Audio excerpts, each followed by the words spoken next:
world of radio shock jocks, the biggest are Opie and Anthony. These people say shocking things that border on offensive in order to entertain their audience. I refuse to sit here and think that radio has to be nice. Why? Why does radio, out of any other medium, have to be nice? We are being now held to a standard where we have to be nice and make people feel good. Go screw! Radio bad boys, Opie and Anthony. Controversial radio personalities, Opie and Anthony. Infamous DJs, Opie and Anthony. Talk show radio hosts, Opie and Anthony. Opie and Anthony. Opie and Anthony. Radio shock jocks, Opie and Anthony. Opie and Anthony. Shock jocks, Opie and Anthony. Shock jocks, Opie and Anthony. Opie and Anthony. Shock jocks, Opie and Anthony. Opie and Anthony. Shock jocks, Opie and Anthony. What would I sacrifice in a chimp attack so the family gets 50 mil? 50 mil for a chimp attack. 50 million? I'd put on a chimp outfit and bite my mother's face off. I was lucky enough to be in Istanbul. It's 90-something% Muslim, but it was the good kind. I mean, every once in a while you would see one and they would point out that's a radical Muslim. They were pretty regular. Holding a head in his hand. Yeah. This is what's left of a Pennsylvania dog kennel after a propane tank ignited, setting the pens on fire.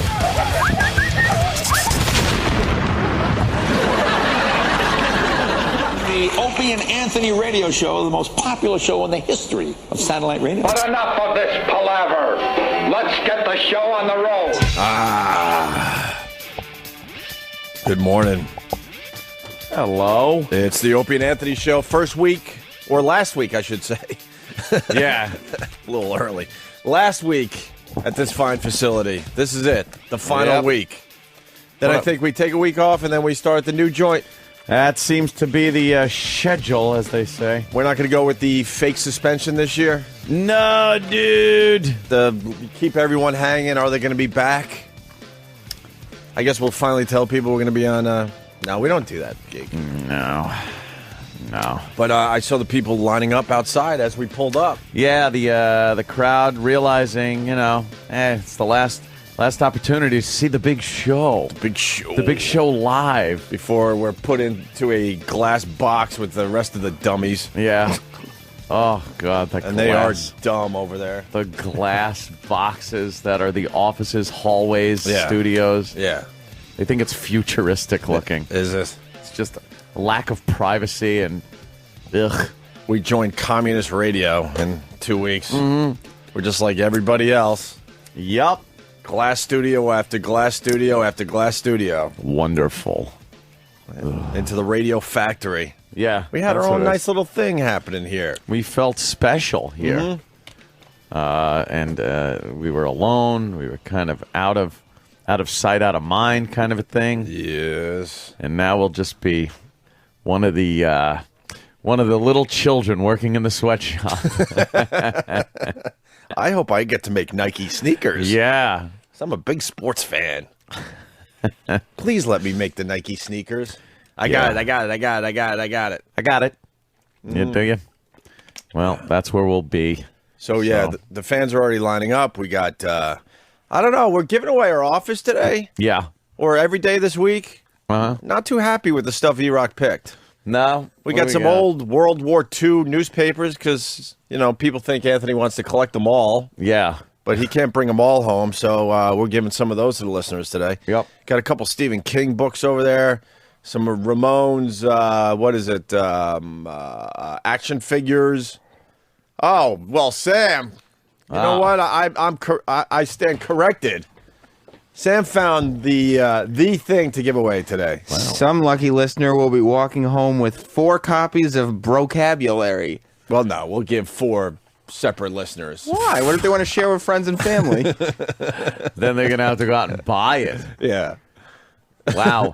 Actually, vocabulary. We should just force one guy to take all 4 home. What am I going to do with this crap? Right. And prove that you gave it to someone that wants to read the book. Yeah. We also have a copy of David Tyree's book, More Than Just a Catch.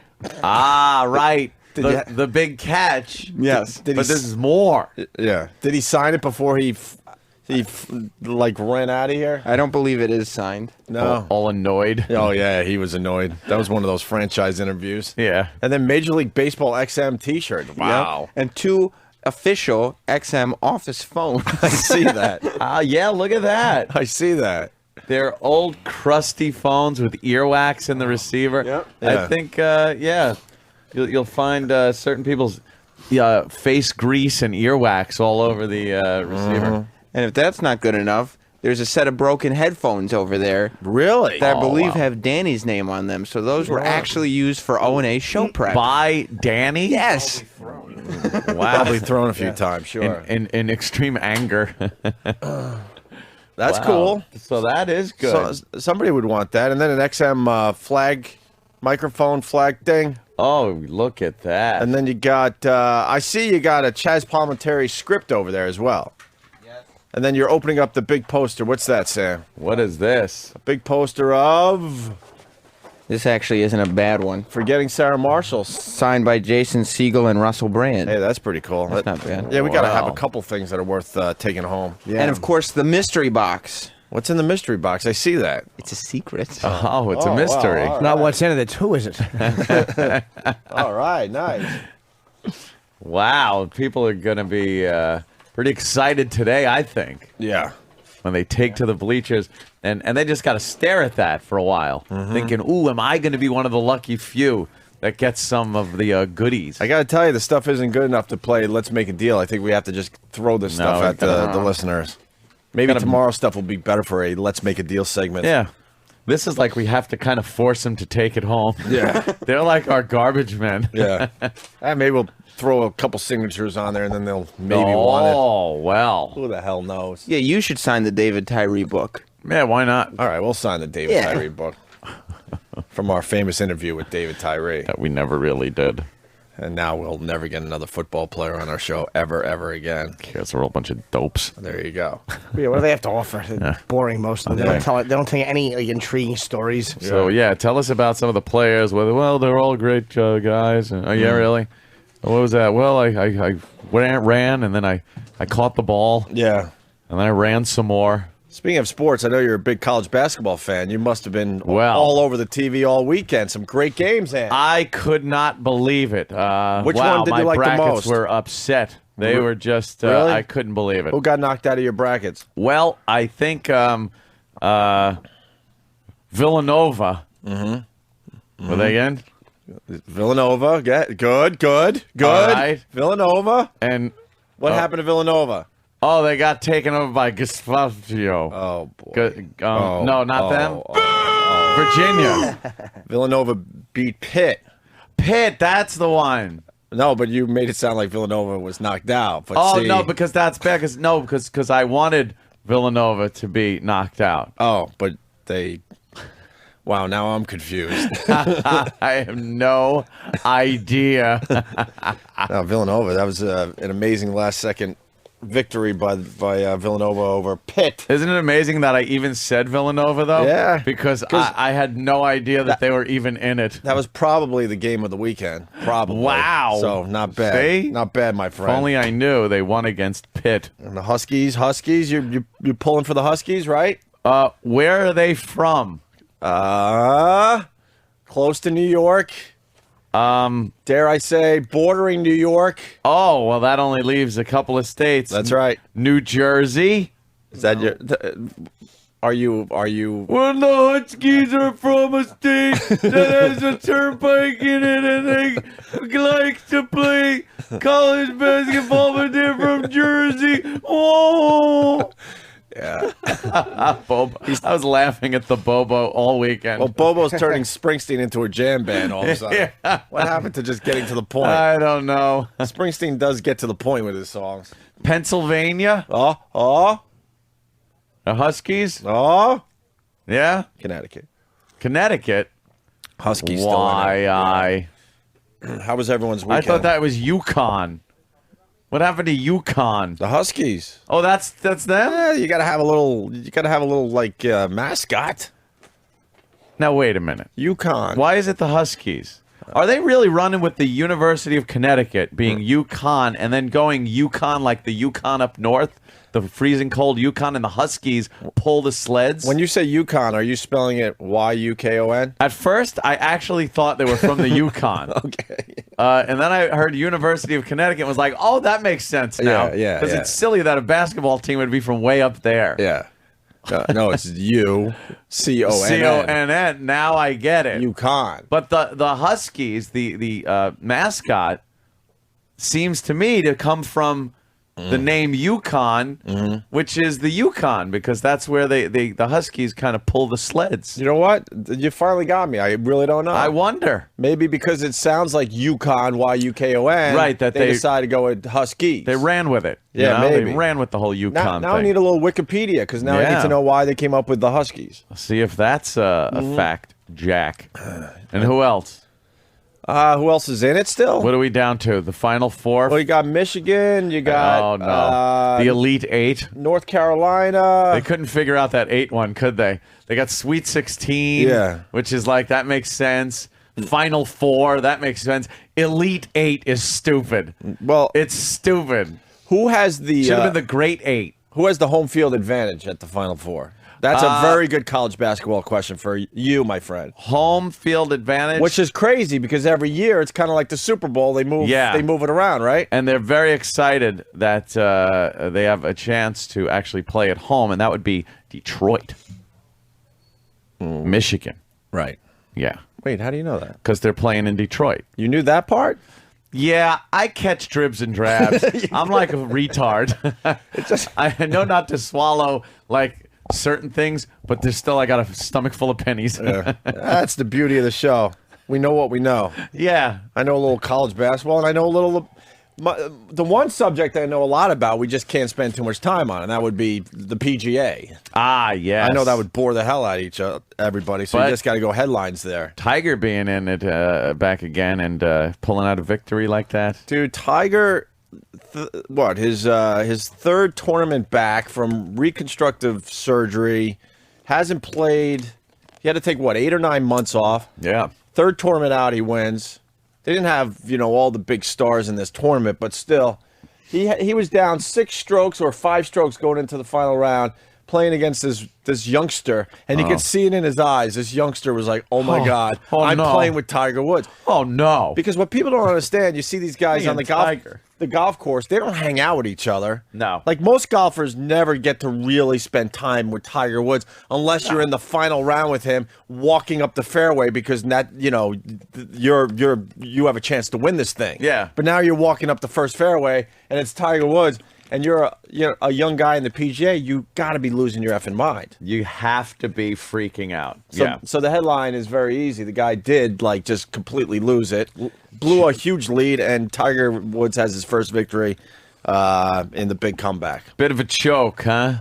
Well, yeah. Was it a bit of a choke for the kid? Yeah, so I think the kid shot a 73 and Tiger shot a 67. So oh, wow. On the final round, you just don't do that. Ugh. How many strokes was he ahead by? 5 or 6. I think it was 6. No, it has to be 5, right? Yeah, 5. Poor little feller. Yeah, just the wheels falling off. Oh. But that was I can't get enough of watching Tiger Woods win golf tournaments. Simple as that. You got to play with Tiger.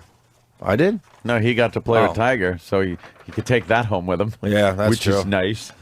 He's a nice guy. Yeah, Jimmy got to meet Tiger Woods. Really? Yes. Lucky ducky. The Yukon mascot's name is Jonathan, named after Jonathan Trumbull. And then this guy, Kent the movie guy, just writes ZZZZ.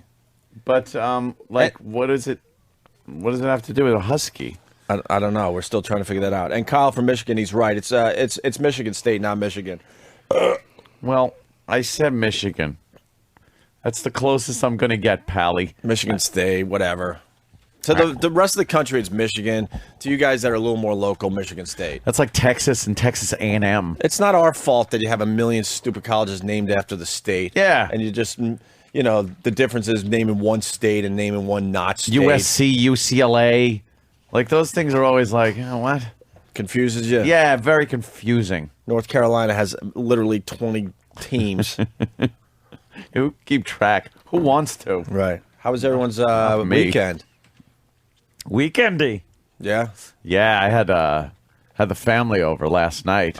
Sunday's family night for you. Sunday seems to be let's go over Anthony's house. It's becoming the thing to do. I had the entire family over. Kids and everything. Oh, yeah. The kids, both sides of the parents, my brother and sister, and Patrick and Kate, and Mom and Sal, and Keith and Angela, and it was just exhausting. It was exhausting. I was twittering some pictures from the house of various toys and things on my couch. Yeah. Any boogers on the couch? No, the kids are too young for boogers. You know, but they're not too young to do a little green puke. No, I know. They're very careful, the parents. Very careful with the puking. They've heard the stories. They keep the kids over the tiles when they're feeding them and stuff like that. Oh, and, nice. You know, the tile floor makes for easy cleanup, but sure. It's not even the babies that are a problem. Yeah. It's my mother and Sal. Yeah. They have reached that point in their life where they cannot say one word to each other without the other one spouting off something. Like Sal will just be like, so Anthony, my brother's coming up from Baltimore, and I was thinking of bringing him over. And my mother would just be like, oh, Sal, stop it. If Anthony's around, we'll figure that out when that comes up. Don't even... Jesus, Ro, I'm just asking the kid. Well, you know, wait till he might be busy that day. Well, that's why I'm asking him, Ro. And I'm sitting there just like, which is just both of you shut up. They just nag at each other constantly. They just are constantly pecking. But they seem to love each other. I mean, they do. They don't have any issue. The issue is they've just been together way too long. They've been together forever. I think it happens to every couple, no and matter they do. who you are. So we go to the down to the theater. So we can screen a film. We were watching No Country for Old Men. Mom has not seen that. That's not a kid's movie? No kids. The kids had already. The kids had finished watching Monsters, Inc. How old are the kids? Like 6 months, something like that? No, not those kids. Keith's and Ange's kids. Okay, right. They were down there watching Monsters, Inc. Nice. And then when Monsters, Inc. is over, then we went downstairs and watched No Country for Old Men. Right. And my mother and Sal down there. My mother 20 times with... I know that actor. He was in another movie and I was like, no, the lead nut guy. I was like, no, this is like his first that was his American breakout film movie. Right. This is the big movie of his. No, Sal, I've seen him before. Ro, would you shut up and just watch the movie, Ro? Just shut up. I'd seen him. Anthony, what was he in? He was in another. Well, I pull out my phone, Internet Movie Database. I go, look, Mom, look. Every other movie is in Spain. Every movie is Spain. I go, he's got some in post-production that are coming out, but this was like his first big movie. Mm-hmm. Okay. I know I seen him, though. Bro, would you watch the movie? Who cares? And they're pecking and missing the movie. What happened? Who is this guy? Oy. Well, if you listened and watched, Ro, you'd know. Oy. And then halfway through, you hear Sal. He fell asleep. He's dozing off. Oh, he's asleep. So I don't know, but I know I've seen him in another movie. No, stop. What's the name of this one? No Country for Old Men. What does that title even mean? Well, it seems that this country and what's happening. I go, if you look at the character, what's his name? The lead, Tommy Lee Jones. You know, it's like. It's gotten too much for the old men in the country. It's just too crazy and everything. I'd seen that guy in another movie. Oh my God! You won't stop. Maybe she loves foreign films. It's her little secret love thing. No, they're both losing their effing minds. You think? Is what's happening. They're both losing their minds. Yeah. And I'm just witness to it over my house. Your Twitters were very funny yesterday, and we kept sending out pictures of his, yes. There's one very funny one. Well, there's one I remember. It was just funny because it said, aw, it's Sunday. That must mean my house is overrun with kids, but they're adorable. And he meant to write booger free, but he wrote bugger free. Bugger free. That was my iPhone correcting the spelling. Can't you turn off that feature? Yes. I turn it off on my BlackBerry. But it's really handy sometimes. Yeah. 80% of the time it's helpful. Yeah. Just do that's the why I spell go check. with the odds. Do a little spell check. I just got to eyeball it a little. Yeah. You know, I hate that feature. I turn that thing off immediately. Like Jim said, I'm playing the averages, the odds. It works 80% of the time, but buggers. Yeah, but every once in a while you get a fun mistake like that. Yeah, and then little Warren, Dean, just looking adorable in a Luftwaffe Nazi officer's hat. Oh, no way. Oh, his big round head with a little Nazi officer's hat on was hysterical. It's adorable. I wanted to start a new bit today, but after you said that, I don't know if I could play it now. I think I'm going to lose. Because the only reason I wanted to start the bit was because I thought I would win. Oh, really? Best Twitter picture of the weekend. Oh. And I had a couple doozies, but that one is right up there. That's a Lulu. Yeah, it's got cuteness and horrifically offensive all in one picture. I think if we were to vote, or the listeners were to vote, that might win, unfortunately. Yeah. I thought I was being clever with the picture I had of a group of 14-year-olds dancing at the bar I was at. That was a good one. Down there in Philly. We were watching the Villanova game, and we were watching... I was the only Islander fan, which is really strange, in a Philly sports bar, basically. Sports bar / pizza place. That's why the 14-year-olds running in, about 20 or 30 14-year-olds running in. Some great fights in the Flyers Islander game. Yeah. But I wrote one, and I wrote, I'm out recruiting new talent for my pal Ant. And then ended it with Uncle Paul. And it's a bunch of 14-year-olds very happy that they were getting their picture taken, not knowing what was going to be done with it. What did they think? Did you just snap their picture, or did you tell them, hey, let me take your picture? What'd you do? Honestly, I had some help, because I knew if I went over there and tried to take a picture... You'd just be creepy guy taking pictures. Like, most of my pictures you see on my Twitter, I do. But every once in a while, you need a little help. So it was my mother-in-law. It was all very innocent. Ran over there like, girls, let me get your picture. I hate to tell the people this because they're smiling so nice. They were really and smiling. People are like, wow, why are they smiling so much at you? Not knowing that they're just going to be crucified on Twitter. And then my other one that I would have put in the competition would have been the car crash. Yeah, that was a good one. Car's upside down. Holy mackerel. I was on the Pennsylvania Turnpike. And all of a sudden the cars, we've all been in this situation. You're rocking. We're doing 70, 75, not getting too crazy. And the next thing you know, everyone is at a standstill within 2 seconds. Like everyone jamming on their brakes, no other real accidents, just the one. And then we see clear road, literally a quarter mile up the road. I'm like, this thing is between us and that clear road, obviously. Yeah. So I ran up to see this car completely overturned on the Pennsylvania Turnpike. The woman crawled out of her own wreckage. Crawling from the wreckage. And she was just sitting on a guardrail, and her stuff, it was a yard sale. Really? I can't believe how much stuff came flying out of this car. CDs and clothes, and we had to go search for a cell phone on the side of the road. I was right there. Really? I thought I might have to help pull the woman out. But the best I got to do was help find the cell phone, and I wasn't the guy that found it, but somebody else did. But her stuff was everywhere.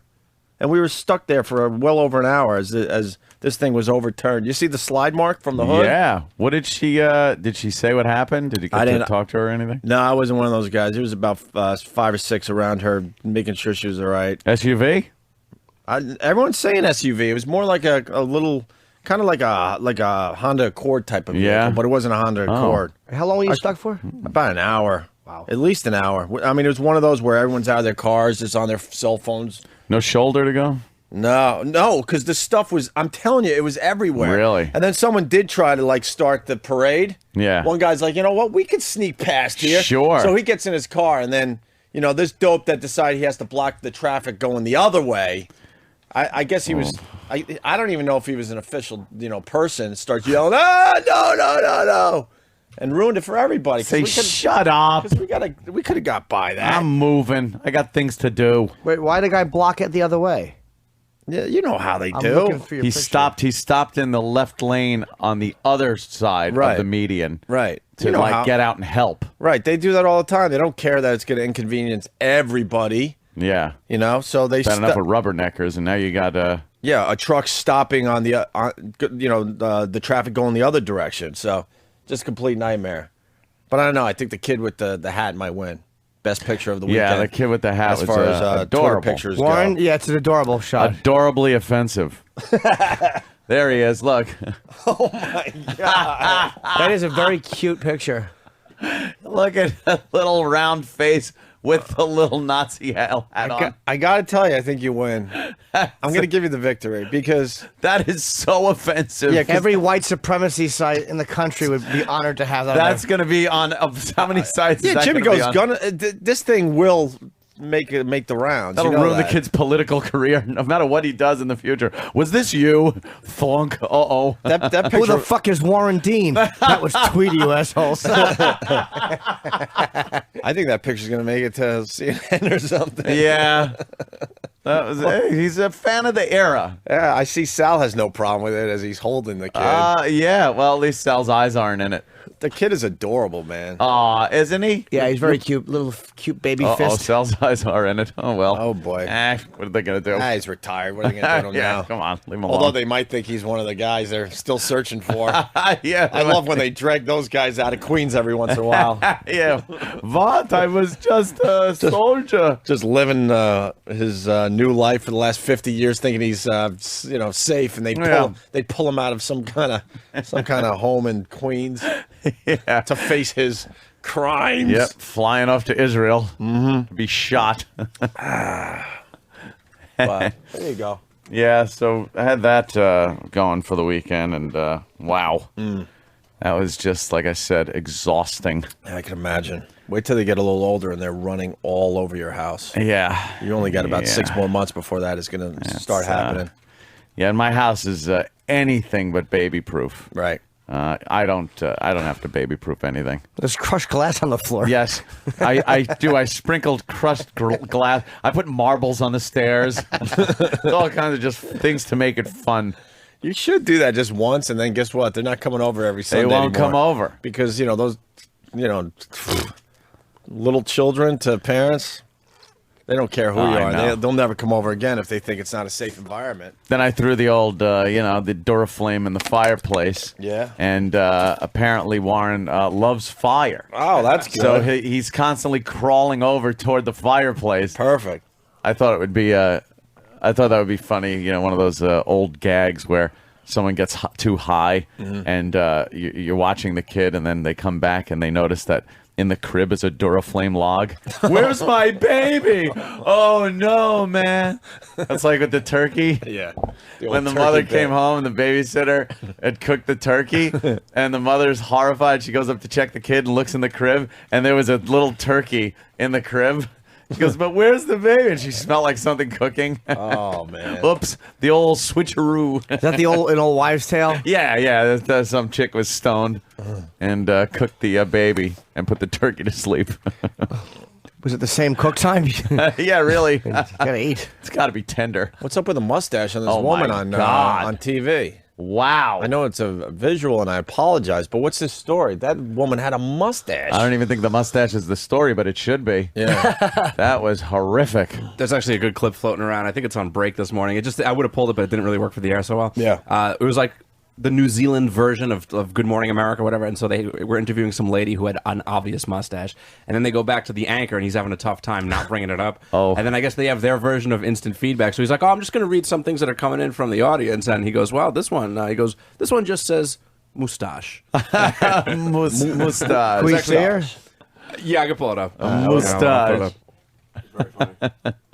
That mustache. Yeah, mustache. Mustache. Hey, we were talking about the old Nazis that they, find. Living, among us. Every so often. I wish I had more info on this one. They recently arrested a guy, Nazi, charged him with accessory to 29,000 deaths. Ouch. You're going to serve a little time for that. You think? You're going to kill him. Yeah, but you know God, what? you think you made it. If you know you're one of these guys that were responsible for deaths. 29,000. 29,000, excuse me, and you got a good 40 or 50 years in without anyone knowing. Yeah. You got to consider yourself a bit lucky at that point, no? Time to face the justice. Yeah. All right. I see they're letting the audience in. Yeah, apparently so. That's good. Yeah, we're letting them in early for the last week, so. Yeah. I mean, they were outside just standing there awkwardly in the dark. It was very creepy to see. Yeah. Why don't we take a quick break and get into some of the really good stuff that is happening? We got another cat story. I love the cat stories. Cats? Have you heard the latest cat story? No. Yeah. A home with a lot of cats. Oh, really? One of these? A lot of cats. The neighbors are always like, no, I smelled something bad. We always talked about the smell. Go knock on the door. Wait till you hear about the one room. There was one room in the house. Uh-oh. Where I guess the cats did their business. Oh, wonderful. I guess they decided to just give the cats one room to A do whole whatever the hell room? they wanted. Ew, a whole fucking room? Just wait till you hear about the one room. Or is it throughout the whole house? I what heard is it was one this? room. How many girls they could fit in a phone booth? Really? Oh, there's guys in there too? What the hell's going on? That would be very claustrophobic. I would don't you not like think? that at all. I wouldn't be able to do that one whatsoever. Ugh. No way. All right, we'll take a quick break and get things going. I hear Bill Burr's doing the show all week because he's in town. Hey. That's very cool. Why is he in town? Is he doing a gig? I don't know. We'll find out. And we got Ozzy and Sharon Osbourne calling in at 8:30. And Tony Darrow will be stopping by to say hi. Who is Tony Darrow? He's the comedian or the guy. In Goodfellas. He's in Goodfellas, the owner of the bar that they used to go to, the little club. It's too bad. It's too inside. But Anthony said it's the comedian because we still don't know who we're talking to at 7 o'clock. We think it's the guy from Goodfellas, but there's also a comedian called Tony Darrow, right? Yeah. Yes. Sam, have we figured this out yet? It's been going back and forth for off and on for about a week. What? Yes, he's right outside. He's the actor from Goodfellas. Of course he is. And The Sopranos is very famous. He's very well known. He's a great actor, too. Yeah. Awkward. Where is he? Our issue. He's over He's there. talking in the to back. Steve. Our issue Yes. was that Okay. Tony Darrow's a buddy of mine, comedian. So they said Tony Darrow is going to come in. I'm like, oh, good. He's a friend of mine. Yeah. They're like, he's not a comedian. I'm like, yes, he is. Yeah. Yeah. I didn't know this actor's name was Tony Darrow. Yeah, so It's that's a big mix-up. This That is was the Tony Darrow with a confusion, W. This is Tony No, Darrow him. with a great film credit. Yes. Yeah. My friend Tony Okay. Darrow has not got a good film credit. No, he hasn't been in any films like Goodfellas. Remember, he goes to he's the guy that goes to Paulie for some help because No, I know. Pesci put a bottle over his head. I know this Tony Darrow. I'm happy it's this one and not the other one because I don't know the other one that Jimmy knows. It's a lot of confusion. Yeah. And it went back and forth for like 3 meetings. And until recently, we figured out, all right, that we finally figured out it's him. Of course. And ShamWow guy. I think we're going to save that story for Bill Oh, Burr. wow. I thought I was, I woke up this morning. I read that so late. I thought I was dreaming. Really? Because it's just so weird. The mugshot's fantastic. The ShamWow guy is a naughty boy. He's a dirty, dirty boy. He must go through a few ShamWows himself. Ooh. Soaking up all sorts of stuff. Yes. Yes. Naughty. Naughty boy, that ShamWow guy and that nut chopper dude. And I want to make sure. Can Tony see us right now? Where's Tony? Way in the back? It's this guy, There right? he is. Yes. Yeah. you see Oh, him. yeah, of course it's that Yes. guy. Now we see. Yeah. This guy's worried about you. He didn't want to come over and give the check, Wait He a- could take care of this. Yeah, it's no problem. Tell him to put it on my tab. Of course. That's what I want to talk to you about. It ain't just this here. It's 7 fucking big ones here. 7 fucking G's you owe me here. $7,000. I mean, ain't peanuts. I don't mean to be out of order or nothing. You don't mean to be out of order. She said, it's good you don't mean to be out of order, Hey, Sonny. no disrespect. You call embarrassing me in front of my friends, like calling me a fucking deadbeat, Sonny, you're a real fucking mutt. You know the money we What are you spend in this talking fucking... about? Come on, don't be like that. What do you mean, don't be like Leota laughing. The Leota laugh. He just That's the best part is the guy gets a fucking bottle smashed across his head And everyone laughs. Leota cannot laugh at him. He's just that when Marty's being choked with the phone and his wig comes off, he's laughing at that. Oh, Jimmy, come on, Jimmy, you're gonna kill him. Underrated, that laugh, huh? Oh, it's fantastic. That Ray Liotta laugh rules. It means something bad is happening. Oh, no kidding. All right, You we'll know, talk. they treat me like half a fag over here. Yeah. All right, we'll talk to Tony Darrow next. Very cool. Opie and Yeah. Anthony just getting started.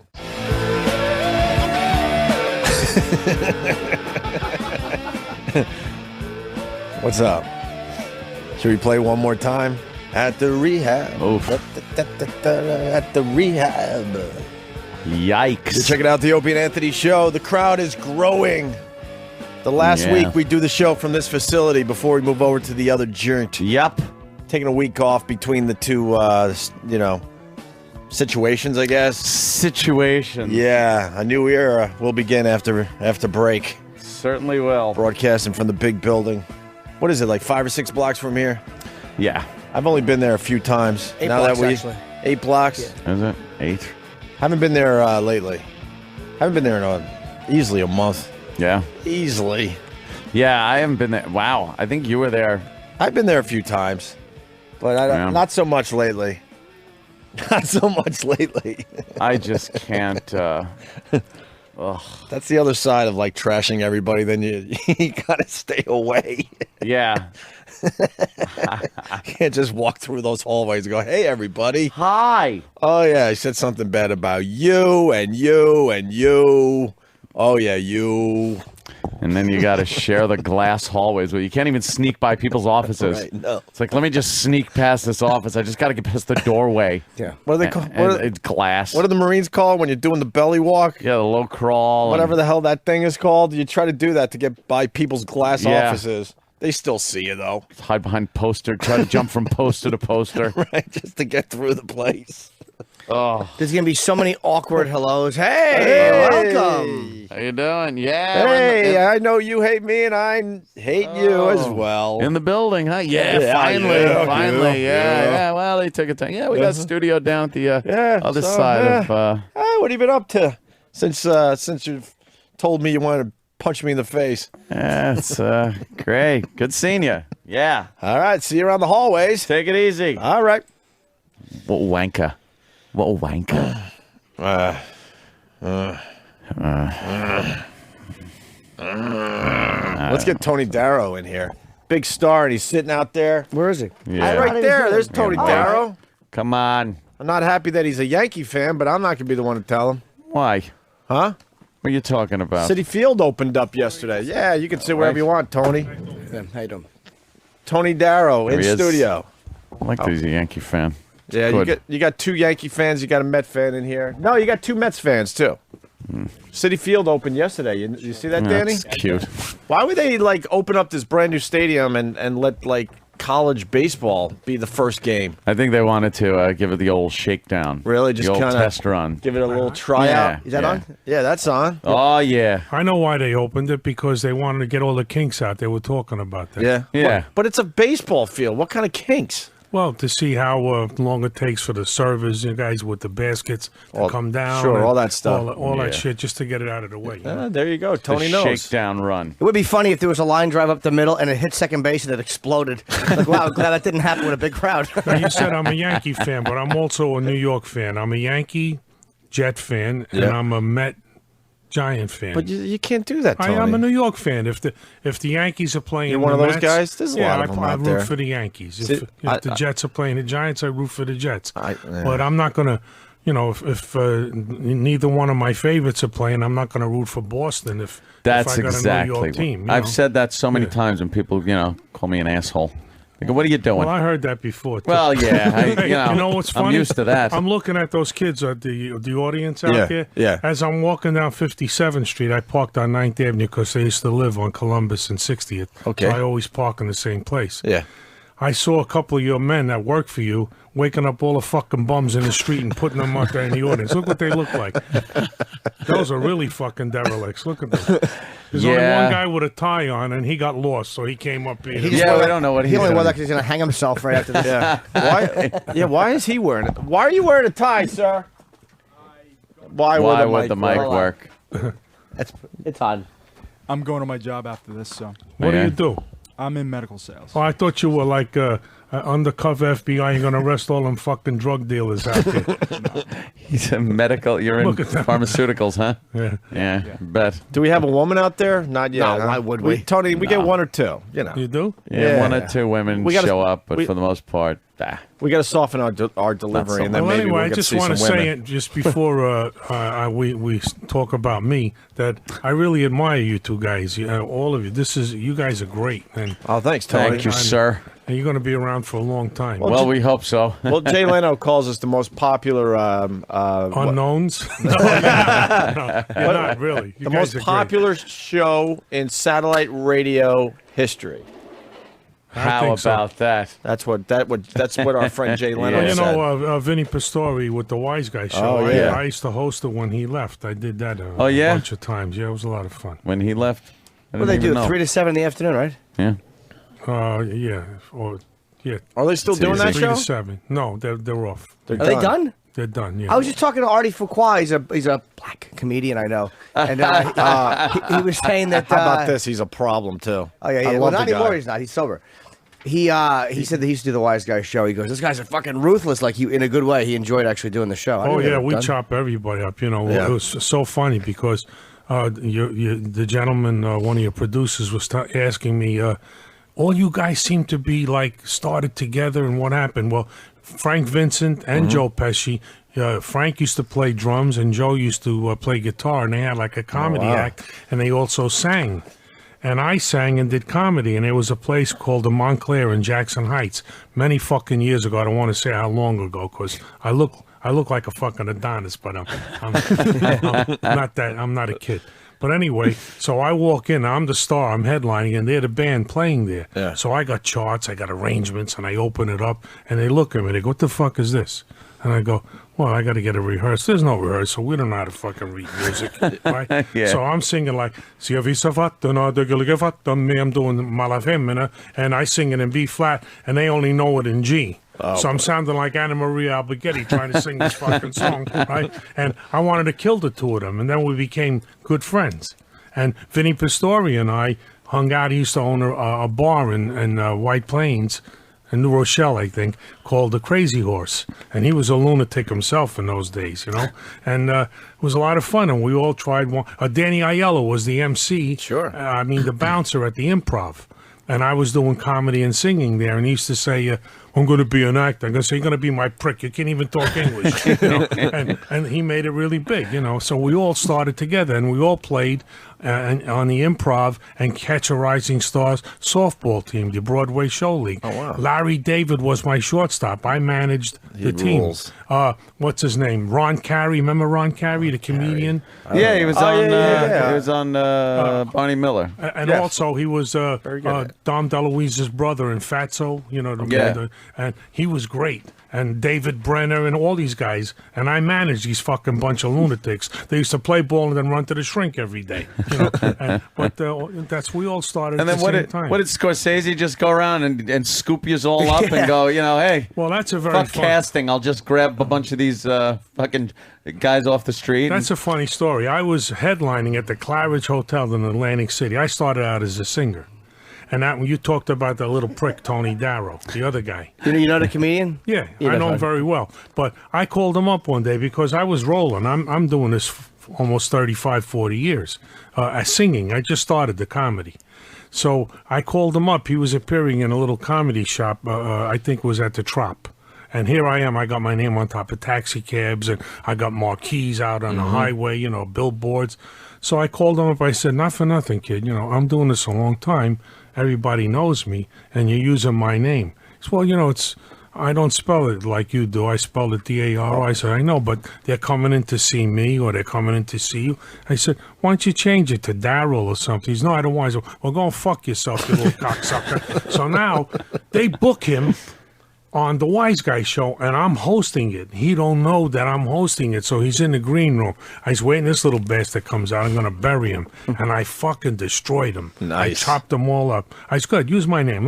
I get up. I'm gonna smack you." And I was scaring the shit out of him. He's really a nice kid, right? You know, but you had to do it. Yeah, I had to ask him why he wanted to do it, and then he gave me a legitimate answer that, you know, that's his real name, and I guess that's legitimate enough. It's not my real name. Really? That's hilarious. No, my real name is Antonio Nunzio Borghese. That's my real name. That's a hell of a name to have in the entertainment business. But when I was a kid growing up in Brooklyn, in East New York, where the real good fellas came from, they didn't say Anthony Borghese, which is nice. They said Anthony Borghese. So I thought my name was Borghese. You can't have a showbiz name Borghese. By the time they fucking pronounce it, the show's over. Yeah. You know? So my cousin called me up and said, "Why don't you use Tony Darrow? D-A-R-R-O-W." So I said, "Okay," and that name stuck, you know. So it's not your name, it's his name, but you bust his balls right, about I busted his balls because I took his name, and now I'm using his name, but I'm pissed at him. You want his name, simple. But no, I was doing it longer. Honestly, it does confuse people because I mean, you heard us talking. We weren't sure which Tony Darrow we were talking to until recently. Yeah. How many times? I'm sure you're sick of talking about the movie, but you're in one of the greatest scenes in movie history. I mean, which, you know, it's a nice place to be. How many times did Pesci have to smack you with that bottle? How many different takes did you have to do with that? 15 times. And actually, I told Marty. Marty loved me for some reason. He really fell in love. He brought me over to the producers and everything, and said, "This is the kid I was telling you about." And I was in awe. And I'm a ball break. I love people, and I'm always teasing. I did shtick all over the fucking place. And you know the scene with the bandage on my head? I wrote that whole scene. Because growing up in the neighborhood, because I knew the real Jimmy Burke and I knew the real Paulie. I was a kid, but I knew them. Not to say hello to, but they were in the neighborhood, you know. And that's how we used to talk. Like a kid, we'd all dress up for Sunday to go to church, and we'd have a suit and a tie on, and all the wise guys were on the corner. And if we walked past, they'd go, "Look at this little cocksucker, he's wearing a tie." It's like putting a silk hat on a pig or a tuxedo on a monkey. Come here, you little prick. When I tell a joke, you laugh. You want to wind up a fucking MIA?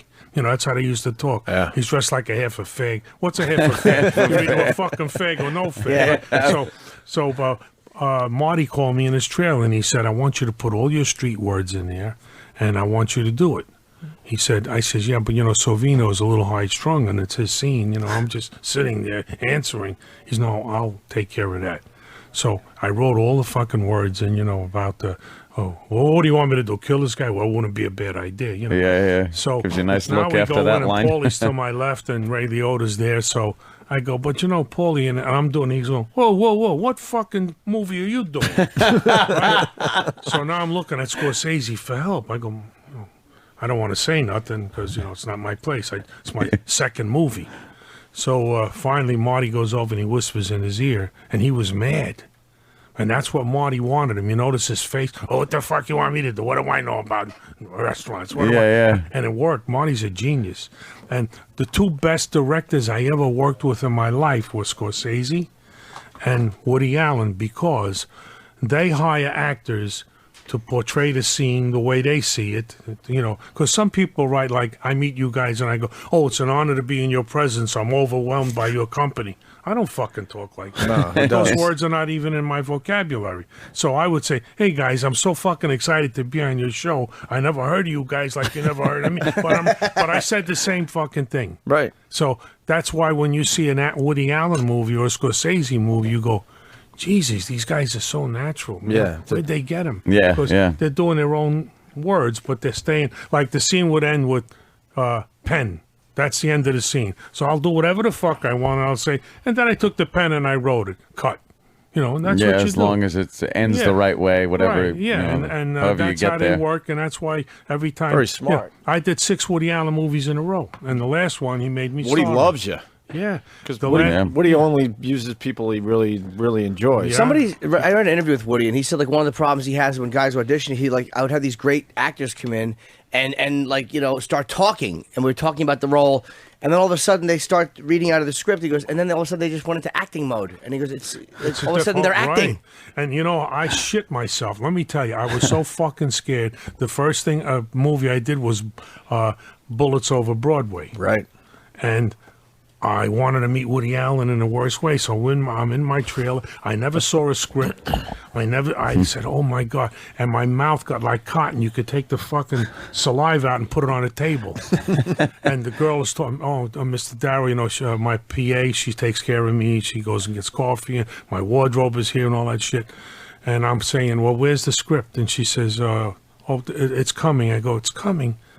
You know, I don't even know what the fuck I'm doing.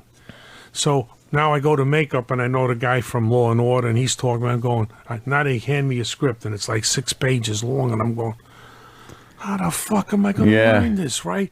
So I'm reading it, and he's talking, and I'm going, just let me look at this for a minute. Go back. Wardrobe is here, and I'm looking at the script. The director's here. Let's go, Tony. So we walk around the corner in Williamsburg, and I meet Woody for the first time, and he goes, "Hey, Tony, everything?" I go, "Oh, yeah, everything." And my fucking knees are shaking. I'm fucking peeing myself. I don't know what the fuck is going on.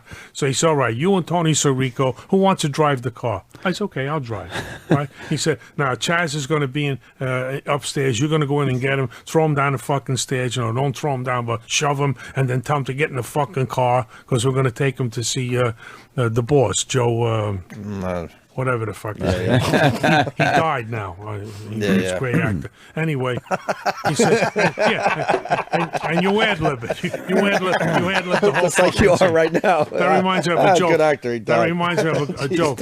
This mafia guy died. You know what they put on his tombstone? What the fuck are you looking at? But anyway, that's the way Woody works. No script.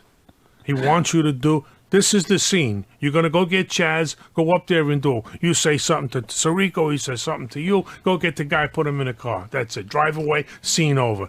And it's the greatest way to work, because being in nightclubs all my life, that's all I ever did was ad-lib. Right. You know, when I sang, I was Buddy Hackett's opening act. I was Buddy Rick- Hackett was yeah. a funny man. To me, Buddy Hackett was the funniest human being I ever worked with, only because when he came out on stage, he had his act, but the first 10 minutes or 15 minutes was always ad-lib. Like, he'd see this bottle of water on the table in front of you. Everybody else had drinks, and he'd go with the water. What are you going to do, wash out a few things? And he'd start fucking breaking balls, and there were always gems. And then he'd go into his act. He was a fucking comedic genius. And I'm sitting in the dressing rooms listening to all these heavyweights. I opened for Rickles, Hackett, Foster Brooks. Remember the guy that played yeah. He's still alive? Yes, I work with him. No. He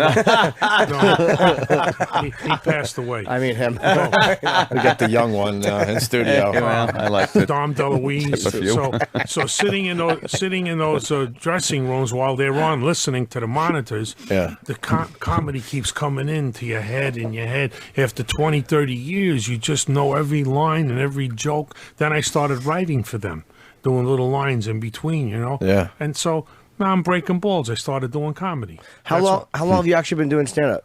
Well, hardly ever. You know, Hardly ever. Yeah, well, what I do is I have a major golf tournament I run every year for you. You guys are invited to it. That'd be nice. It's for United Cerebral Palsy, and I do it every year, and I have all the comics come in, and IMC, and everybody goes, Jesus Christ, you're just as funny as them. Why don't you do it? So I'm going to be appearing at, you got the card there, the Triad Theater. Yeah, the Triad Theater. On West 72nd Street, 158 West 72nd, and I'm going to be there April 2nd, every Thursday in April, and every Thursday in May, April 2, 9, 16, 23, 30, May 7, 14, 21. You just nailed it. Very good. And I got this kid opening for me, Louis Veneria. He was in The Bronx Tale. He played one of the kids at the end. He gets blown up in the car at the end. Oh, right, yeah. And he's a great singer. He sings like Sinatra. And the Triad Theater serves drinks. They serve...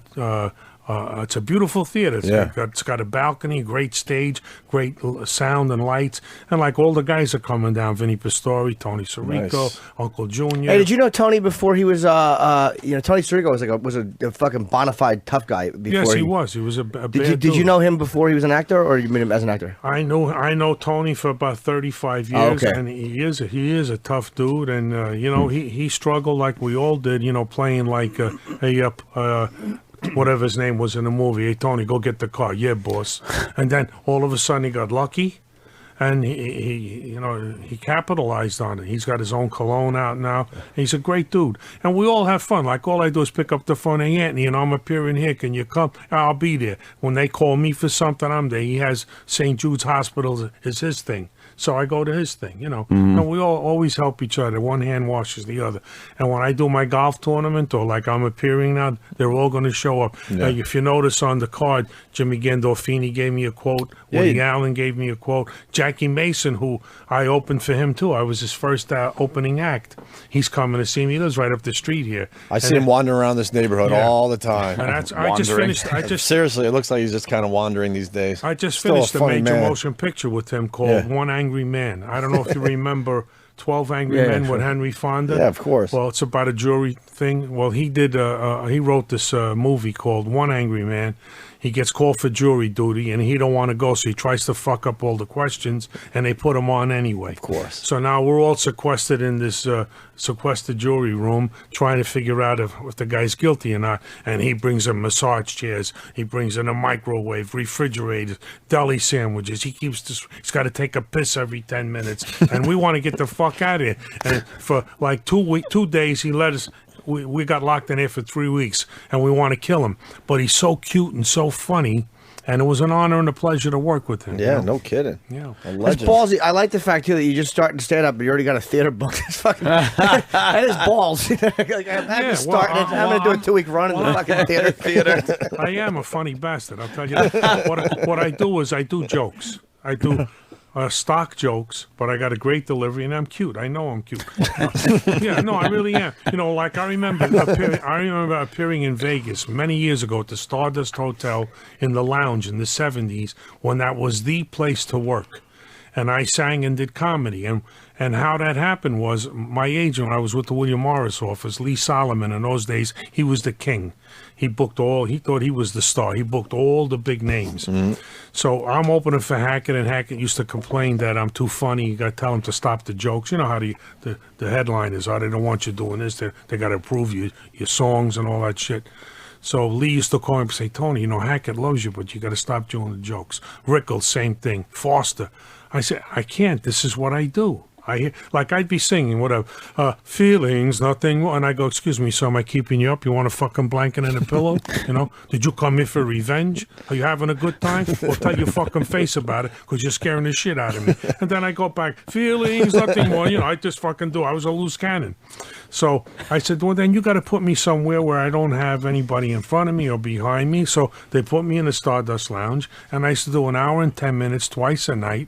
And I do all my shtick. I was a loose cannon. I'd be singing. All of a sudden I say, excuse me for a minute. I walk off stage. I go, Keno, come here. I start playing Keno with the Keno girl. I say, have a drink. I'll be right back. You know, give him a drink and charge it to that table over there. You know, and I'd fuck around, do whatever the fuck I wanted. You know, and it worked. Nice. You Stardust in Vegas? Huh? In Vegas? Vegas, yeah. I did it. I performed in Carnegie Hall. I sang in Carnegie. I sang with the New Jersey State Symphony. Hell of a career, Tony. Yeah, Jesus. I had 2 albums out with Roulette Records. You know, Roulette Records in those days. Tommy James and the Shondells, Dinah Washington. And I did it all. And you have a Scorsese story, don't you, about Goodfellas? Yeah. I'm appearing at the Claridge Hotel, and I'm headlining. And like I said, I got the billboards on the highway, and I got in on top of taxi cabs, my pictures in all the elevators and tent cards in the rooms. And you know, when you sing, it's much tougher than doing. I don't mean tougher to be on stage. They're both very tough, but you have to rest your pipes when you sing. I used to run on the boardwalk 5 miles every day, and you can't talk before a show too much, and when you're having dinner, and you can't yell over crowds in a busy casino. It's a lot tougher than doing comedy. So Lee Solomon calls me up. He says, they saw that first movie you did, which was a real garbage movie. It was called Street Trash. In fact, we went to the premiere on garbage trucks. In tuxedos, we drove on garbage trucks as a gimmick. Someone thought that was a good idea. Yeah. And the movie was terrible, but my character was very strong. I played a mob guy. No, I'm going to do Shakespeare, right? And Scorsese's people saw it. Now they want me to go meet Scorsese at Warner Brothers right on Rockefeller Plaza. So Lee Solomon calls me 2 days. I say, Lee, I don't want to fucking go. I got to, you know, he says, yeah, you'll take the Trump helicopter. You'll land on 30th Street there, and you'll come and we walk over and you'll do the fucking thing and you'll go back. It's great. I go, oh, nah, I can't. You know, you're going to bust up my routine. I got 2 shows to do tonight. He said, you're a fucking moron. This is a big thing. It's Martin Scorsese. And I know the name, but I don't really know that much about him. Like, if you ask me who the entertainment director is at Caesars in Vegas, or who this guy is in the night, I know all about that, but I don't know movies. Right. So I go. Now, I walk up there and I sit and I see this palatial reception office and this beautiful girl behind the desk, and I'm getting a little excited here now, you know, and I hear this girl screaming in the room. And she's doing the scene that Lorraine Bracca did, you know, when she throws the drugs down the toilet and she puts the gun in Ray Liotta's mouth. Well, Jennifer Grey was reading for that role while I'm sitting outside. That's so weird when... So now all of a sudden the door opens, Scorsese, Ellen Lewis, and Jennifer Grey walks right past me, and I go like this. The fuck? That's really that kid from Dirty Dancing, you know? I said, holy shit, you know. Now my heart starts pumping, and believe me, guys, you could tell I really never get nervous. You know, And I like that feeling. That anxiety is good for you right before you're ready to go on. So now I get nervous. I see Scorsese, and I see this girl. I don't really know that Scorsese, but I figure it is. And I see Ellen Lewis, and she says to me, Tony Darrow. Well, now I get nervous. When I get nervous, I do shtick. So he sticks out his hand, and exactly, I'll show you the guys the clipping. I got a half page in the Daily News.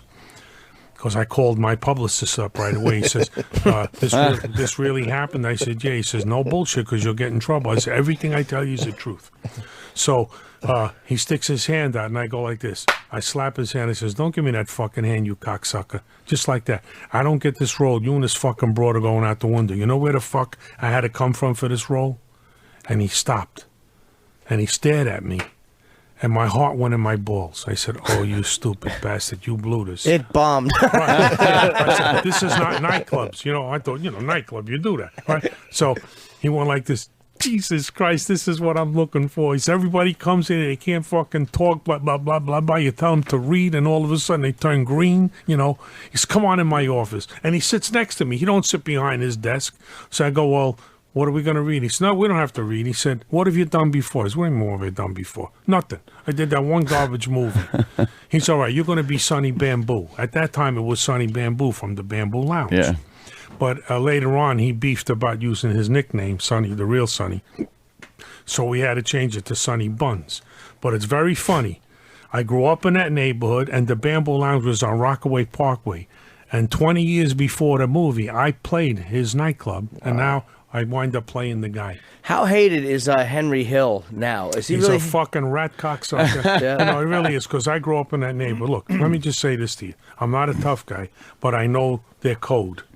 You do this with him, the three of you, right? And you say something about the executive producer in confidence.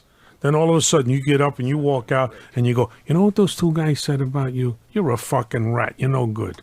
So if you chose the life of a mob guy, and you want to do that, and you're earning, and you're doing well, and the Godfather loves you like a son, and then all of a sudden they put the cuffs on you and you become a rat, you deserve to get your fucking brains blown out. You really do. You're no fucking good. You chose that life. It was okay when you fed your mother and father, and it was okay when you were rolling. Now all of a sudden, because you're going to do time, you're going to give up everybody. You knew that before you started. I don't believe in that. Do you put a guy, let me ask you, do you put a guy like, say, Sammy the Bull?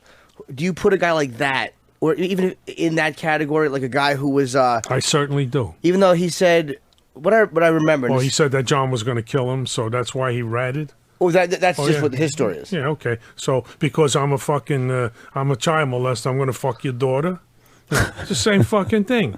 You're a piece of shit. John took you in, he made you his underboss.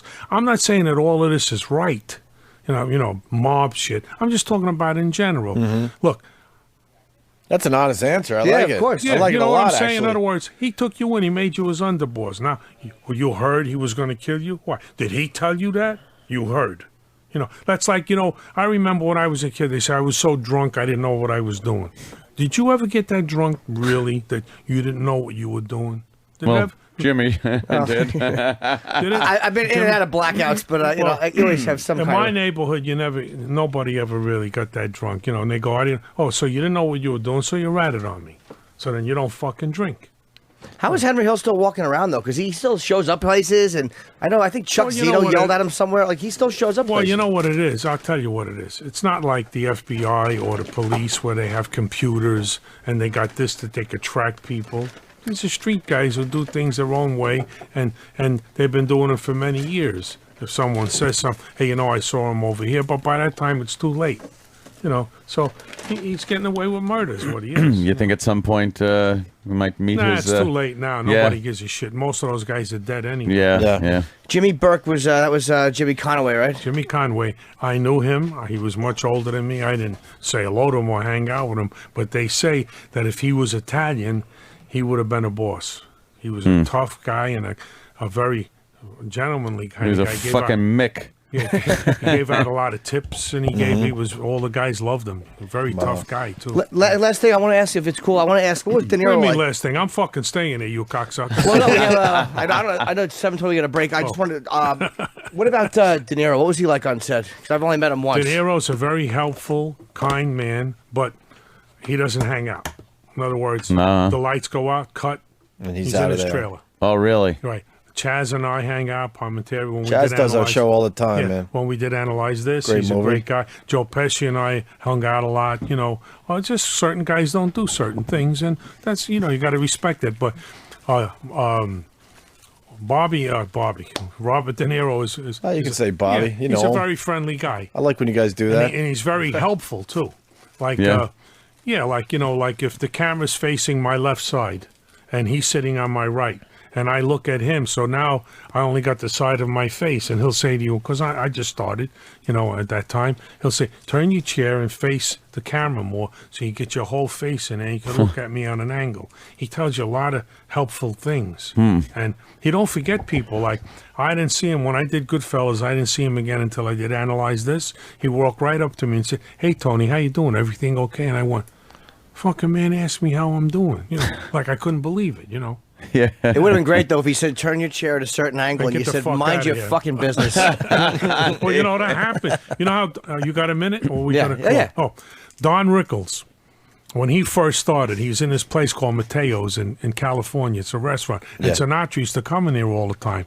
So Rickles was starting out as a lounge act. So he walked up to Sinatra in the bathroom. Jilly was with him because Jilly goes everywhere with Frank. And he said, Mr. Sinatra, and Jilly put his hands. No, it's okay, Frank said.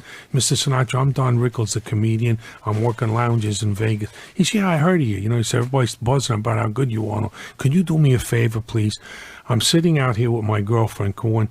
I told her I know you. I don't know you, but when you walk past there, could you just slap me on the back and say, hey, Don, how you doing? So Sinatra said, sure. So Rickles sits down. Sinatra walks out, slaps Don on the back, and he says, hey, Don, how you doing? Don looks up and says, get your fucking hands off me. Can't you see I'm talking to my girlfriend? And Sinatra fell on the floor. The next night, they all went to see him. And, hysterical. It was hysterical. That's right. That is either going to make you a legend or get your teeth knocked out of the table. But Sinatra's a street guy and a ball breaker, and he loved that guy. He understood that whole thing. Yeah. Don Rickles, one of the funniest guys ever. Oh, yeah. Ever. Oh, yeah. I saw something on HBO recently. He's 80-something now, and he's still doing great, it. Yep. What's it called? Mr. Warmth, right? John Landis Something like that. It was a really good... Well, you see, Don is very funny, but Don's act is show on set HBO. all the time. He sees the black guy, it's all aboard. The Yeah. Jew guy does this, All aboard. Right, but it's the same set act, which is hysterical, and it's rapid fire, but Hackett bounces all over the place. You don't know where he's going, what he's doing, and he's a comic genius. He's just unbelievable. So Hackett just kind of went with it, and He got to his act, but and when he felt like Rickles it. was more an Set. act. Set It was a all set the- act. Set all the time, yeah. Yeah, right on. I never saw Buddy Hackett do stand-up. Oh, man, you missed a great thing. I know. I Oh. worked with him at the Sahara, and you know what else? I worked with him for 16 weeks at the Sahara. He was the vice president of entertainment. Jeez. And I cried because opening day, when they changed the billboard, I opened my drapes and I looked outside and I saw the marquee, and it said starring Buddy Hackett and Tony Darrow, and my name is as big as his. He gives you equal billing. Of Wow. course, he was top left. Right. And I sat there and I cried like a fucking baby. Did he cry because it was the other guy? Shut up, you prick. Jesus Christ. So the Godfather, you got more time? Okay. Yeah, The go Godfather ahead. calls his head man in. He says, Anthony, go in the bathroom and jerk off, and when you're done, I want to see it. He says, why? He says, just go and do it. So he goes and he comes out. He's got it in a napkin. He said, that's good. Go do it again. So he goes in, he comes out. He's got it in a napkin. He said, very good. One more time. He's in there 20 minutes. He comes out. He's got a little drop in the napkin. He said, that's good. Drive my daughter to Brooklyn. So that's the kind of stuff you're going to hear. Joke. That's it. You like that one? Yeah. That's a good owl right there, That's Tony. the kind Trust of shit me. you're going to hear when you come and see me. That's a very good owl. That's a Triad Theater on West Yeah, we got Tony 72nd. Darrow live at the Triad all through April and May. So it's every Thursday. Every So Thursday in every April. Thursday in April, every Thursday in May. Right. Up until the 21st. Yeah, it starts of 8 May. o'clock, and they serve drinks there, and I got a great opening act, and we're going to have a lot of fun. I might actually go. That's Sounds right like- around the corner from my house. That literally is about 3 blocks from my apartment. Well, all you got to do is call my producer, and you're going to pay anyway. All right, yeah, of course. Happily. Yeah, you guys be my guest, and it'll be a pleasure Yeah, I would love have to you. check it out, man. And you can go to SmartTix, SmartTix.com to get tickets. But you got a website or anything, Tony? Yeah, TonyDarrow.com, and you'll see it all on there, too. DARROW. Not that Let's other remember prick, that. Right. Well, come back and see us soon, Tony. I'd love to. You This guys was a are pleasure. great. Tony, and thanks, I wish man. you the best, and I know you're going to be moving soon, right? Yeah. Yeah, We're going over to that sending us joint. over to the other the Yeah, big although this is building. perfect here. This is beautiful. I know it's out of sight, out of mind. You know, bosses aren't up your ass all day, and now over We there see it's going to be nobody. a pain in the ass. So Yeah. So now we have Yeah. them breathing down And our don't forget, come and see me, necks. all right? Yeah, we'll do that, Tony. Absolutely, Right on. Tony. Thanks, man. Tony Darrow, everyone. Oh my God, what is Dirk doing to us today? I know that's a Dirk pick, right? You're checking out the Opie and Anthony show. Bill Burr in studio. What's Bill up, gentlemen? Burr. nice. What's going on? Are these guys alive? I was gonna say, you guys got a packed house out there. Well, it's the last week, Bill, and then we move to the big building 8 blocks away. We get to lose this fine facility and do our What do you show mean? from Real excited. And then we get to do our show from a studio that's maybe a third of the size. Dude, what has happened to this country? They're downsizing. They're downsizing Everything. Being downsized. Yeah. This building, apparently, the rent is too high, and we're the only ones here. So, well, us and Ron and Fez. So they thought, hey, it's cheaper if you guys come over there, and we don't pay rent on this building anymore. So then we got to go over there, but they didn't have any studio room for us, really. The best part is they're like, when the bosses say it's going to be great 100 times, you know it's not going to be great. It's going to be great. It's going to be great. It's going to be great. Oh, they're looking It's down gonna at be the great. floor, It's going to be rubbing great. the back of their Great. head. Yeah, it's gonna be great. It's gonna be great. Fantastic. It's going to be great.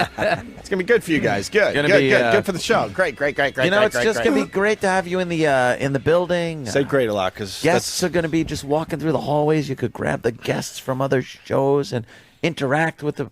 Yeah, that's what's going to happen.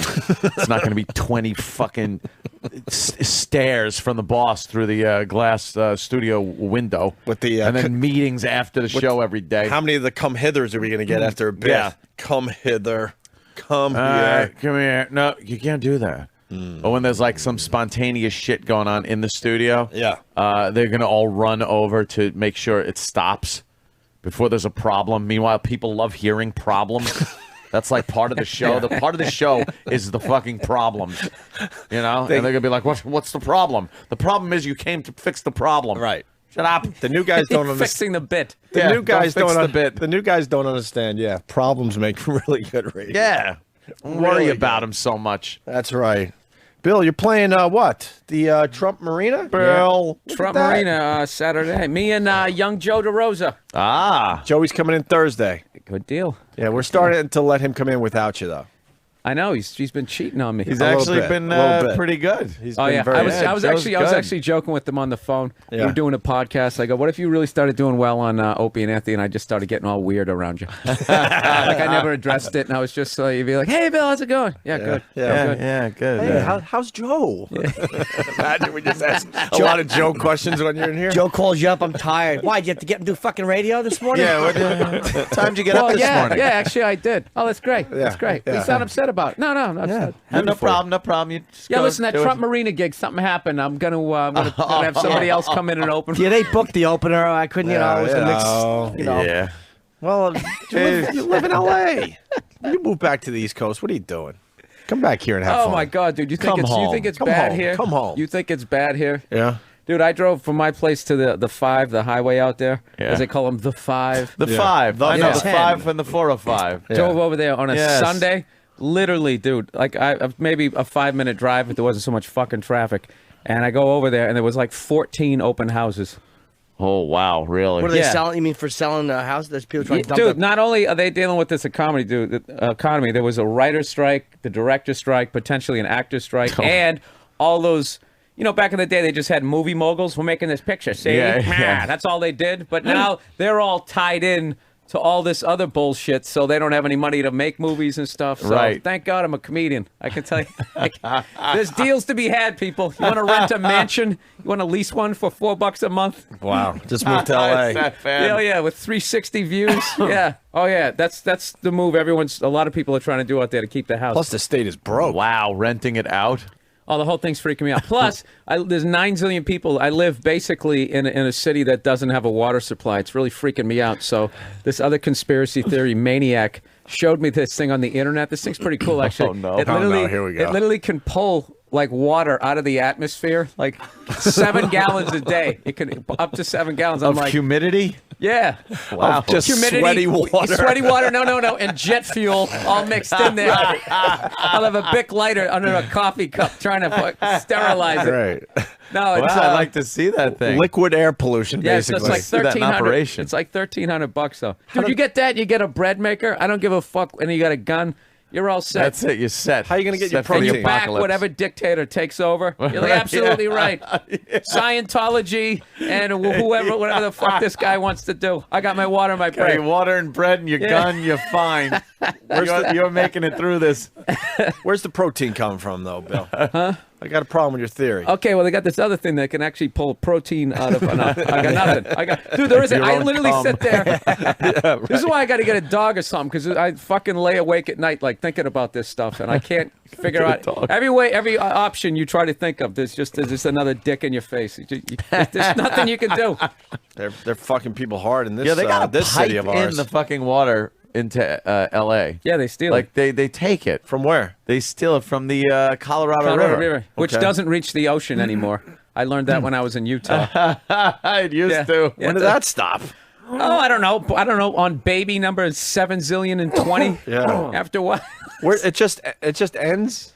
Evidently, I don't know. They've been damming it off to make power and to divert it to get water to certain areas of this, because it's the fucking desert. Yeah. They actually, take the Mojave Desert and throw water at it and try to make it into farmland. So they've been kind of siphoning off of it. Taking a piece here, taking a piece there. You take a little bit of it. There's only so much flowing down there, and then it just doesn't flow. That's not going to come back to bite us.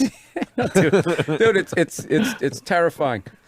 Terrifying. I love The only- Bill goes in and says that the things that we just look at and go read in the news and go, oh, Bill it's terrifying. I stay up at night thinking about this. What?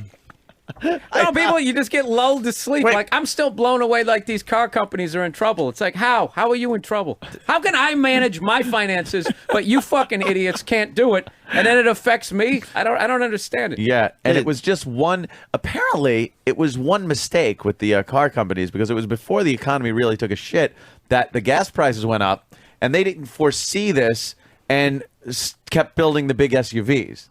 Now, I think that's bullshit. Like, people were still buying SUVs when the gas went up. No, it got creepy for like a month, and then it went back down again. Dude, for a month, people were actually saying complimentary things about my hybrid. For 1 month, Really? there was this 1 month Hey, window. you must like that, When huh? it got up to about $4.80 a gallon, they were just going like, so what's the deal with that car, Before that, it was all like, you fucking pussy. Yeah. It was Beep, just- beep. Hi, faggot. Yeah. But then it dropped down to 450 and that window closed, right? No, they were no, back yeah, to it hating went you. all the way back down, then everybody Started hating you again. Yeah, hey, by the way, we got to back up because no one picked up on what Bill Burr was describing with the water and the air thing. That's right. Why didn't we pick up on this? Jared in Oh, my Boston, God. go ahead. Hey, Billy, that magic water machine you have, I got one in my basement, too. It's called the dehumidifier, you faggot. It's called a what? A dehumidifier. Yeah, but you can't drink out of it. It's distilled water. Why not? You just get a little filter. My plants just fine. I can grow my plants just fine. I'll eat the tomatoes out of my bucket and my deck. I'll be fine for the apocalypse. Dude, email me. I want to learn how to do that. It is like... Go to Lowe's. Do they not have them on the fucking left coast, you faggot? You pretty much described the humidifier. Is that what it is? I have no idea. Yeah, maybe. With a couple Dude, fuck that guy. I never said that I was smart. With I a never few said I was filters, smart. maybe, to keep the water clean, and you're set. Hey, you hear about your ShamWow guy? Oh, I know. Wow. We got to Who get the kisses story. a hooker? What a dirty boy. Dirty boy. That's what he puts on his genitals after he bangs the hooker. Yeah, the sham wow sops up that fucking wet spot on the sheet. Well, Burr bought a sham wow, right? You brought it to our attention on the show, but and then he bashed it, but he was using it wrong. I was using it incorrectly. Evidently, you have to get it soaking wet. Wring it out, and then it'll absorb it. But then still, in the end, you still have to use paper towels because no matter what you're doing, you're wiping the floor with something that's wet. Yeah, so it's not gonna. Still it's not gonna dry. One of the funniest lines ever was Bill talking about his fucking sham wow and how it would be easier to clean up water with a plastic bag. With the bag that it came in, yeah. Fuck, that really is a fucking sham wow. Anyone else nervous about the lights going on and off even more than usual? It's been happening for weeks. And then what? Friday we were smelling like something burning. For weeks, those fucking lights have been going on and off like a disco in this fucking place. So I don't know what the hell's going on. Yeah. This whole recession's just making me feel a lot smarter. I always just assumed people above me. They Oh, were great really? with money. You always thought they you knew really what they were did. doing, right? Yeah. And they just don't know shit. Fucked it all up. 2-3 months of a bad time, and all of a sudden the whole world ends. Yeah, and they're talking about that, all-inclusive money, the world money. No, But, man, it's just a conspiracy. You're out of your mind. Bill brought it to us before the news did. Bill was talking about this like years ago. Oh, yeah. You know what? There's a bank out there. Now it's Chase Manhattan Bank. It's weird. It's almost like there's just going to be one bank at some point. Oh, Bill, shut up. Like it's going to happen. Like they let all these banks just go. Dude, wait, I don't what? even give a shit anymore. As long as I don't end up in a FEMA camp, I'm fine. I don't give a fuck. You don't want to be in a trailer? Yeah, staple a in FEMA microchip camp? to my forehead. I don't care. You beat me. I give up. The only thing you can do is learn how to survive outside. Then you think that you're winning, but then every day you have to bust your ass like a farmer. Or Grizzly Adams just traipsing through Cutting the woods, wood and trying to shoot a possum. Figuring out how to fucking make a fire. Right. Figure out what you could eat off the damn thing. Trying to find out where to plug in your dehumidifier. Right. Starts raining, you're underneath that tarp. Oh, don't want to have. I had a nice house. Yeah. I played before the government took it. Exactly. I'll take a mud hut. Let's get the sham wow story on the air. Oh, I love this. This story has sham, don't have a cow written all over it. This has Vince Why hear that again? Did he try to make a funny? I hate when I just don't see the obvious joke like that. Jimmy, that jewel was just sitting there waiting to be plucked. Especially don't have a cow, because that's such like a young and modern hip way of saying don't fucking have freak out. Cow, because it rhymes with wow for sham, and then wow. Well, yeah. I hear there's a lot of sham wow references in this news story. Oh, good. Listen for them. This story has sham, don't have a cow written all over it. This is Vince Shlomi, the pitchman for that super absorbent towel you see on TV, Sham Wow. Well, Vince was arrested in Miami on felony battery charges, Sham Rao. Apparently, Vince was at a hotel in the company of a prostitute, Shambao Wow. Asian? Yeah. And according to police report, that lady of the evening bit down on Vince's tongue and wouldn't let go, Sham Ow. So Vince slugged her, Sham Pow. Both were arrested, but so far neither has been formally charged yet. Sham, wipe the sweat off your brow. What a bizarre story. Oh, I thought you're the bizarre part of the story. Oh. At any point, do you think those news guys ever look at the writers and just be like, really? Really? I gotta write this shit? Because, they're renting modern comedies and, They have to be smart to have that thought. One of the things we do on the show, Bill, is like when something happens live and you notice how dumb these people really are because they had nothing to read. Oh, my God, that was brutal.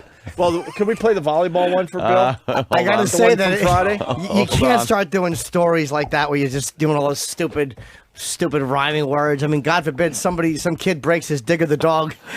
Somebody fired. Nothing on that one. I had higher hopes. You sort of laughed through the beginning of it. I didn't understand. I just thought it was such a home run. Digger the dog? You don't remember that toy? Yeah. I remember it, but I missed where was Digger the dog. Well, if you do a rhyming word with Digger the dog. I was just trying to think of other products that would be bad to rhyme the entire story with. Yes. Oh, okay. Wow, that's is that right. the hooker? Yeah. Oh, he fucking punched her eyes, man. Yeah, she's got the... Holy shit. Is her tit bruised? Yes. Oof. What the hell? He belted her in the tit? I love this. I'm going to Look buy at his her product. fucking face. He fucked her up. Yeah, it was almost like she was biting down on his tongue. Yeah. What did he like? Did he just take both of his fists and go wham right into her? It's like that's called a defibrillator. Yeah. He just did it two at once. Clear. Wham! Both fists into her fucking eyeballs. Holy shit! Did he fuck this chick up? I got to admit, I don't advocate that on any level, but a bruised titty is kind of funny. A bruised tit is really funny. It's the inside of the cleavage part of her tit. Yeah. Looks like a bad cantaloupe. Yeah, it's got to rot. You got to cut that slice out.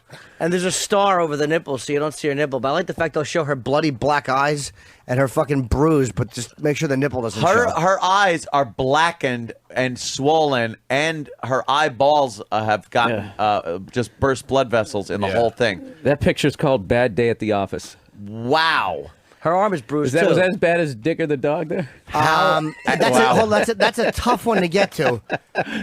You enter the neighborhood, but I don't think Dicker's going to be topped at all. She looks like she was leaning over reading the newspaper, like topless. It looks like newspaper print on her boob. Like her tit worked like silly putty and picked up the comic strip, and now you can stretch. There you go.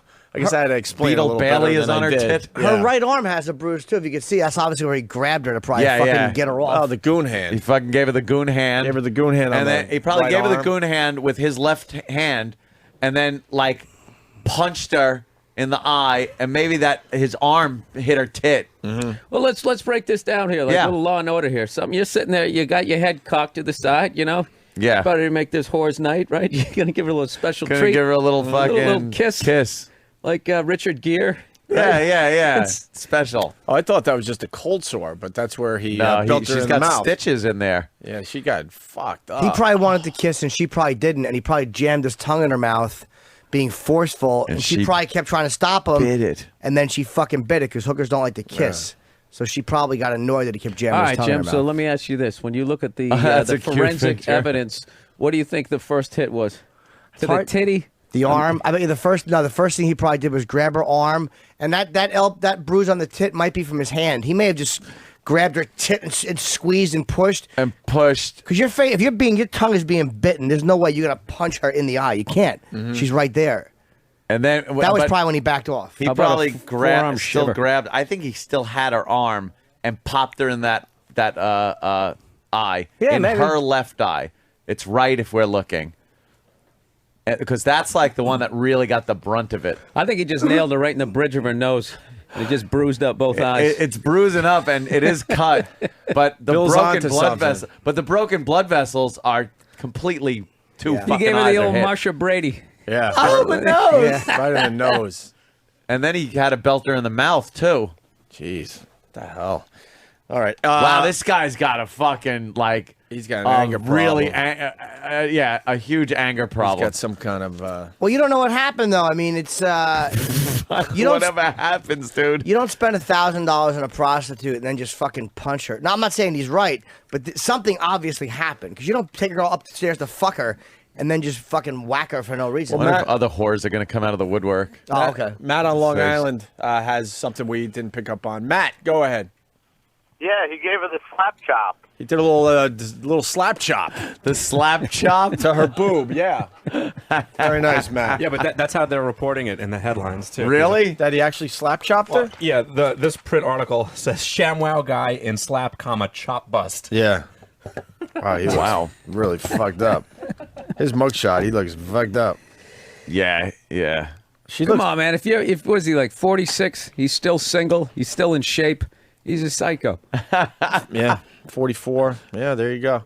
Hey, we got the audio of the volleyball because you think that these dummies actually look at what they're writing for them and thinking, "What are you doing to me?" They don't have a thought in their head.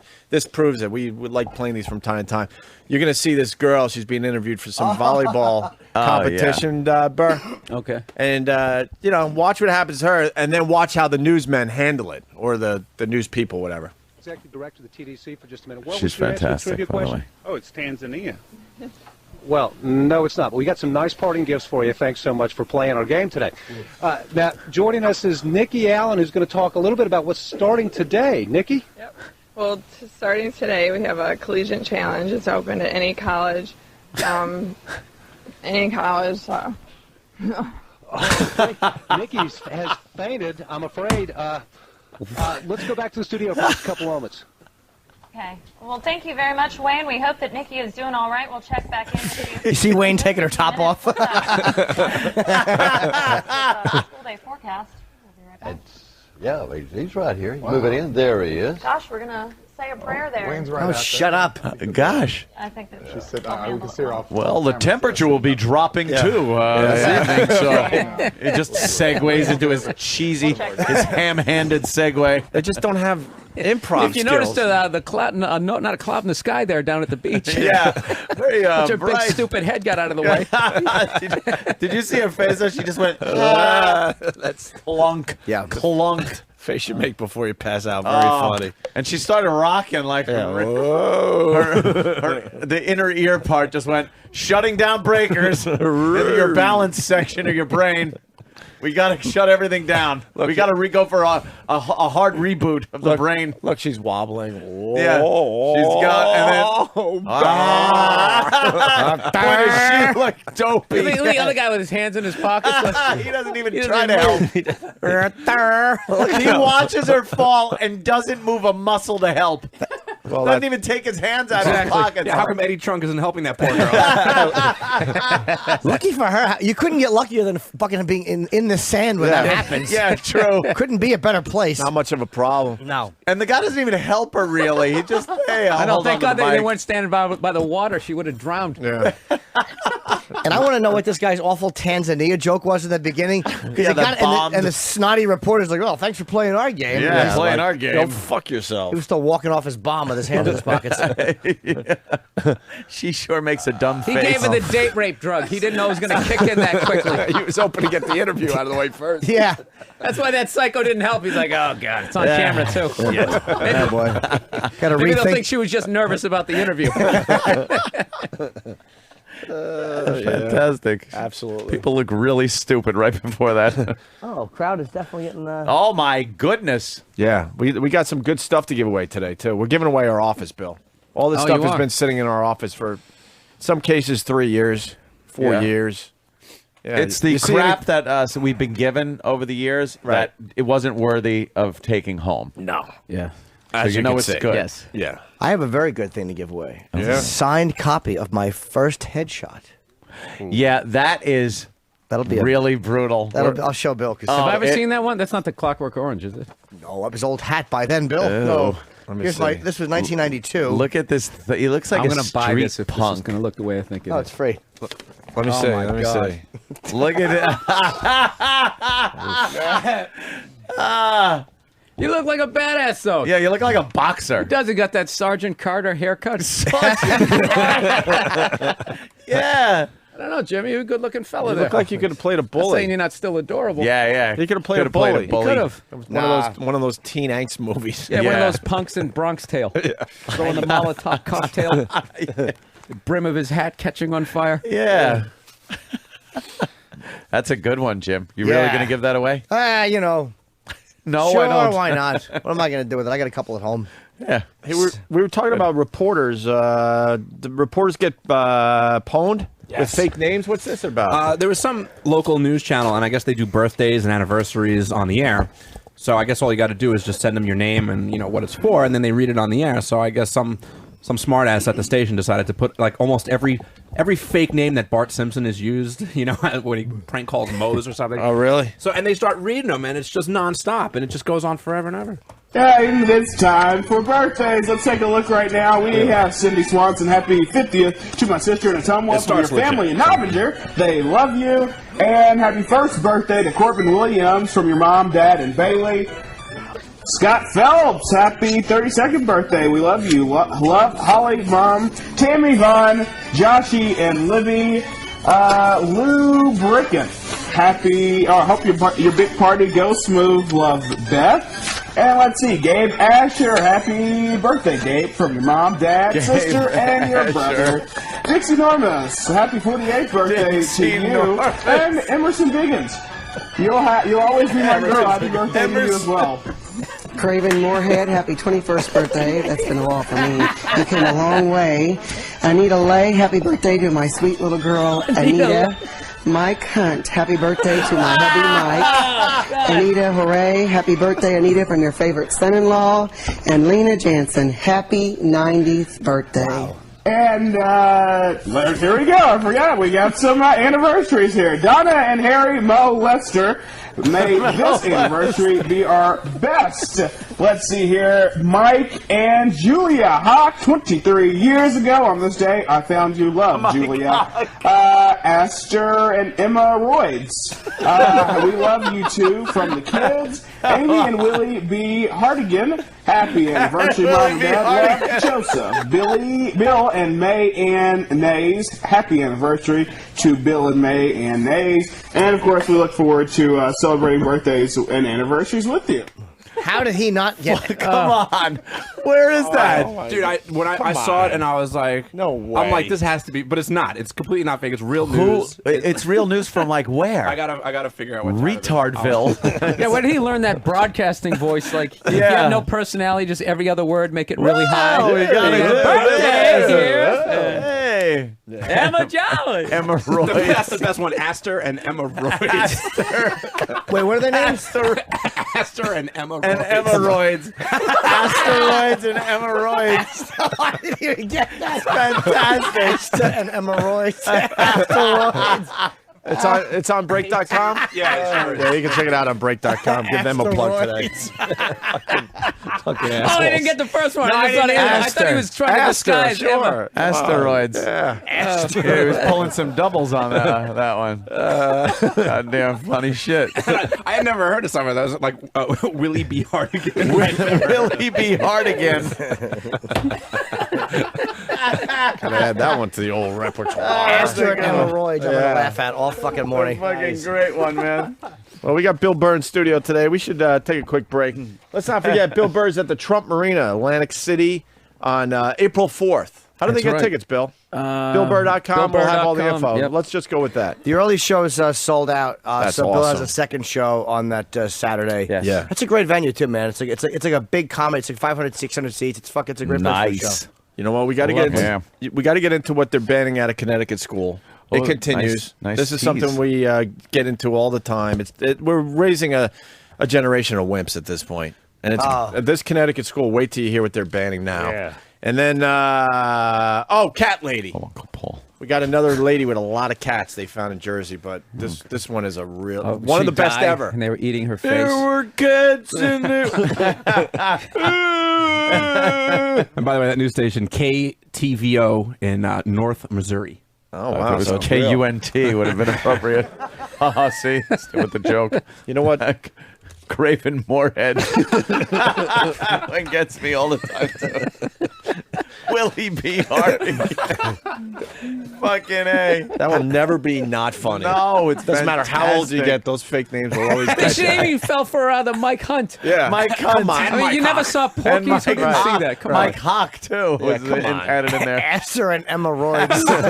That's probably the better. He's the got best the one. hemorrhoids.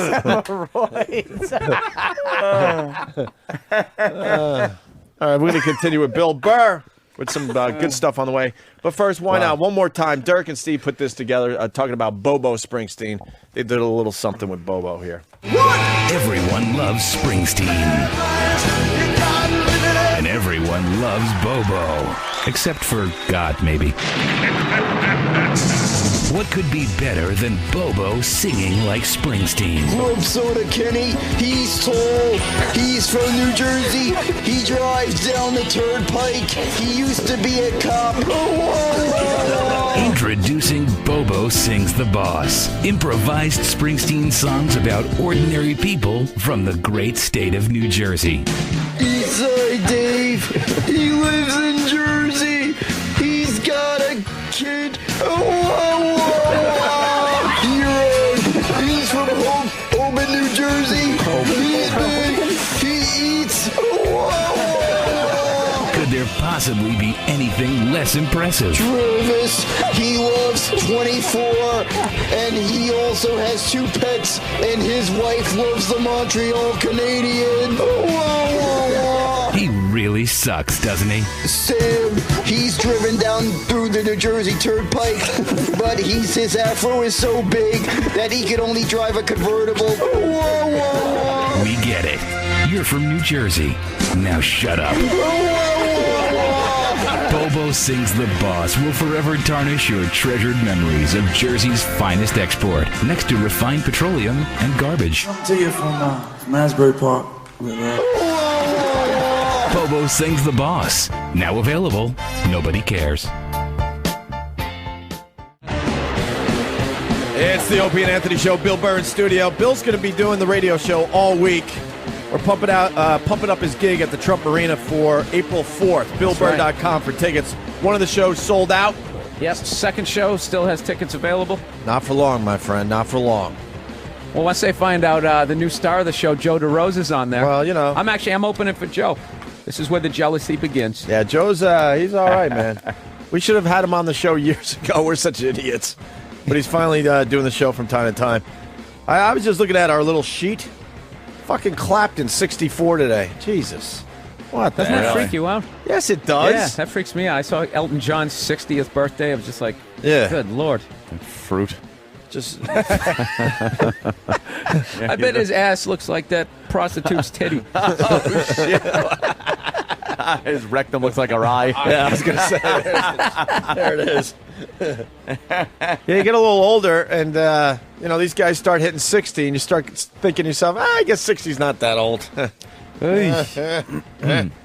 Me and Bill were discussing the world. Yeah. And its imminent collapse. So we were just, me who described the dehumidifier, evidently. Yeah. Well, the 2012 thing. I mean, it's all going to come to an end 2012. So we were just discussing how it's just everything's kind of getting a little frayed and coming apart at the seams a little bit, and how all of a sudden, and he brings up a great point. All of a sudden, Mexico is a problem. Like, Mexico hasn't been a problem, aside from the illegal alien shit, Sure. but that's like a given.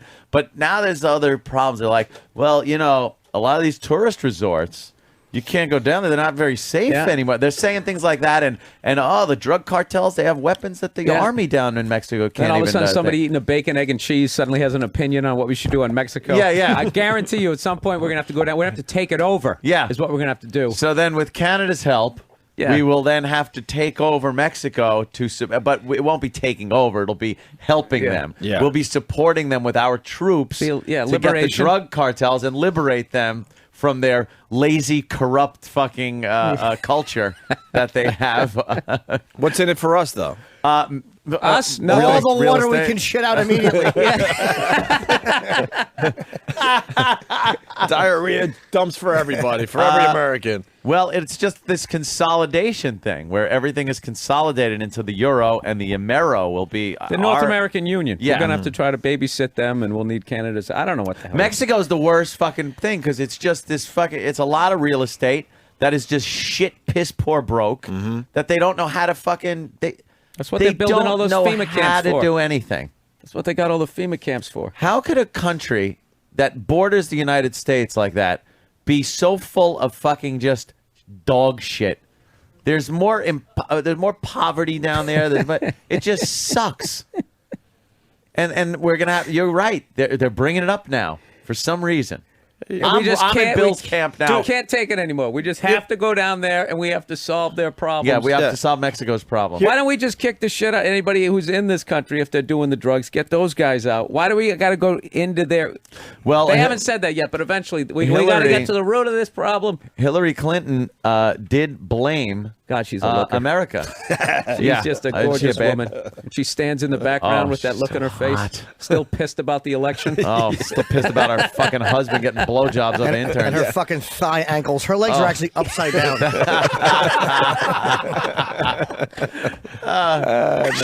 She did say that we're responsible for the drug, our insatiable appetite for drugs in this country are responsible for the cartels getting so much money. Yeah.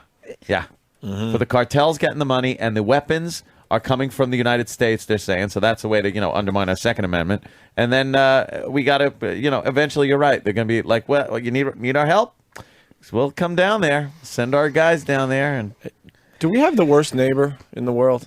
with Mexico? No. Who has the worst neighbor? Oh you my think? God! Fucking whoever lives next to Somalia.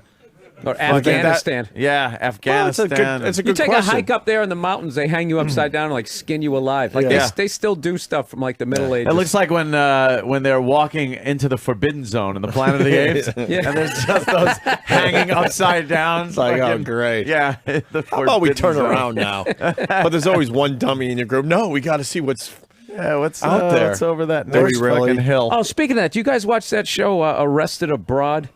Oh, yeah. Dude, I couldn't stop watching that show. I'm never leaving this country Isn't again. it horrifying? These guys are like, and they held me for no reason Yeah. for fucking, I 2 spit on the years. sidewalk. It's always for some dumb thing. A lot of them, though, like there always Well, seems to be they some got a bunch of drug some ones, English too. guys trying to like smuggle like 10 kilos out Right. in a fanny pack. Right. And I made it the whole way. Yeah. I Then like the they ones always that get set up arrested, the and then they broads. always goes, "What were you thinking?" Then they play that creepy music. I thought, what have I done? What have I done? What have I done? I'll never see my mother again. Never see my father. What have I done? I'm in prison. What have I done? I got frisked when we were in Brazil. Brazil scared me because you're traveling with these prostitutes, and it's like I didn't trust them fucking getting By thrown. mule. Their grandfather's pulling in a rickshaw. But I was scared of fucking being set up by a cop. We got pulled over, and I would always make the hooker travel in a different car because this way the hooker can't plant drugs on you. Or throw No, drugs you by their paranoid. feet, Mhm. and the cop shook us. He patted us down. He took us out. I was alone. He's like, "Drugs? You got drugs?" And Yes, I do. You want some? It was What do you need? fucking horrifying. You thought it was going to be, what is this? Yeah. It's Pulls it out like of you his realize your how pocket. helpless you are. Yeah, they have no problem throwing some drugs You'd on be you. done. Yeah. There'd be nothing you could do about it. I mean, they want money. You could buy your way out of it, but it's like when you're there, it's like I don't have the comforts of calling people I know on the force or a lawyer. Like, at least here we have some set of a fucking rules. I don't have any pull down there, Jimmy. I'm sorry, Jimmy. You're going to have to do the time. So, yeah, that was Comes down and visits you and puts his tit on the window of the visitor. Yeah. Oh, Jimmy. Then he brings Roland's clothes, and I fucking and I sneak out. So they didn't ask you for money? You got out of that situation? No, because when he was asking me, he's like, "You got drugs? You got drugs?" I was just the adamant, incensed tourist. No, no, I don't have How drugs. dare you, sir? Good for you. I will call my lawyer. Yes. I was so obviously not carrying. It's like they'll set you up. But they don't care about that. I think if you got something, they'll really fuck you. But if you're fucking, I'm Mr. Straight and Narrow tourist guy. There's a million guys down there. They could just pull you out of a cab down there, huh? Ask if you got drugs. They were stopping us because we Isn't were that staying at the great? Sheraton, and it was like, I guess, less than a mile. Patrice would know the logistics better, but there was a hill right after that which took you up to the project. I love it. This is such a crazy third world story, and then the middle of it. So yeah, I'm staying at the Sheraton. I know the Sheraton and fucking where they drag you out of cabs and ask you if you got drugs. Jesus. We got to get Bob Kelly on the phone. He was the one that went to the worst country ever. Remember all those crazy stories he was telling about roadblocks? Where was he? He was traveling. Oh, that asshole decided to be worldly. Yeah, where'd he go again? It was not Peru. One of the most dangerous places you could go. Guam. Like, Colombia. He was somewhere. looking for oh my God, why can't I think Bob today? was always- He was walking around the ruins and trying to get little trinkets. He got a piece of a trinket, and Bob is desperately trying to find some kind of spirituality, so he's not just the empty piece of shit that everybody knows he is. No, dude, I went down there. It was beautiful, dude. It's the Mayans. Shut the fuck up. The Mayans. And He's we always- found these ruins, and we're just walking on these ruins, dude. No, you weren't, dude. You know how many people have been there Yeah, before? right. No, dude, we were in the woods. It was peaceful. Shut your fucking mouth. I would have loved to hear him trying to paraphrase whatever pamphlet he just read. Dude, the fucking Mayans, dude. The Yeah. fucking architecture, dude. Yeah. Just fucking, And this do with the sun. You find these things, and they're just thousands of years old, dude. It puts it in perspective. No, it doesn't. He's a fool. Maybe I wish he would have been fucking elephant napped when he was down there. Yeah, if the boys could find a little taste of Bob Kelly being the world traveler, it'd be worth playing today for Bill Burr. Worst neighbors ever. They're saying North and South Korea, and then you got Pakistan and India. Oh, he went to Guatemala and India, Pakistan and India, and North Korea, South Korea. And anybody who's fucking bordering Russia, because Russia is like it's like living next door to like a 6'5" ex-linebacker who drinks and is dying to kick your fucking door in again at some point. Yeah. And Bob Kelly went to Guatemala. Okay, so we're getting all the answers. He went relic hunting. Relic hunting. Thank you. Relics. We got these relics, dude. I picked up this piece, and then I couldn't have. You remember, I was calling it like a piece. Yeah. There was this piece, and I picked it up. It's just a rock that might have looked like something. Yeah, you're not What finding is this? value in nothing. So I'm trying to find something that What value. Right.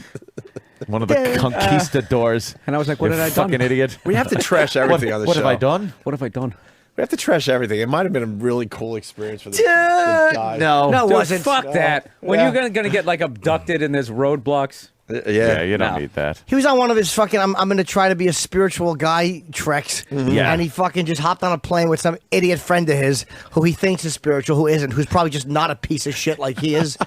Anyone who's just not a piece of shit, Bob, thinks they have something really going on. Dude, he knows. The guy's traveled. Shut up. He knows. Fuck him. Anybody with a yin yang hanging off a chain around the neck. Oh, I wish Bob was here right now. I'd like to spit on him. Just smash him. Absolutely. Step Dude, on you his know there relic. was like hookers hanging out right in front of those ruins. Of course, they're awful. Because Guatemala and Bob said they all look alike. They all have like that awful pitch black hair and it's cutting a bowl cut. It's they all have that look like from the late night give money to these kids commercials. Oh, yeah. Where the women even wear those derbies. They wear like little bolo hats and shit. Dude, I went to Costa Rica and oh my god, yeah. I hear it's awesome down there. What? Yeah. Did you go to a resort? I didn't go to the awesome place. Oh, really? I was The on the awesome place. Gulf of Mexico side, and You weren't in Club Awesome, huh? Filthy beach. No, we did another stupid touristy thing. Like let's rough it out. Let's go sleep under a mosquito net.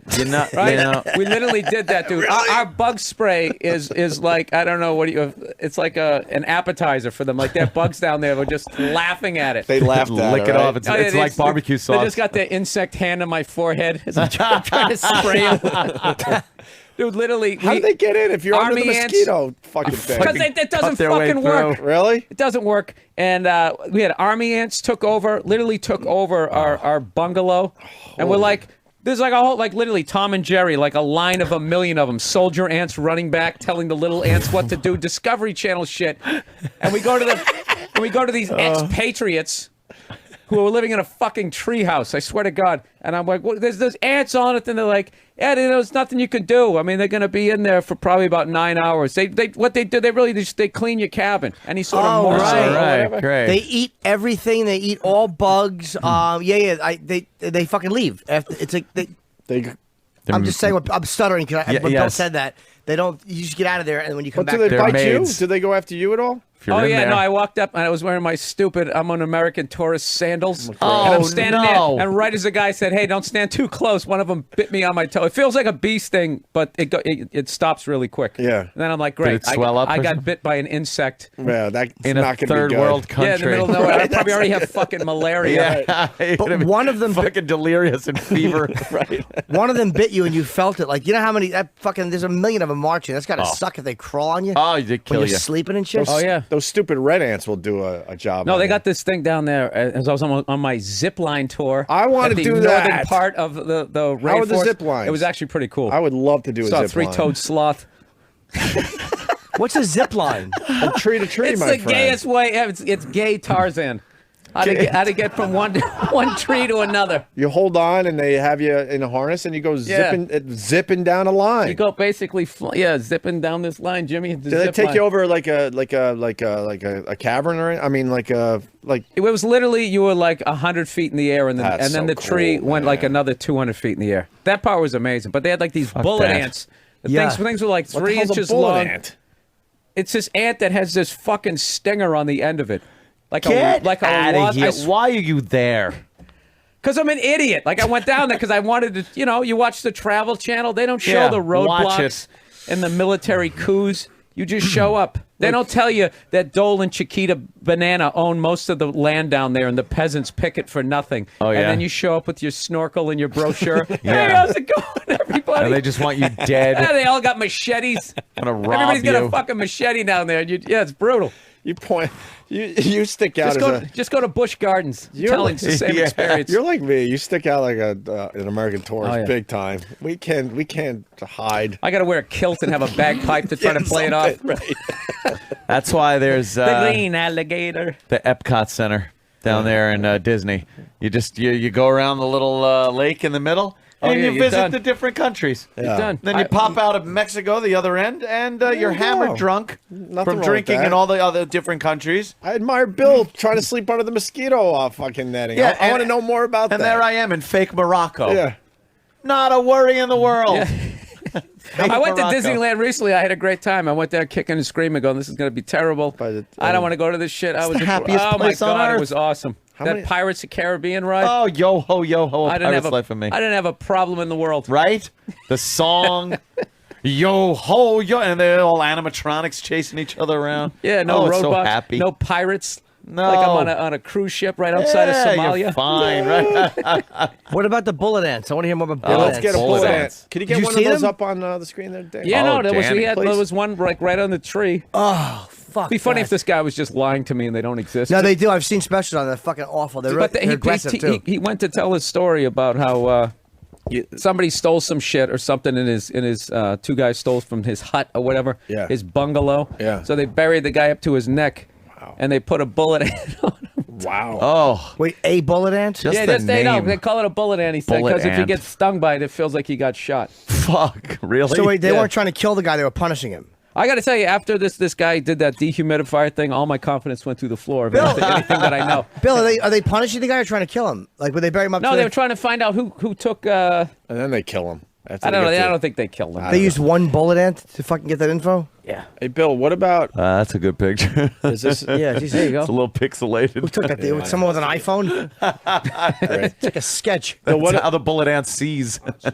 Bill, what about the monkeys? I hear the monkeys come and steal everything from you. They're just... There you Oh, go. they had one. We didn't, but we didn't have those.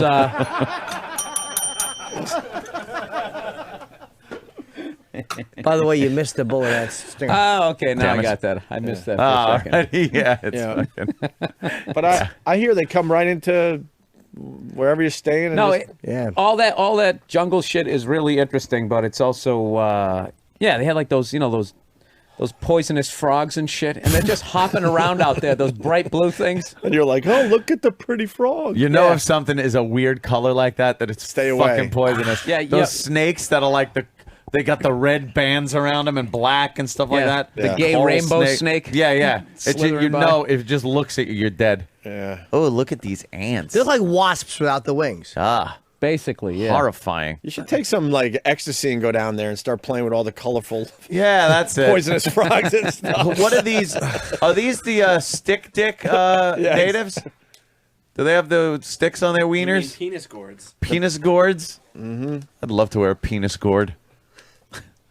What are they making? Like ant soup? I don't know. The video said it was some kind of weird ritual that involves all these bullet ants. Well, So great. they're letting them bite it? What the Great. fuck? Why don't they stop doing that? Savages. Why would you Oh, want- God, look at them crawling all over Why that would you want shit. to piss off these bullet ants What are more? they crawling on? Oh, Because they that's what put it in the guys glove. always- This is what fucking Steve-O did this. What? You're being tested as a man. They put your fucking hand in a glove and they dump bullet ants It's in it. a fucking shitload of bullet ants, and you gotta take the pain. Take Get the pain. fuck out of here. Where do they put the ants? in the in glove the gloves that you're wearing. So Oh, now in the you're wearing gloves. 2 gloves, and they're full of ants, and they're biting you. Then you got to do the little tribal dance there. Yeah. I would just not move and hope that they fucking relaxed. They're ants. They're not gonna relax. Put them in your pee hole. Ow.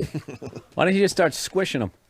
Treat them Yeah, like the it's just- fucking ants that they are. How long does that go on for? Too long. What is wrong with the rest of the world? Bullet ants are biting this guy. How I know. do You know you what's do funny? this? And you know, then the medicine doctor comes over with some Yeah. leaves, rub some leaves on it. You're like, okay, can I go to a Dwayne Reed now? Leaves and mud.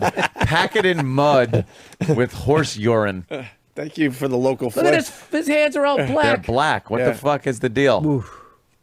What happened to his hands? Did they coat him with anything first or no? I don't know. No, his arms are black with poison. Holy shit! No, come on, dude. These guys Can't are be black with fucking poison. They out must of have had to control. darken his hands for the ritual. You think? I don't know. These are some I'm just- hurting I'm just motherfuckers. guessing. Initiate can be considered a true warrior until he has undergone this rite of pain, not once, but 20 times. What? Oh. Fuck you. Imagine you do it once and then you go, all right, 19 more to go. 19 Yeah, to go. 19 more to go. Oh. Get the fuck out of here. How about halfway there? Oh, all right, now I just got to do exactly what I just did. No way. I did 10. You don't do it in one day, though, right? You probably do it. Why am I asking you? I don't know. They're savages. I would have hate that no fucking idea. bullet ants in my hands. Ugh, it hurt. So no more mosquito nets for Bill. You're done with No, that I crap. still like, yeah, no, there's a bunch of stuff like that I'd like to see, like that Galapagos Islands, but you have to go through Colombia. It's like, okay, well, Yeah, so much that's for a that. nice spot. Yeah, fuck that. That's what you got Discovery Channel for. It was never safe to go to the Galapagos Islands, even in the olden days. Like, it was never a safe place to go. Why is that? Because of pirates back in the old days, and shipwrecks and storms, and then just fucking thieves, and now Colombian drug lords. You can't How go the there. fuck did pirates find people out there? Yeah, right. That's what it kills me about that Ocean's whole huge. thing. How do you find them? There's got to be just a place where the shipping lanes. Yeah, I think it's like pretty close to where you got to come into port. Maybe. I don't think it was like the middle. Terrifying time. Imagine the middle of the ocean. You're like, what are the odds of fucking pirate ship? And there he goes, "Arr, what a stroke of luck, mateys." Yeah, you just beat out some typhoon in your wooden ship. Yeah. You're with sails and your wood, yeah, and there you are in the middle of the ocean. It's like, what is that? A pirate ship? Bunch of pirates. They all look like Motherfucker. Alfonso Soriano.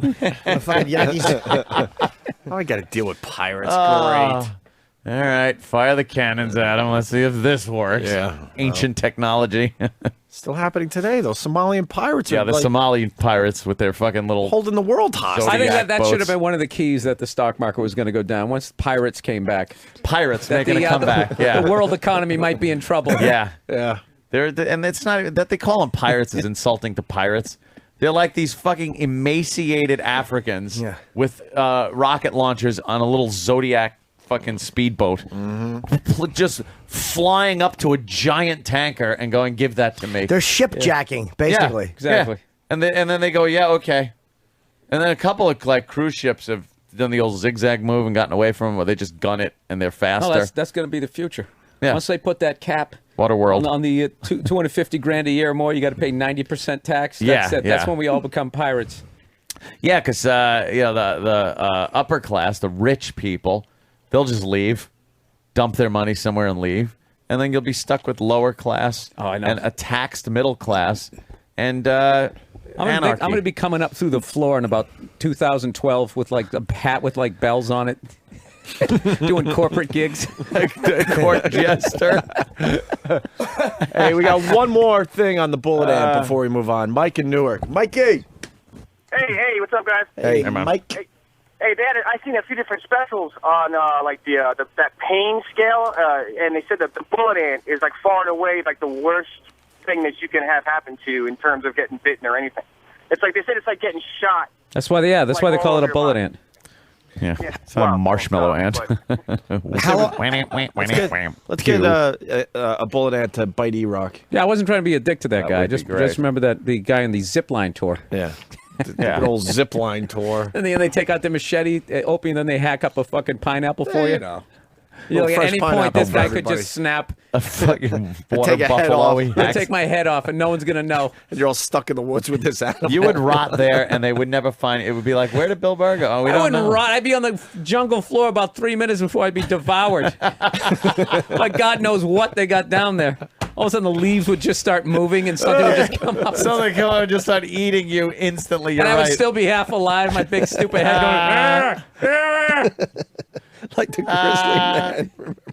Oh no! You ever see the ones where that guy fed that baby chick Have you seen that? This guy feeds a baby chick to like a I don't know, like a python or something, and he swallows it whole, and the thing is literally going down his throat, like go tweet. Oh tweet, shit! Tweet.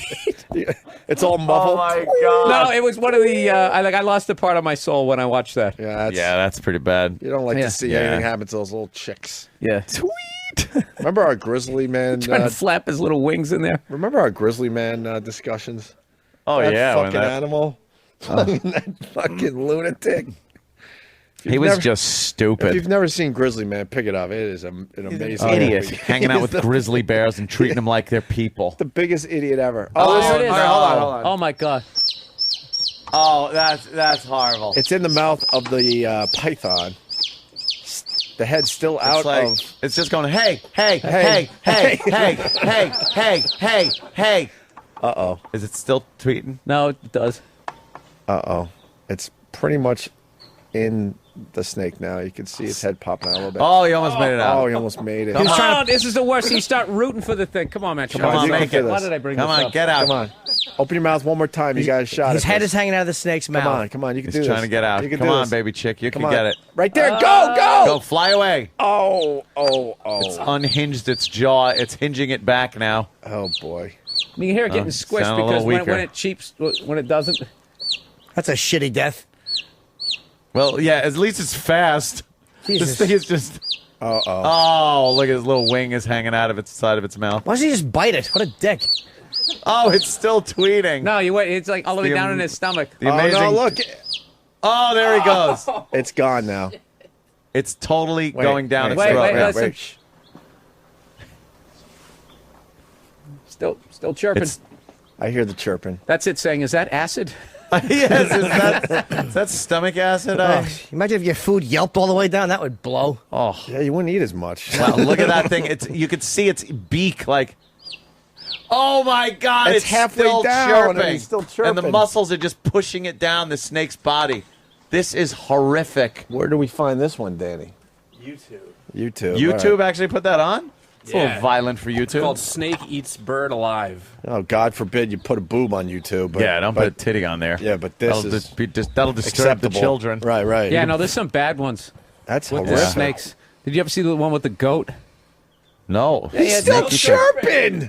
That thing's As gonna you guys are chirp talking about the goat. And you see him shitting it out. It's still chirping. This thing is easily a foot down its throat at this point. Yeah. And those muscles gotta be like fucking There's squishing no it. way it's still chirping now. Yeah.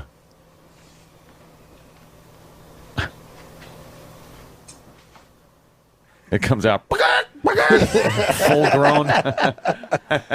Is that it? Snakes No, there was tickle. another one I saw in there where these guys basically fed a goat. Wait. I still hear it. Yeah, it's still tweeting in there. All the way in the middle of the stomach. Yeah. Oh my God. It's in there. I would fucking use that stupid little beak and just start pecking Well, at you- its I'm guts. sure it is. Yeah, you think it is? What do you think he's doing? Being careful? I don't want to poke the snake. You think you'd chop the snake in half and take that thing out? It lives at that point. I was just Yeah, wondering that. Probably. Nah, Unless you don't he know. It might have fucking busted it had up. acid all over it. You'll have a chick that behaves after that. Yeah. I'm gonna go pee real quick because Ozzy's calling in and Sharon Speaking like of 3 snakes. minutes. In 3 minutes, why don't we all take a break and set up for the big interview? We'll be back in 3 Oh minutes. my God. Yeah, go with a short break just What in is that? case. It's a pig. A pig. They ain't gonna swallow. Nah, no you pig. got to get the one with the goat. With the goat. All right, we'll get the goat. I'm going to piss. We got lots to do. We're gonna take a quick Go, Wee-wee. leak. We got Sharon and Ozzy Osbourne calling in a mere couple of minutes, so stay there. Bill Burr with us. Opie and Anthony.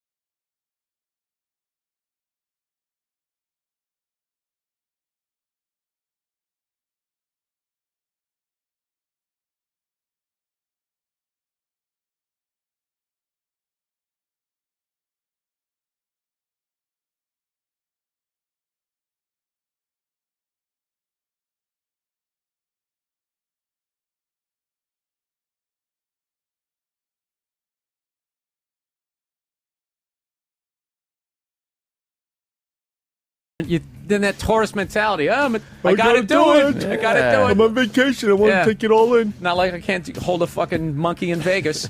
So I really reach my hand out, and this thing jumps on me, right? And within 2 seconds, he basically turned upside down, wrapped his tail around my neck, reached into my pocket, took my hotel key, and then just took off and went into a tree. Literally in about 0.5 seconds, and I was just standing there just going like, really? Yeah, great. Really? That just fucking happened? Yeah. So I forget I somehow had some food, and I had to trick him to somehow put the food over there, and he put the key down, and I threw the food, and then I had to grab the key and run away because he had a rope around him and get out of his reach. Since I'm running away, the monkey figures out what I'm doing. He just goes like, ah! He just screamed at me.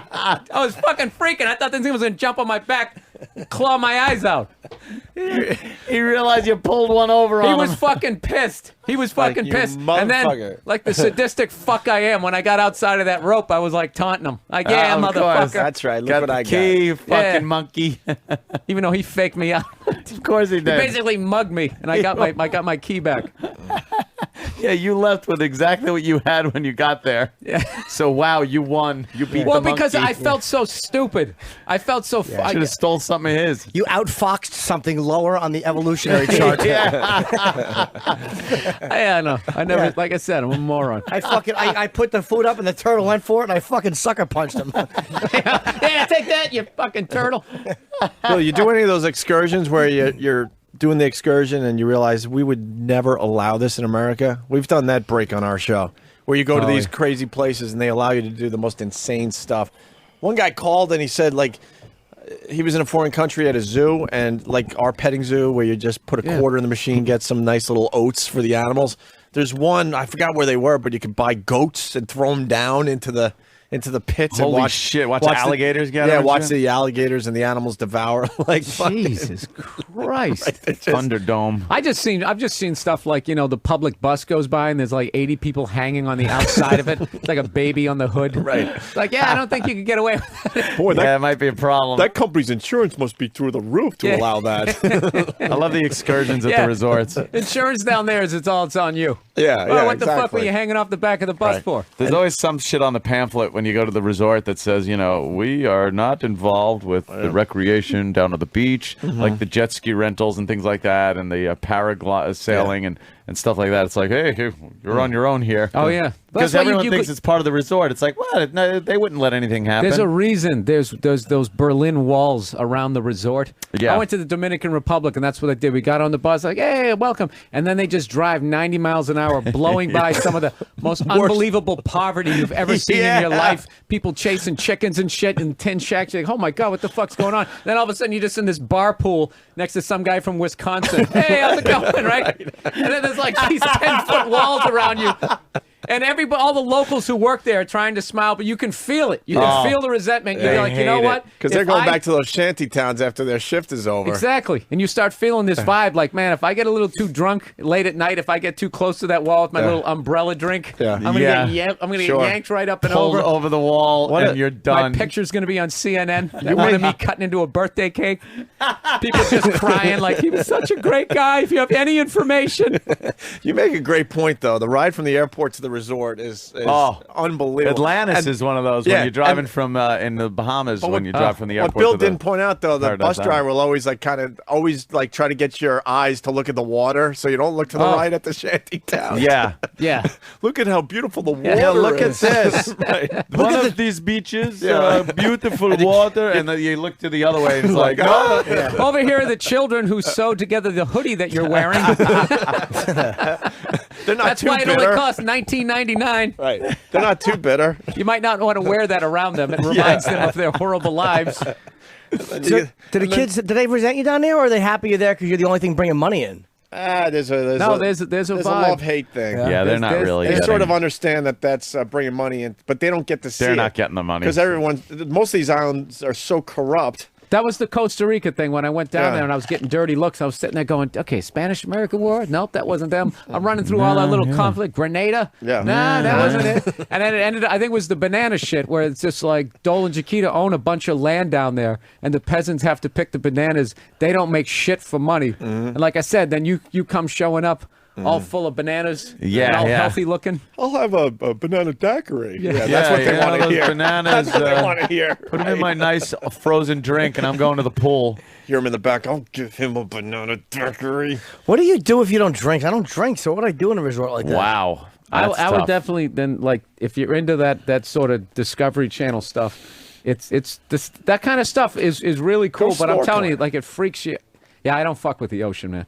Oh my God, At all. monsters in there. I'm going monsters, and you can't even see them coming. You know what? I'm going on another diving trip in a week, Yeah. my friends. I can't wait. Where you going? Have fun. I'm just going away. All right, I'm going to ask you the hacky. I'm gonna go diving all week. I'm going to ask you the hacky diving question. Have you ever seen a shark? No. Most people will say that just to say it. I've never seen one. You don't see anything that crazy usually. Dude, that's kind of a good thing. You're making it seem. Well, no, every time you jump in the water, they go, well, hopefully it'll be our lucky day and we see a shark. And I'm thinking, I'm not that brave. You I just know, like they to swim really around don't down attack people Right. when they say shut I went up." snorkeling Yeah. with sharks. And it was like we talk about, like it has to be safe because they're taking us out there. They must know what they're No. doing. They didn't know what they were doing. They leave They were people. just taking a chance. They fucking go back with the boat and leave people out there When they to tell die. when they tell you to take all your shiny jewelry off before you go in the water with the sharks, you got to think they haven't really thought it out. Because it looks like perfectly a yet. fish scale. You're a glinting lure. in No, the that's sun. no Yeah. lure. Like, yeah. No, yeah, that's- well, yeah, you're right. okay. You're right. That's because you're if you get eaten, they want to keep your jewelry. They divvy it up. You just leave your Take it shit in the back. boat in case there's a problem. You know what? And then we get on board, back up on the boat with no incident, and then they do a feeding frenzy with the sharks. And you're like, what? I was just in the fucking water with these animals. What are you, nuts? Oh, wow. It was scary, man. And they do it there every day, so they're Every already day. getting excited. Well, they assume they have like a box at the bottom of the ocean that they fill up with fish. So the sharks stay down there and just kind of feed off the box. But as all the people in the water, they start getting curious, and you watch them start spiraling upwards. And then the guy, he times it out perfect. He goes, I think it's time to get back in the boat. And the last person is getting on the boat as it's pretty much nipping at its feet. Fuck that. yeah, I'm sure that's that really... was one and done. We're like, we'll fucking never do that one again. Because then you start thinking, they haven't thought this out. No. It's a foreign country. They live by their own fucking rules. Yeah. Oh, yeah. Dude, you're risking getting two of the worst deaths ever in one, getting eaten alive and drowning. And drowning. All at the same Right. time. What's got to be worse than when you feel the shark pull your fucking foot down Oh and your my mask God. shoots off from the momentum, so And now you're you just can't like, breathe? oh, I can't breathe, and I'm being eaten. Like, and you would try to hold your breath as long as you can because it's just a reflex. I would think that a lot of air is escaping your body. Oh, as you go, yeah, as you're being bitten in half. First thing you'd yell is, fuck! Oh, no air. Why did I yell that? I should have just thought it. What have I done? What have I done? And I thought, what have I done?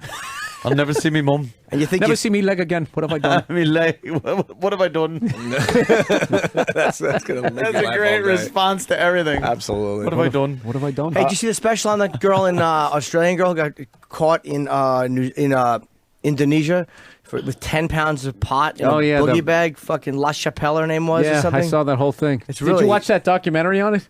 On what? Yeah, they called Yeah, it. on the documentary. It's called Ganja Queen. Oh, you can tell I wasn't even listening. Like halfway through it, I'm already thinking of the next joke I want That's to tell. the one. That's the Sorry, one man. that had the. Such an No, idiot. I was like, did you see that thing on the thing? Yeah, You're like- there was a documentary You go, on it. did you see that documentary about that woman? I go, yeah, they made a documentary about it. Did you, I did think you it see meant that? the documentary. A documentary about the documentary. Yeah. Enough about the documentary. I was watching that. That was that bitch that got caught with the drugs. And Yeah. apparently her father, though, was into, like, drugs. The more What I the read fuck? about it, I'm thinking she's guilty. the more I read about it after offline, like online, the more I think like, wow, she did it because Yeah. there was a guy who was really like they said that there was a baggage handler, like the baggage handlers that they said in Australia would put pot in people's fucking luggage and then it would go under the, go to the next place, and when it offloaded the plane, someone on the other side would fucking Yeah. keep the pot. And they said hers was a connecting flight to Indonesia, so somebody missed fucking taking it out of her bag, so it went right through with her. So that's what their excuse was. Like, we didn't fucking pack this. Holy It basically shit. carries a death penalty. In Yeah. Indonesia, it's a death penalty. So, I'm sure it's a nice civilized death, too. yeah, it's fucking. Bury up. Painless and quick. And Bury you probably- where all your head's exposed and they take 9 irons to And- your fucking scalp. And after years of appeals, I'm sure it's not like right when they fucking put Yeah. that gavel down, you're fucking let out to a horrific No, this death. girl, like they actually, their sympathy towards her where they just gave her life in prison. No, 20 years. She got 20 years. Oh, 20 years. I'm sorry. 20 She got years 20 in an years. Indonesian prison. That's got to be wonderful. That's an easy ride. And well, they said that Dude, that's stand on my head. after the case, the fucking the guy who was accusing the baggage handler goes, the more I've learned, I apologize to the baggage handlers because he really thinks that she did it now. And they said she could have probably bought her way out of it if she had just like her people had shut the fuck up and not went public and not challenged the prosecutor publicly and called him out publicly with the press because then he had to do his job and. Oh, what a Yeah, because I didn't believe her either. But the only thing that was making me believe her was like, who would be stupid enough to try to bring 100 pounds of weed in a boogie board bag? I'll just check it. Mm-hmm. Well, she went with her family. What have I done? What have I done? What have I done? I'll never see me mom again. They probably assume that I'm going with my family, and they're not going to search a fucking girl with her mom and dad and brother on the fucking trip. Yeah. Fuck. And they did. And then when you talk to the guy, when you listen to the guy who actually found the pot, you believe him because he worked at the airport in Indonesia. And he goes, before I opened it, like she knew, like she panicked or she said something. Really? He's like, yeah, but when you listen to this guy, you're like, no, he's not lying. He just opened her bag and found fucking dope in it. Amazing. We got. You know what's the worst is that you're going to you're going to the plane, you're going right down the jetway, and then you get stopped. That's what always happens. You get stopped at the last second, and then next thing you know, you get dragged into that room. And there's some sweaty guy screaming at you with a cigarette. You're just like, oh, God. That's not good. Yeah, no, that isn't good. The top button of a military Passport. uniform open. Yeah. This is not good. He's looking at your passport and looking at you, and it's just hot, and he's cigarettes in his mouth. Dried blood on the table in front of you. Just like. I think we got to break into this conversation for the Osbournes, but okay, maybe in a second or two. All right, and we got some good phone calls coming in. Friend vacation in Belize. Natives let you stand 3 feet away from the alligator. See, that's good. And you just assume, oh, all right, they know what they're doing. And then another guy, I went to a shooting range in a bar in Bulgaria. In a bar. What happened? That false alarm? In 2 minutes. Oh, in 2 minutes. All right, let me grab this call real fast then. Nathan in Boston, what's up? Hey, what's going on, Anthony? This one's a perfect one for you. Yes, sir. Yeah, we sort of set it up there, Nathan. You went to a bar in Bulgaria, and it's a shooting range as well. Yeah, man, you pay by the bullet, and they got just shells and ridiculous guns. They shoot off AK-47s on the range. They got AR-15s with the laser scopes on them. Like 6-foot tall shotguns. It's the most ridiculous thing I've ever seen. It was just in a bar. You go get a drink. You go shoot. Yeah, get nice and liquored up. That's great. That's why you got to go on vacation, because it's all the stuff we used to be able to do here. It wasn't official range, like, those bulletproof glass and all that kind of stuff, but... Yeah, I wouldn't assume it was. Amazing. Oh, that sounds like fun. Yeah, right on. Why not? But it's Bulgaria. That's the problem. Yeah. Gotta go to Bulgaria. You can put that part aside. All right. Isn't that where Butch Cassidy and the Sundance Kid got killed? Wasn't it Bulgaria? I think it was.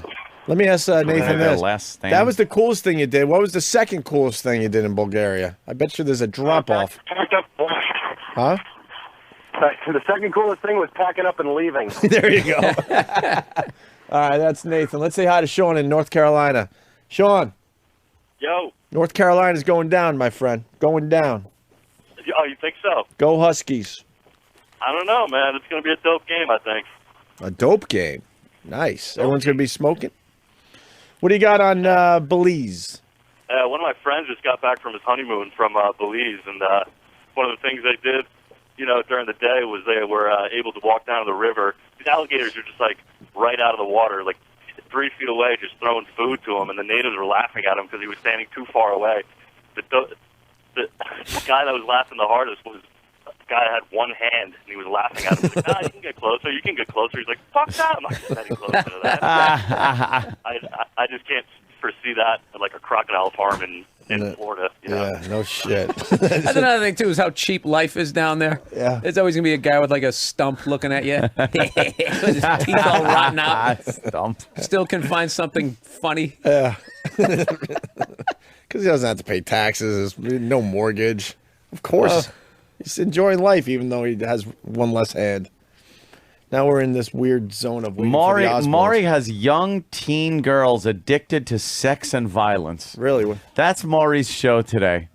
It's do you think he's doing this to help? Yes. Or do you think the title of the subject is titillating enough to get people to tune in? Just feel bad for Maury. Ugh. You know he wanted to be like Cronkite. Yeah, Maury. He started on that road. Well, we have young teen sex addicted to sex and violence. Amazing program. Yeah, Walter Cronkite finally sells out and just does that shit. Well, on our stage is a Ku Klux Klansman and some Negroes. Gonna battle it out here on our stage. Yeah, if he was still alive, he'd be hosting like a reality show. At least 20 whores in a house fighting over a has-been rapper. How did you feel when you saw Jeff with Jessica in the hot tub? Did it hurt your feeling? Like, oh, Walter, what did you do? How did it get to that? I'll take this moment to whore plug myself. I'm going to be on Hannity tonight. Nice. Oh! So I don't know who I'm going to be on with. I have no idea. Hopefully some interesting people. Very good. Yes. I'm just going to spout my communist views. Yes. Your commie fucking... Yeah. Obama's plan doesn't go far enough. Knock the rich down. Just say that. Sean will enjoy that one. He'll go with that. You should change your opinion each time you're on that show because you're on a lot. One time, just be like a bedwetting liberal, and then just be a religious right-wing conservative. No, what I should do is change it every subject tonight. Yeah, what? You know what I mean? At one moment it's God and country, and the next it's like, and I don't want prayer in schools. I should be an inconsistent asshole. Agree with both of them. You're absolutely right. You know what? I changed my mind. That's a damn good point. We really are a disgusting country of capitalist Change pigs. your mind, guy. The badass teenagers have just hit the stage with where they're taunting the audience, and then mommy cries. Like, here they go. Oh, you don't know me. Oh, hell. I just remember that Cartman yelling. episode. Wow, she Yeah. got some nice boobies. She's though. fantastic. Nice got some big nice, tits. I big, do what I heavy want. boobies. Yeah, because they're 14. Oh. They're 14 years old. Awkward. With fucking giant tits. Where's Sam? We got to do a little killing time. Maybe we start giving away the stuff from our office before the Osbournes call in here. By the way, Anthony, Bolivia, not Bulgaria. Oh, it was Bolivia? Coming in a lot there. All right. Thank you for... Sam, why don't you work the crowd with some of the stuff we found in the office? Bastards. All right. Of course, it's the last week before we move over to the big building with everybody else, and we're clearing out the offices and finding stuff to give away to our listeners that show up. What are you laughing at, Bill? I haven't seen his fucking ponytail afro. Oh, isn't that great? Yeah, He looks like he should be just one of those old like archive footages of those naked hippies at Woodstock.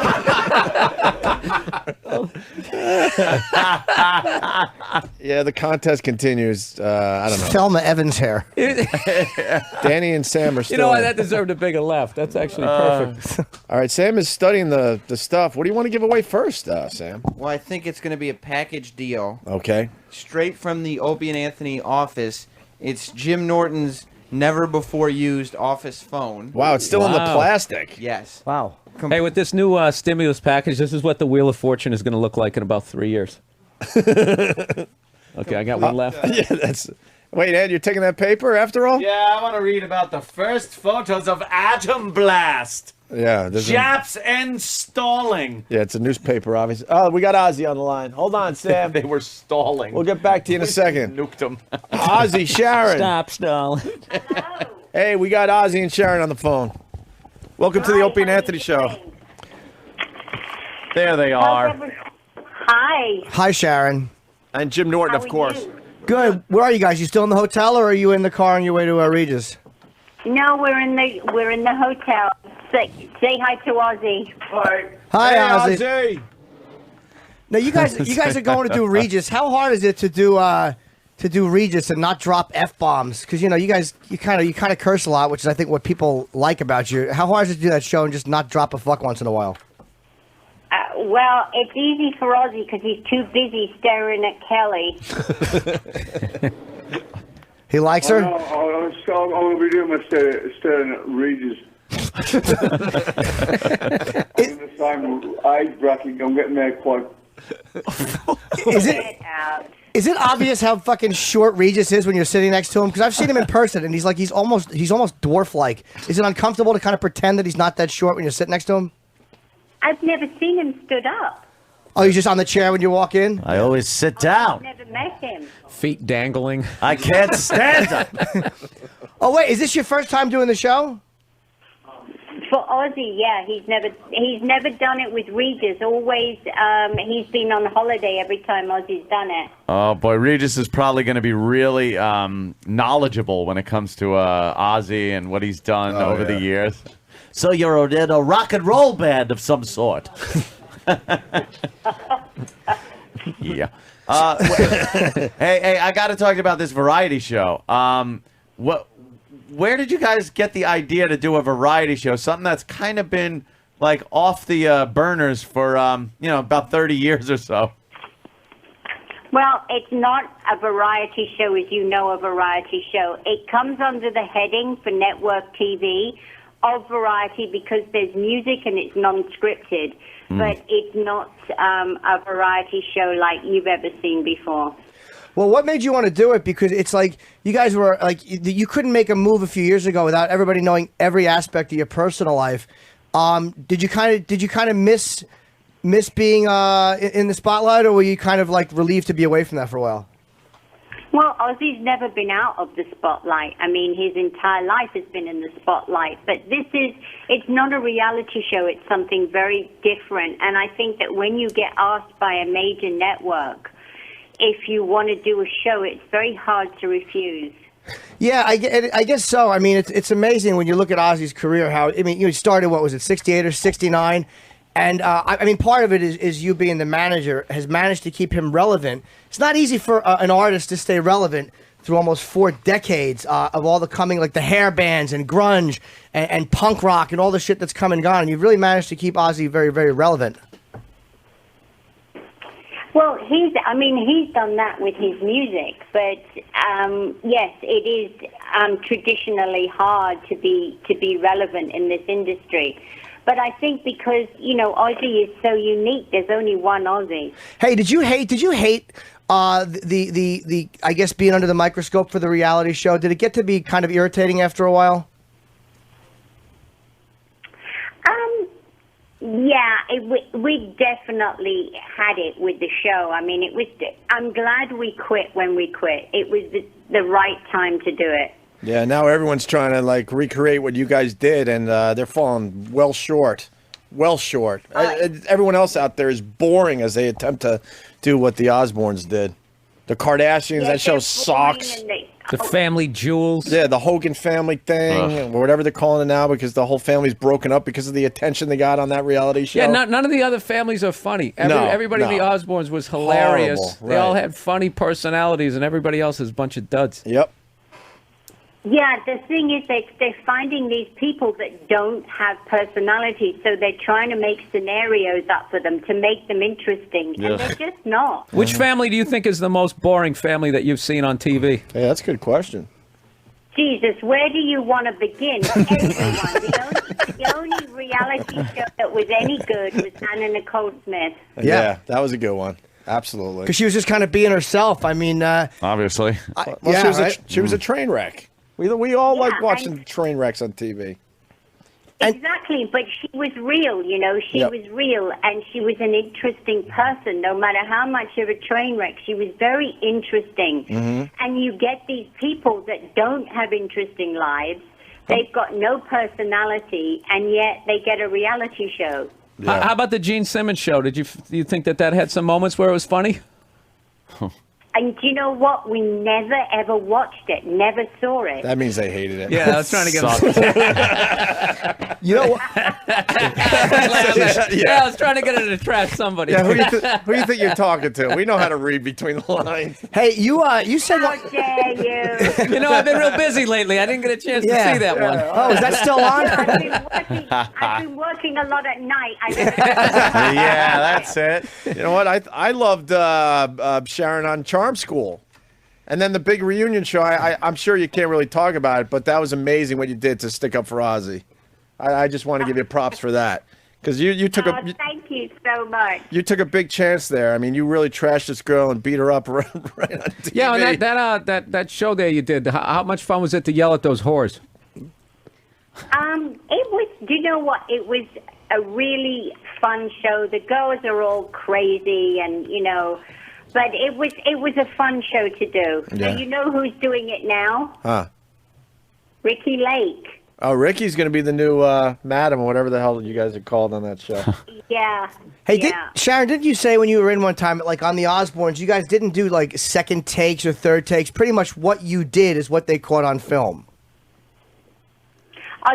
You see, the thing about ours was it was really organic. There was no take. They just rolled film. I mean, nobody said, oh, that bit's great, but we didn't quite hear the end. Could you say it again? Yeah. None of that. Yeah. See, I did an episode of Family Jewels where we roasted Gene Simmons, and it was like I had a couple of lines beforehand, but they said they called it assisted reality, where they go, okay, here's the setup. Nick, the son, is trying to get into the show, but he's not old enough. And I'm like, oh, what is this? And that's when they go, well, it's assisted reality. It's kind of like reality with a storyline. Yeah, they're pushing them into planned reality. Yeah, which is not a reality show. Well, because what happened was.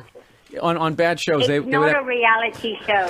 It's not. It's not in the term that a reality show should be. Whenever it's like that, it's just not real. What have I done?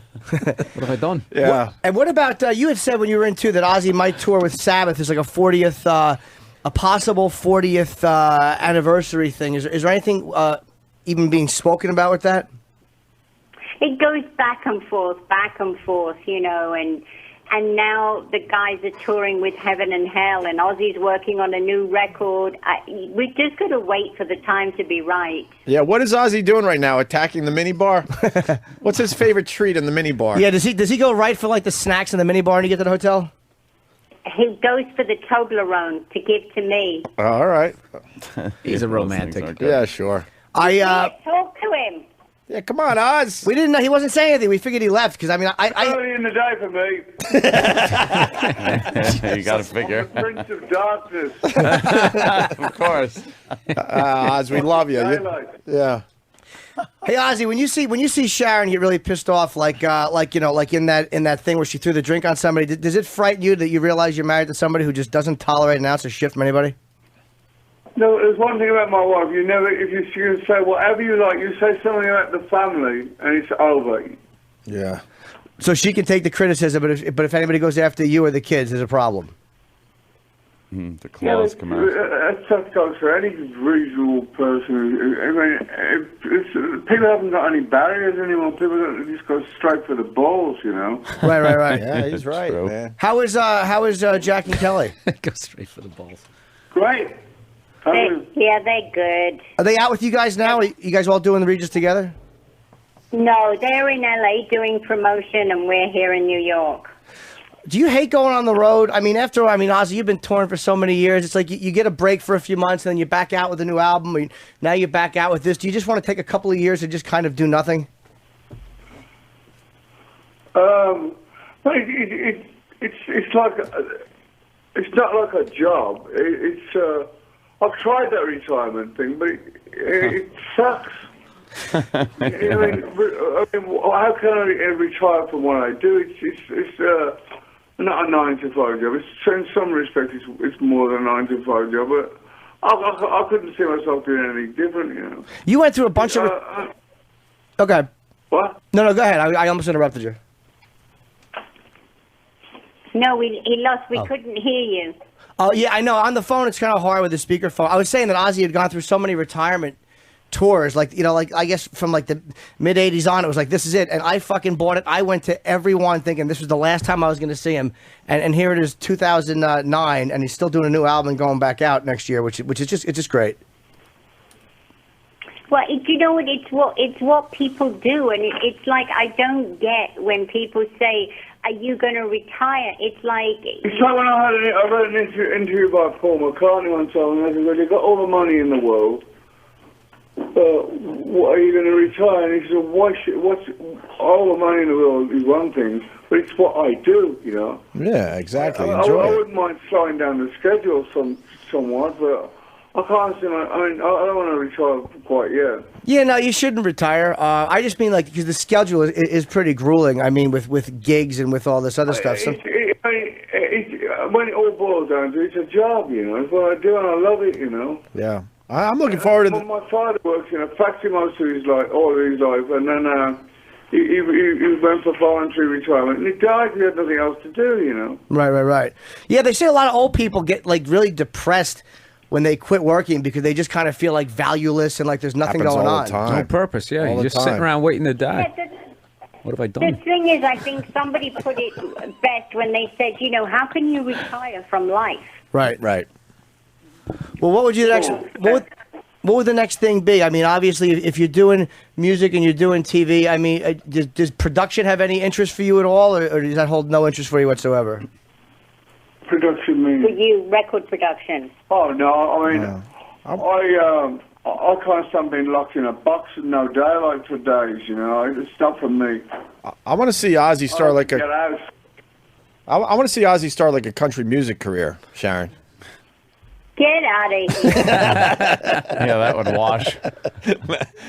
You guys are tonight. You got a great spot after American Idol. I mean, 9:25. It's actually it's Tuesday night. I'm sorry, tomorrow night.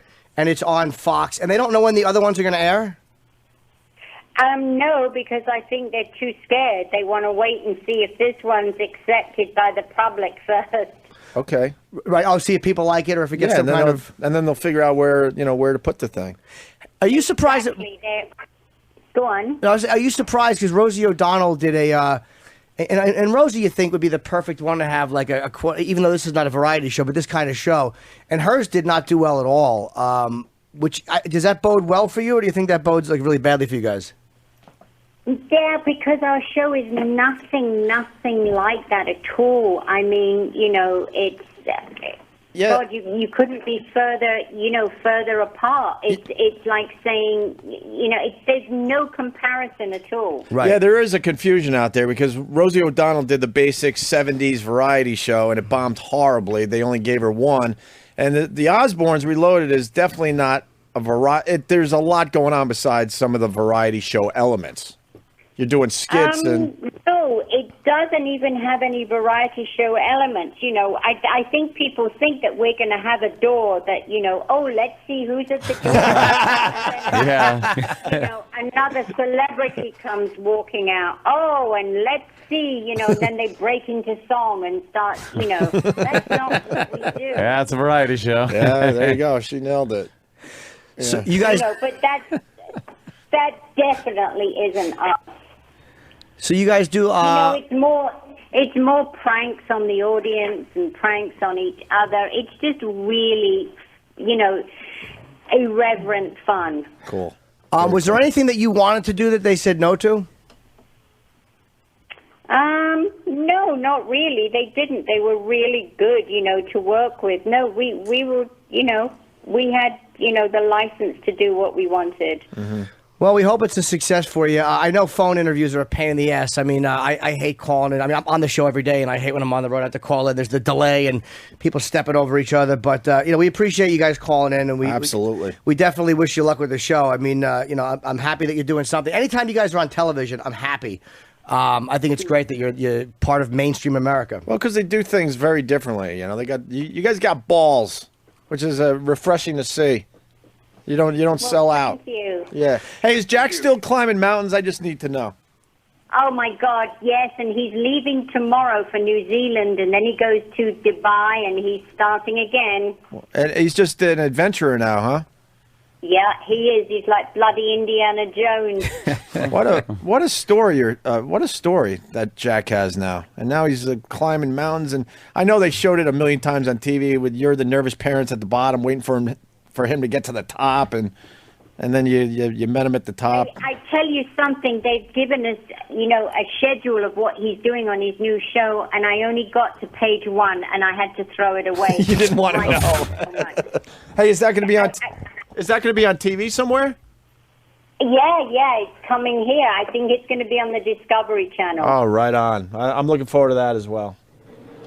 So don't you wish he would just kind of stop with the extreme stuff and just kind of like be an accountant or something really safe and like relaxed?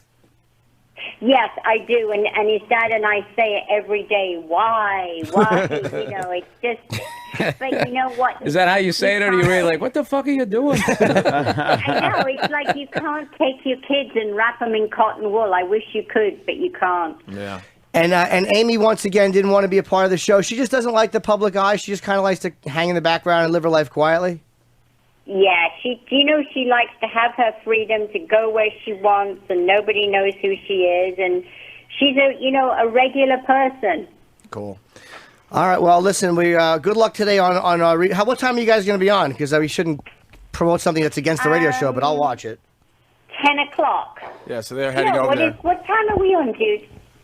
You guys are going to be on in about 45 minutes. In about 40 minutes. Yeah, we got to get them out of there then. All right, guys, thank you so much. Ozzy and Sharon, always a pleasure. All right. Good luck with the show today, Great kids. and good luck. We'll see you soon. All right. Yeah, absolutely. God bless. All right. Thank you. Bye, guys. The Osbournes Reloaded, premiering tomorrow night on Fox after American Idol, 9:25. Wow. Phoners are tough, man. They're a pain in the ass. They are. Yeah, that's There's- stupid delay. There's always a delay because, I know. you say something and you're like, oh, they didn't hear me, and then you start talking and they hear you, Oh, and they Lord. start talking. What? And then there's I didn't No, hear I what was you going were to say that saying what happens is there's because a weird delay. I was What? listening to the other part of the Yeah, conversation. I was listening But then too. there's a speakerphone All right, element we that, get it. What? Huh? Who's talking? Oh, no, you go. What? No, you. What? No. You were. Dude, I do phoners, and I've never I hate this. ever been comfortable doing phoners. I can't do them. Bill Burr's the Yeah. king of the phoner. Oh yeah. Are you good at them, man? Yeah, he does very well. Yeah, You do.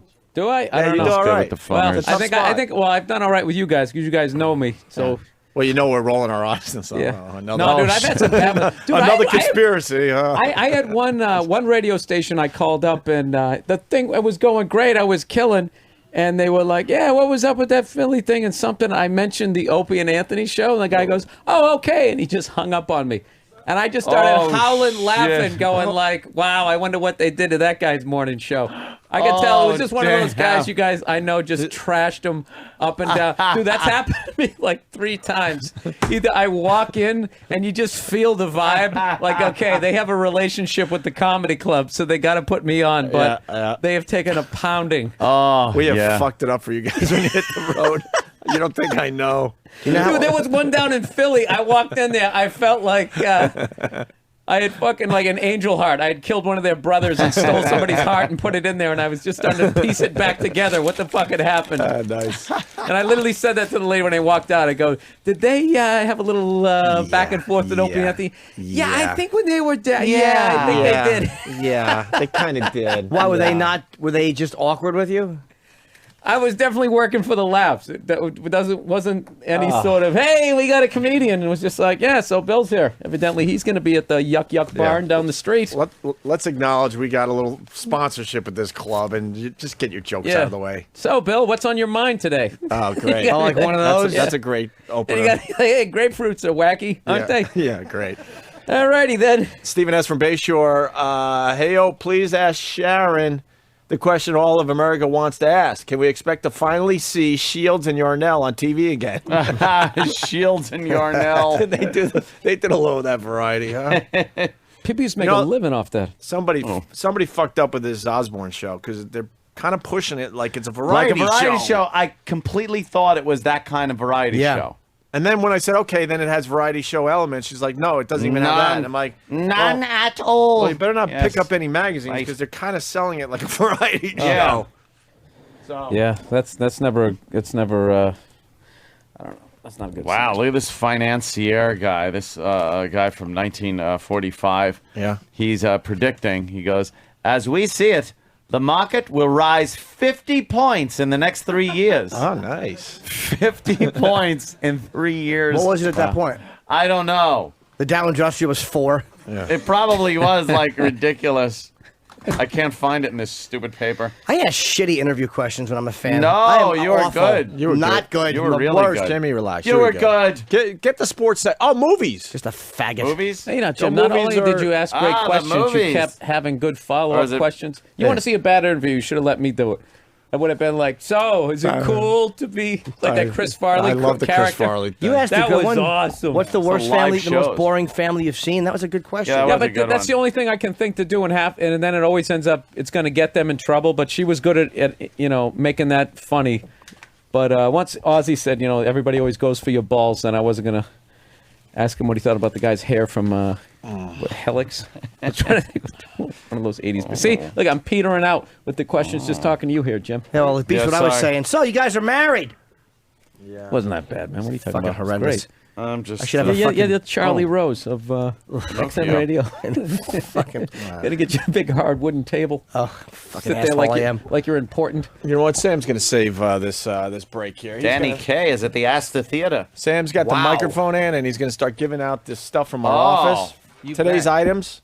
Yes. As we clear out the office for the big move to the All other the building. leaves are brown. Everything was so cheap. Yeah. Like sweatshirts, 99 cents. Nice. Jesus And- Christ. Yeah, but you made 18 I cents know. an hour. I Rent, know. $3. But yeah. Sweatshirts are actually very expensive. $3, see? Like, you'll find it at Hearns. There's a sale this Friday and Saturday. You could get a sophisticated black dress for $8.95. And you know what's funny? That guy Hearn was probably just some dude some of you went to high school with. It's back when Yeah. a mom and pop store could make it. Hearn. Hey, Pat from Winaki has a great Ozzy and Sharon line, but I just don't want to ever get back to Sharon. But it really is funny.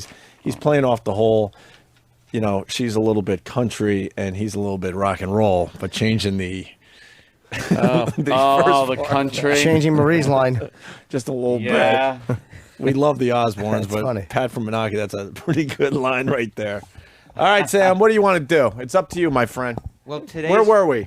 We were just about to give out today's first prize pack. Didn't even look at him. First prize It's like he plays a tambourine. Yeah.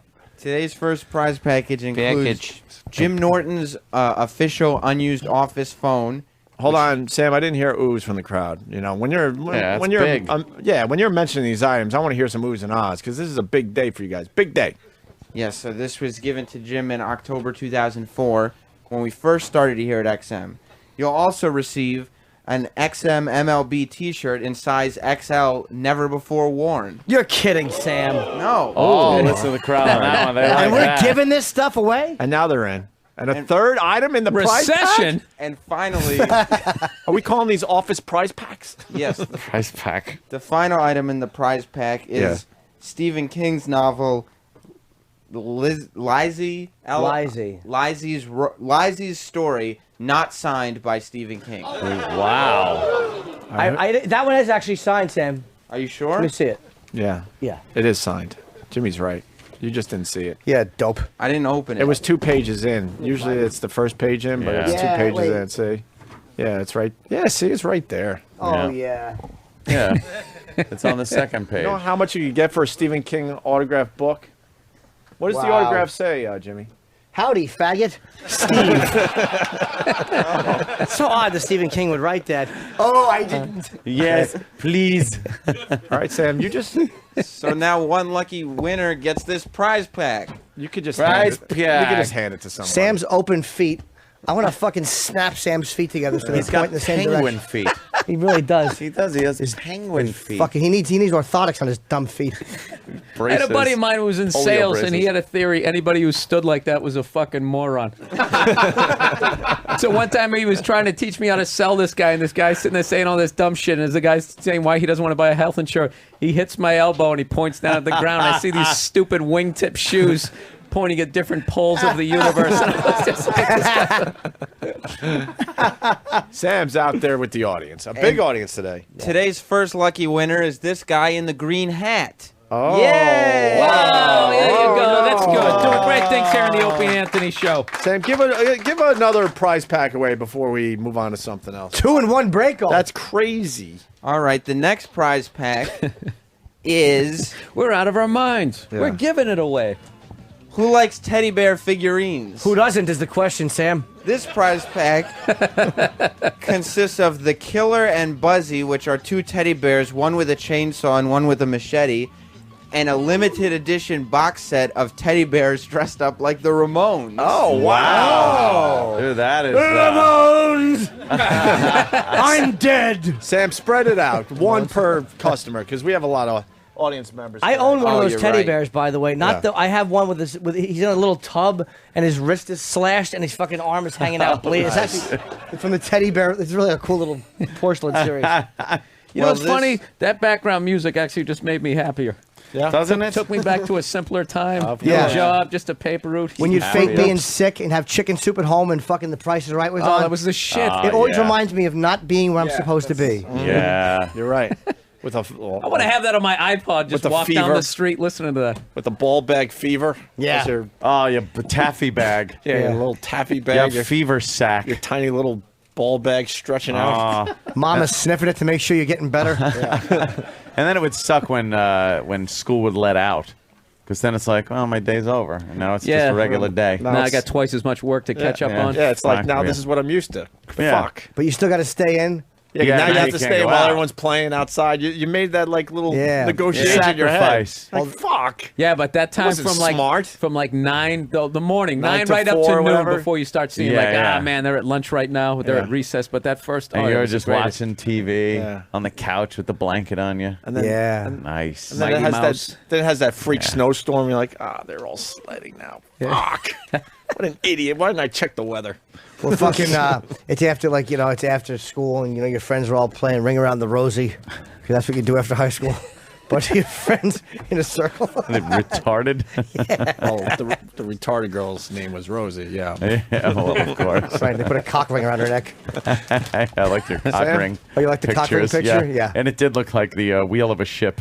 Yeah, I know. Sam?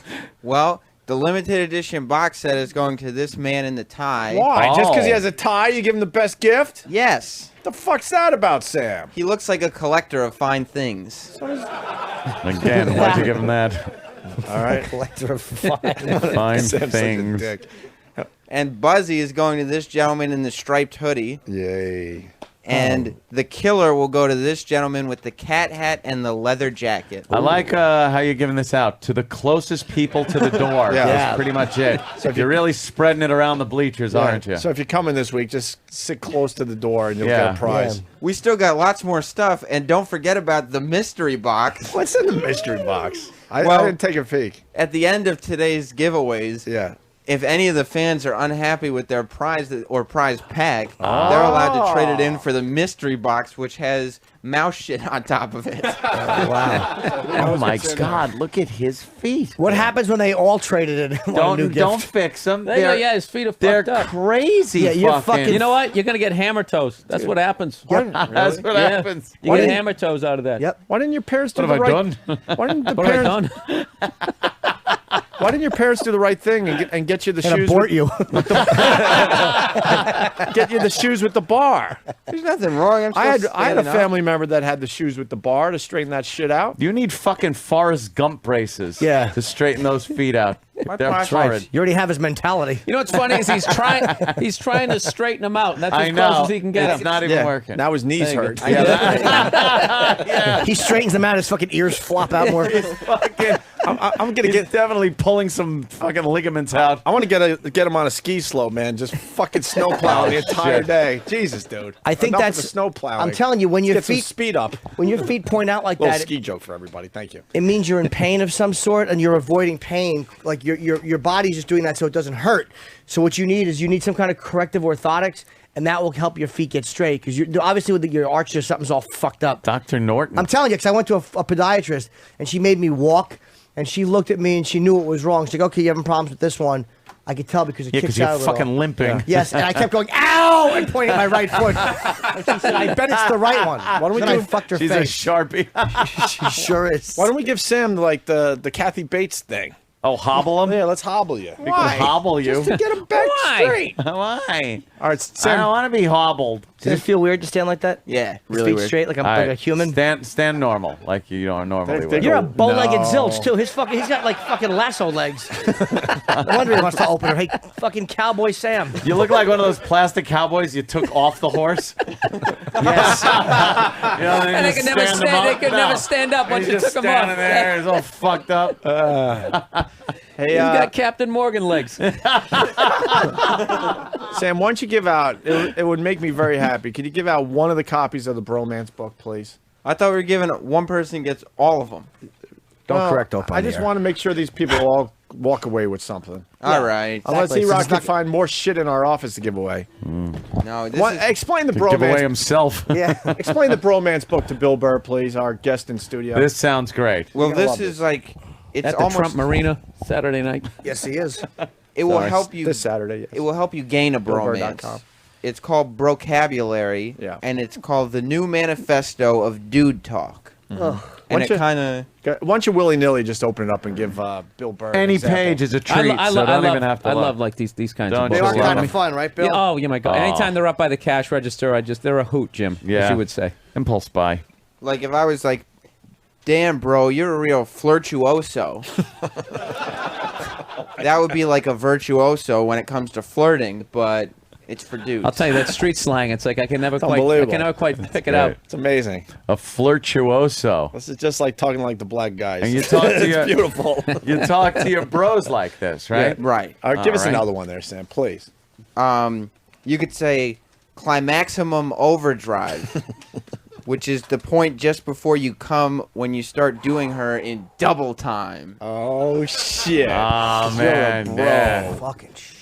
Yeah. Is this the one I Good peed stuff. on? Yes, this would be the. This is the famous, not this exact book, Yeah. although that would be Wow. a hot. That's hot what's in the item. mystery Do box. they have cues in there where you're supposed to high five after you say that dumb shit? Yeah, motherfucker. Come on, brah. Up top.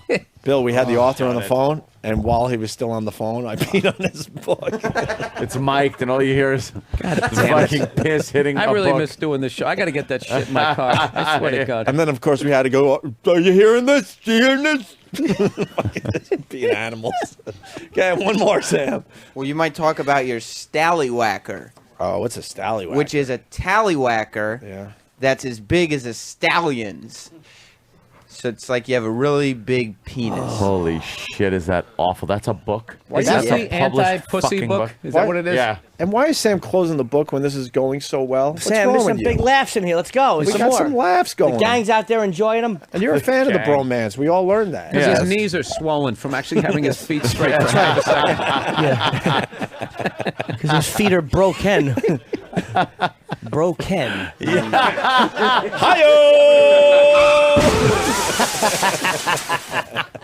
Oh, boy. Yay. We'll be back after these messages. Oof, that joke was broable. What's that supposed to be? Some kind of sick joke? Sam gave me the nod like he found a really good one. Go ahead, Sam. More Yeah. bromance vocabulary. Like sometimes when you're talking to a girl in a bar and you see another one that's a little more busty, you need to make a cup grade. It's to upgrade Jesus to a girl with a bigger bra Christ. size. Jesus. Oh, no. This is fucking painful to listen to. It's hurting me somewhere. Just the sound, and then the thought. How does this hurt? How do you get pain from somebody? So Olivia Newton-John broke a teacup? Can we go to break with me peeing on this guy's book? Thanks, Ants. We played it today as part of a production piece. Okay. Yeah, but can we just play the raw audio? Yeah. If they can find it real fast, because that would be a great way to go to break. Just the sound of pee on his dumb book. Go ahead there, Sam. Well, like when you're hanging with your bros Yeah. and like down in beers, Yeah. if you down one and just slam it down on the table, you might say, dude, you just committed bruthanasia. This is, how can this be real? It's like, I want to guys, hang out with this guy just to see if he tries to use it just to try to get yeah, like some yeah. sort of... Conversation about his book? Yeah. Yeah, and like get it into the culture, popular culture. How many pages of this shit? I don't know. One is too many. If there was a leaflet, this would bother Dude, me. you should have a listener memorize as much of this book as they can and actually go out to a bar and just try to hang out and meet, you know. And go, hey, man, you just committed Bruthanasia. And the guy would probably, like, unless he punched you right in the face, he would probably just, like politely go, yeah. Go and fuck then yourself. the second you did another one, it's like, all right. We get Like, it. it wouldn't take more than one. Most people would punch you in the face. After one, right? But after one. But if you kind of just pleasantly chuckled after one, the second one, Looks like you gotta go make a cup grade. cup grade. Hey, dude, I think you should make a cup grade. Yeah, but you might want to not hit a guy who's saying this stuff because one of his Vincent Van Bros might be with him, which is a bro who is so loyal he would cut his ear off for you.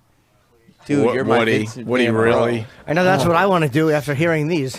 And I'm not saying it was a gem, but it at least deserved a Vincent chuckle. Van I had to scold the audience. I didn't like the fact that they stared at my clever joke. Yes. Well, a Vincent Van Bro would be opposed to just some silly wanna bro. Some what? A wanna bro, it's as described, a dork who tries to be a bro but is nothing but a wannabe. Well, how could you be a wannabe if you're using this language? Then you're a bro.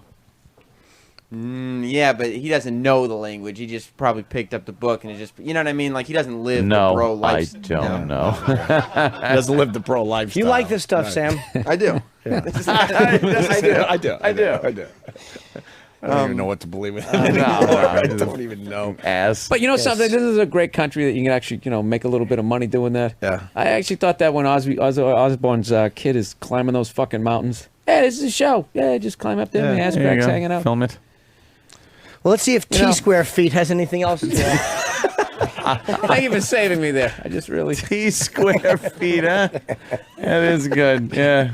Well, a lot of my favorite things to do with bros is just relaxing or whatever. Sure. And so sometimes you need some colloquialisms for when you're just chillaxing. Chilling. You know? Chillaxing? Yeah. And so, like, you might say you need to make a chip trip. And that's a trip to a convenience store to pick up chips for the game. Yeah. Oh, is that what that is? I wasn't sure. I couldn't figure that out. Yeah, what the fuck This is was really that? going deep, man. I thought that was taking the lead ones out of the retarded kid's mouth. This is another good one. Yeah. You and your bros might want to play a game of Chilliards. Chilliards? Which is billiards when played for the purposes of chilling with your bros. Oh, my God. Holy shit. Who's this? Is this book for like 12-year-olds or something? This makes my teeth hurt. Yeah, it's physically hurting.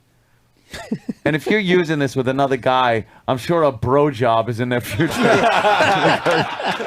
motherfuckers are queer.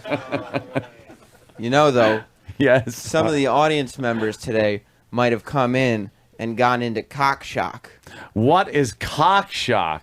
Well, that's when you go to a party expecting a breast fest, but walk into a meat hang. A breast fest? Cock shock? So you're talking about any O&A? It's when you pick up a transsexual and she's post-op. Sorry, Steve. Or like, if you want to prove you're classy or whatever, like you're a cut above the rest of the bros. Yeah. You'd show them your cigarsenal, which is your arsenal of cigars. Oh, is that what that is? Wow. Cigarsenal? That's cool. And one more, I guess, and then we officially give the first copy of the Bromance book out to Let them fight over it. Yeah. Who's not going to want this now? So, like, this would be when you're watching TV and your chick is coming over trying to change the remote or talk to you, and you're like, babe, the game's on. Oh, that's when you have to punt. That's punch the cunt. No, your chick might have ESP envy. Oh. That's like a chick's jealousy over your love of ESPN. Yeah. Right. Oh, I thought that was especially smelly pussy envy. Oh, hold on, sorry. Apparently, fucking the improv troupe out here in the audience could have come up with a better ESP line. My fault. Hi, Mars. How are you? You are just carpet bombing the it's audience. fucking horrible. Fucking Dresden out there. And I don't like the fact that fucking... All right, go ahead. I've lost my faith in myself. Oh, no. No, come on, Jimmy. Do it. Let's finish strong here. You know what Mars is? What? Really? What? Yes, a fucking Tiberius Caesar haircut having idiot. No. Thank God I didn't say that as a joke. It wouldn't have gotten a big laugh, but I was really trying to make a point. Wow. Go ahead there, Sam. I've seen this guy work out, and he's a total gym poster. In that he shows Is that where he up. pretends to be a guy bombing? Yeah, you're not bombing. You're doing well. Jim Poster. Well, he shows up to the gym just to be able to tell people that he goes there. But he doesn't do much besides sit at the juice bar, hitting on the counter chick, of course. Well, the chick, God, yeah, that's dude. He's such a fucking man. Tank Hankerus would do that. Yeah. All Hank this Hankerus knowledge- knows This all is these. a book of puns. That's all he's done. By the way, good job by Sam. Mikey G in Boston writes, Sam's really wise and informative today. A regular Obi-Wan Kenobi. That's right, dude. Oh, wow. That's Nice. a good one. Is that one in there? Nice. I'm sure it's in here somewhere. Does it go from A to Z in that dumb book? Or No, because there are all the different sections. Oh, well, yeah. You gotta break them up into... But all Holy this shit. knowledge can go to one, or I think 6, lucky fans. today. Well, why don't you know, whoever wants this book should raise their hand. How about this, Hope? Whoever comes up with a good one gets the Yes. first copy. Yes. How about that? One of you guys has to have a bromance. Since I haven't, obviously, maybe one of you can come up with a good one. And this is the copy as read on the air. Oh, wow, that's It's famous a famous now. book. That book is famous. I heard he signed it too. You should write as read by Primetime Sam Roberts. What page did he sign this on? I don't remember. Second page again. It's weird. Usually you just open up the cover and sign it, but these I guys. think that's a new thing. Opie. Yeah. It's a new thing. What does it say, Jimmy? I can't read. I can't even find it. Well, it's right. One more page. Yeah, right there. Okay, what does it say, No, you missed Jimmy? it, Jim. Go back a page. Go back a page. Back one more, and it's right there. There it is. Right? What is that noise? It's almost like there's a pen writing on paper. No, I don't know. What's going on there? I can't find it. I don't know. All right. Is that one signed there, Oh, here Sam? it is. Oh, did you find it? I'm like, how could I not find it? What does it say, Sam? I'm an unfunny. What is this? Can you read that? Looks like he wrote shitbag. I'm an unfunny shitbag. Daniel. Too bad the cunning linguist wasn't here, or he would win. The show itself. Yeah. Our show. Come on. The Give it to me. Bropey and Manthony show. Nice. Dude, right? Come on. Air high Up five. top, man. There you go. Yeah, we're high-fiving. With your female-loving friend Shimmy Norton. Shim.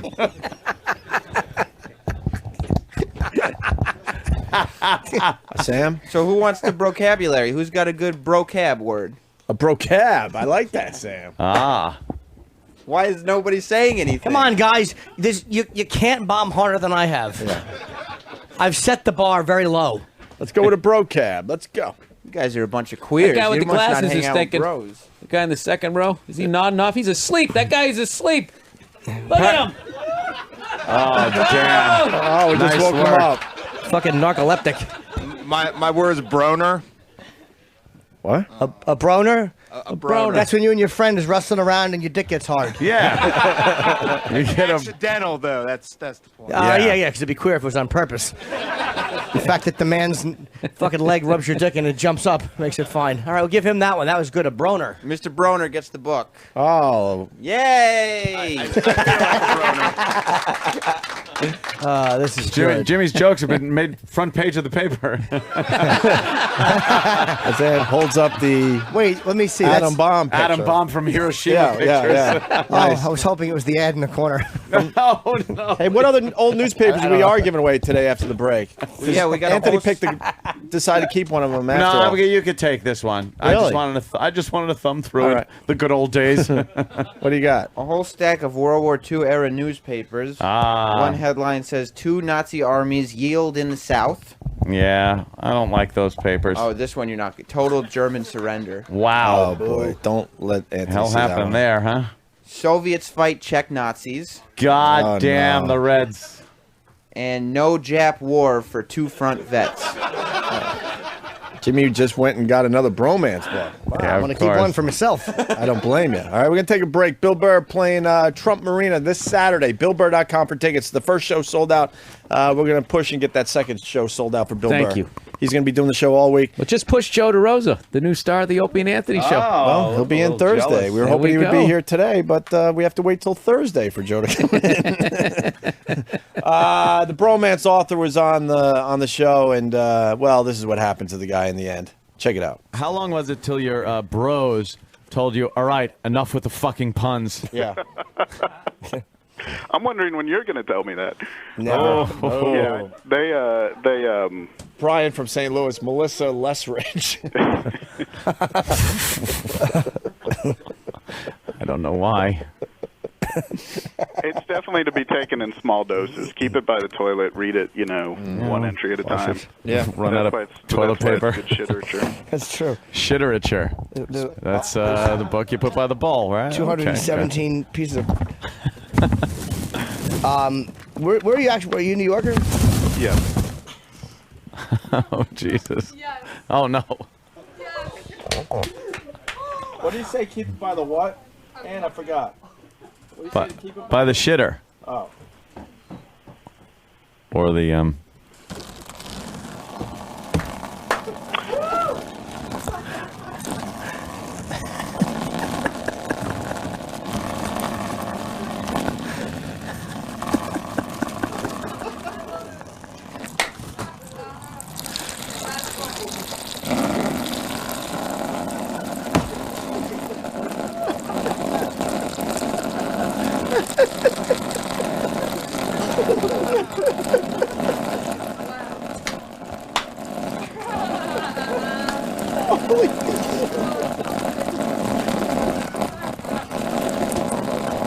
Jesus.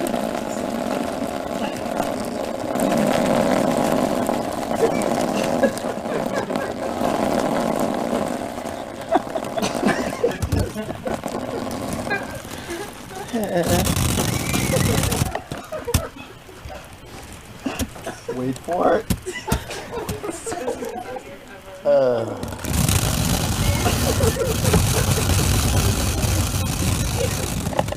The fuck? All right, ogre. Wait for it.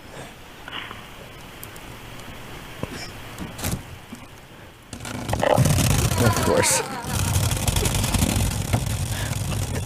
I've never seen anybody. Jesus. What'd you have for breakfast? A sponge?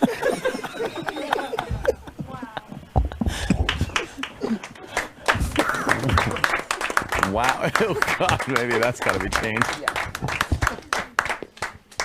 Wow. Okay, so it's vocabulary. Yeah.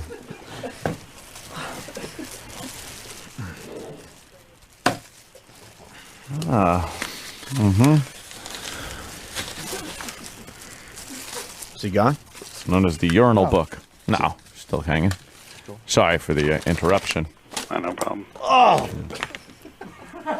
Ew. Never seen anybody go that long. It's amazing.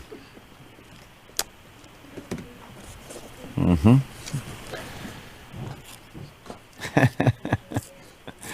All right. So, what's a slurchus? Slurchus is, when you're at the bar, you're making. Go away. Jesus. Oh, God.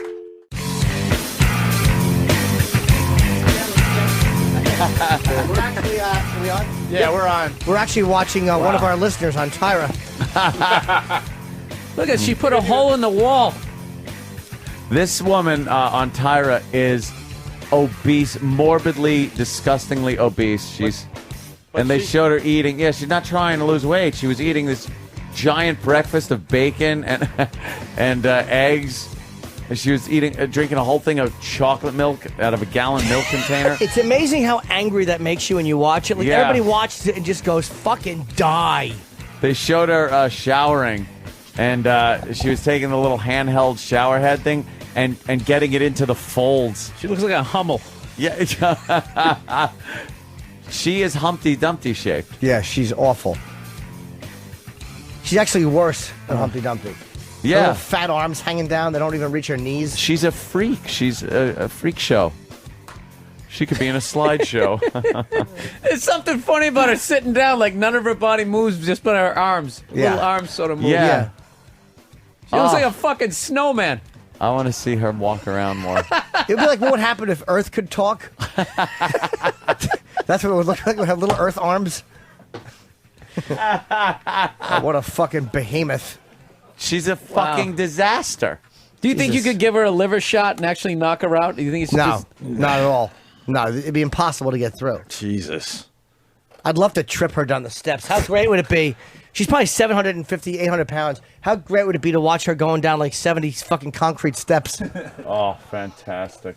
Yep, she's got on a cute top. The lipstick's making it pop. You know? Yeah. It's an adorable top. It's a fucking circus tent. Do we know what her deal is, though?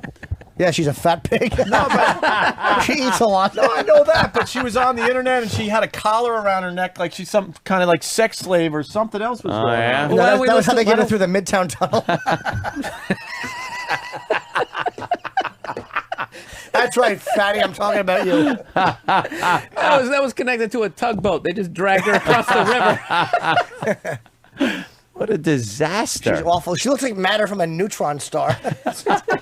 Oh, they're showing her eating pizza, more showering. She eats God, terrible. What a wreck. Unbelievable. I wouldn't mind if she was eating egg whites and trying to lose a few. Oh, please. Just what a Egg whites from what, a Tyrannosaurus egg? Is that a wreck? Oh man, I just want to throw shit at their stomach. Yeah, it's fucking. Just to hear that slapping sound. I want to hear Tyra say, I remember when I would put on like 3 ounces before a photo shoot. Because Tyra's always got to relate And believe to the me, story. when the whole country's looking at you, you do feel that big. Yes, and then I yes. was starting to get upset. I've felt like you have felt. Really? Then I ate 9,000 pancakes, and I was like, "What have I done? what have I done?" All right, I think I've milked that as much as you can. No, it's good, man. We lost instant feedback. That's okay. Hey, we got to get to the cat story before we get out of here.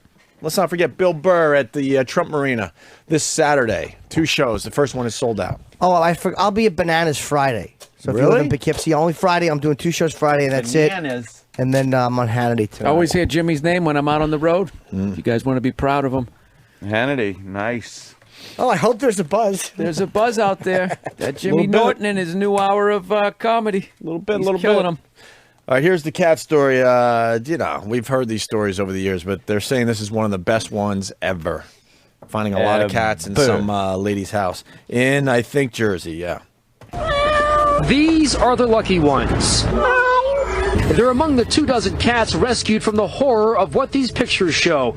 Pictures taken from inside this $1 million home overtaken by 93 furry felines. It was one of the worst houses I've ever entered into. Rick Yoakum of New Jersey's SPCA says the stench was unbearable and that the inside of the home has been destroyed by neglect from too many cats having a run of the place. Conditions were absolutely horrific. There wasn't 1 inch of the house that wasn't covered in feces and urine. There were 3-foot piles of feces in the hallways. 3-foot piles. Did you say 3-foot pile? Do it with your hand and the floor. 3 feet. Piles. And that's just one from that lady on fucking Tyra. Didn't make it to the bathroom and just did it in the hallway. I'm piling. What the fuck? Good enough. Jesus.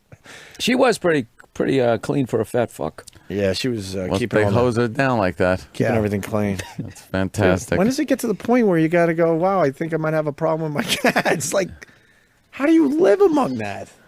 3 feet of shit. In some cases, yeah. I know. After 1.5 feet, you have to know it's Yeah, mud. So what? it's going to start stinking, I think. Oh, you know what? Thank you. I knew there was something else What? going on with that fat chick on Tyra. And there is a sex angle to this. David and Rockland, go ahead, David. Steven, hey guys. All right, what's Steven, up? what's up? I got some info on that fat bitch. Yeah. She had the goal of getting to 1,000 pounds, and she's got some kind of a porn site. That's why it's that picture of with her with the collar on it, and there's a big fucking fat picture of her with her gut hanging down between her legs. I forgot what show I saw it on, but Wild Kingdom? There's something wrong with some people. How much does she weigh, though? How far away will she have to lose a few pounds to get down to 1,000? Yes. Yeah, I forgot what they said the weight was, but yeah, that was Who's- her goal. That's why she's eating like that. She wants to get up to 1,000 pounds. She's holding hands with her boyfriend, a black bald guy. Is that her boyfriend? Well, they are holding hands a little intimately. It was great. She kissed him and then I had to wipe something off his face. Yeah. You know something? Nobody's going to jump on that. This- I thought I was going to say I'm half a banana. This is just not helping with the black man stereotype. Oh, they're engaged. Ugh. Engaged? He likes watching her eat and gain weight. Oh, Jesus. what a creep. What else does he do for fun? Turn infants over in their crib? I can't wait to see what some of the sisters are going to say about this. Yeah, can we get the audio? Why? He couldn't love her. No. Oh, we go that way? Yeah, you're right. Okay, but Philip, Yes. tell me, you were married before. Yes. I was married to a smaller woman, and being with What a smaller, size was she? 50. About a size 14. Okay. We were very- About a size 14. That's We're not good. interesting to me. It's not enough to play with, not enough to work with. So, Donna, I hear that you want to be the fattest woman in the world. Yeah, that is something that, I mean, that's a lofty goal to aspire to. Lofty. But anyway. Got it. Yeah, we got it, you I fat would love fuck. that, but, I'm just going to take it in increments, We're Gonna just go 40 trying to pounds go at for a time. 1,000 pounds now. So you like tape her in videos and stuff, right? Yes, for her website, I'm the photographer and the videographer for her, which is very comfortable. Look at him holding that big meaty what hand. I try to do is take pictures that would appeal to fellow FAs, to fellow fat admirers. Yes. So I get the right angles, the right curves, the right shapes, you know, all the right You know what you're doing. circumstances. Okay, tell me what you love pimp out about E-Rock women that to are the FAs. severely obese. I understand it was like skin texture and things like that. Yes. Are they softer? Absolutely. The cellulite bumps. Yeah, He loves absolutely. cellulite. Yeah. And the more, he's like, I like this guy. This guy's a creep. Is that more? I love how Yeah, she's the trying to softness sell is it. incredible. The softness, the plushness, Yeah. the roundness, keep selling it. smell, The And you were unexpected telling how they titty. sit. What does that mean? You like how they sit? The way they sit, they have to sit with their legs open and their belly overflows into their thighs and it takes up all that space. Okay, this is totally common. How is Donna's health right now? Her health is actually good. I mean, we take we go For a water bottle. regularly. He takes good care of her. It's pretty good, but I know it's not perfect. Tell me what she's borderline right Well, now. she's borderline diabetic, and you know, we just had a baby 18 months ago, and when she was pregnant, she developed gestational diabetes, which now is being controlled. You know. So you don't fear that her getting to 1,000 pounds is going to make her very ill? Well, now Oh, stop it! You're flying over the fucking hairy baby. You know, Fucking we have hairy to balance mess the baby. goal of 1,000 pounds with her health and also with caring for an 18-month-old infant. Well, Donna, I know that you say you don't know how much you weigh, and that every time you weigh yourself, Fucking you heart's bust the working like an scales. oil derrick. So I have something here to help you because I think it is important for you to know how much you weigh. Yeah, is it Tyra? I don't want Or to you want encourage your you own to little gain freak show on to be TV? 1,000 pounds. That's not my goal here. So can you but turn I the do air think you conditioner should on know on how a much you Chevette? weigh. I think it's Going only up a fair that hill. you have a scale that supports you. And we have one Look here. how she's sounding like she's So, trying to help the you ready to see what your weight is? And how about they're Yeah. praying that she's 1,000 Must be kind of exciting, right? To be able to see it for real. And, but All right, I'm going to it's- get very depressed if it's like low. If I lost It weight, won't I'm going be. to get like It won't be. depressed. Look at you. Really? So Sorry what's a about bad it, number? walrus. Like below 600 or? Yeah. Below Low, 600 yeah. would be bad. Okay, well, Yeah. let's go on the scale and How about check she has you to out. pay all of her own medical bills? Look at this disaster. That's funny. If it's 598, she's gonna be upset. Is he What do I helping gotta you walk do? right now? Like helping you get there? Yeah, he's going to have to help me get up because, yeah. Help you get up only like 6 inches off She's the out of floor. breath. She It's walked only 6 4 inches. feet. Okay. Whoa! Holy shit. Oh, she's bumming.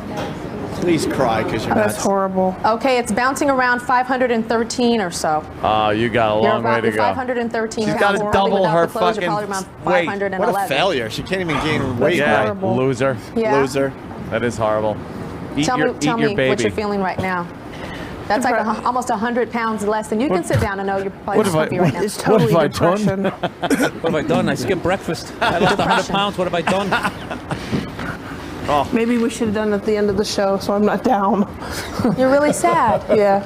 What's going through your head right now? Fat. I just Sausages, cake. it just seems Cake too low. sausages. It just seems like Cookies, cake it's just sausages. too low of a weight. Pickle It's pig just- feet. It's going to be bigger. Wow. More cellulite, more roundness, more fat. Do I look bigger? Everybody, do I look bigger? I mean, tell me I look bigger. Do I look bigger than 500? Okay, that makes me As long as I look bigger. Great. Let's roll you down a hill now. I don't believe her. It's almost like she's an obese bitch, and she's like, fuck it, I'm just going to embrace the awfulness. Yeah. Next. What does your husband do when you're having sex? He's like fed me like donuts. He plays with my belly and he wishes I was like 500 pounds. I'm just scared that my husband's gonna leave me.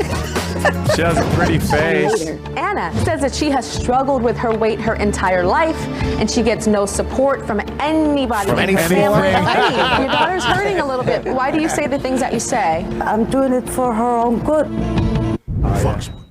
Oh, can we please listen to that I know. mean mother? I love fatty shows like that. They're fantastic. Hilarious.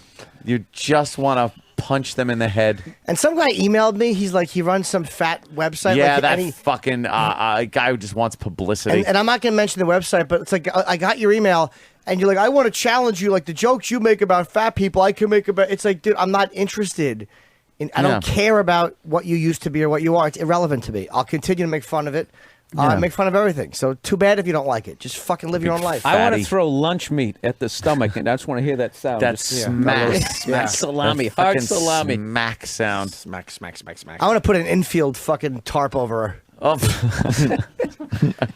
fucking amazing. She's all disappointed. You know what that would take for her to reach 1,000 pounds? That's almost. She can't She'll be make it. dead before. I can't believe that. That's twice as much. What is the record for 1,000 fat something, chick? 1,100? It's gonna be like 1,200 pounds. I'm gonna go 1,200 too. I think like 1,200 pounds. Yeah. Or gender based. Well, person. No. Because I guys think- are way more. Go with. I'm curious just to see what that. Well, let's see both. Yeah, I say both. 12 something. Yeah. I say females are barely over 1,000. Yeah. I bet it's not even 1,000. I bet female is like 800, 8 and change. Yeah. Oh, guys. All right. The second part. You got it? Daniel has it. Danny. Oh, Danny boy. Oh, Dan. The world's fattest woman was Rosalie Bradford at 1,200 pounds. Wow. Oh, wait, here's an update. The world's fattest woman is now Carol Yager at 1,600 pounds. Wow. We got a picture of that bitch. I will try and shit. find that. This Find that fucking pig wants to disgusting mess. she's 3 times as much. She's never gonna make it. You couldn't get She was dragged at- in by a commercial fishing net when you get to be that size. No. They couldn't land you. Well, actually, they could, but they'd be afraid that you're endangered and they'd throw you back. That'd be funny if they thought they caught a big school of tuna. Some chick in a fucking size 9,000 bikini comes up. 9,000. What a mess. Is that her? Yeah, let me. She pretty? We're doing a little Google imaging. Oh, Yeah. God. 400, She is just- 400 of it is skin tags. She's bedridden. What is the... Come on now. Her legs are all open and Yeah, fat. they got to be open. All the fat open legs. Who feeds her? What is the weight though? What is the weight where Holy you just can't shit. walk anymore? That's 1,600 pounds. Huh? That well, I Yeah. guess that might have been. I guess maybe before she peaked. Holy Well, they- shit. Her legs are so wide open. They're goopy legs. She just sits in bed. Yeah, She can't go she anywhere. looks like she has 2 huge beer bellies for legs. Yeah, What do you think those toes smell like? Oh, fucking A. Probably not that bad because they're never used for anything. Ugh, except sweating. Yes, sweating in bed all day. Oh, God. Her legs look like mushed meat. Yeah, it's just you What just would want it to. take to smell her crack? Oh, fuck Just that. probably drive her to the neighborhood. Oh, forklift. I just want to push her into something. Just watch her fall into some sort of liquid, just to see what would happen. A glass water tank, maybe? Oh, that'd be I just want great. to see like how Fatty's back. how that would fall. Would she be actually at some point? video of our next Oh, here we go. guest. Back to Tyra. 435.6 pounds. That's pleasant, but the scale when it goes to 440, don't really have much room to go. My body has much more room to grow.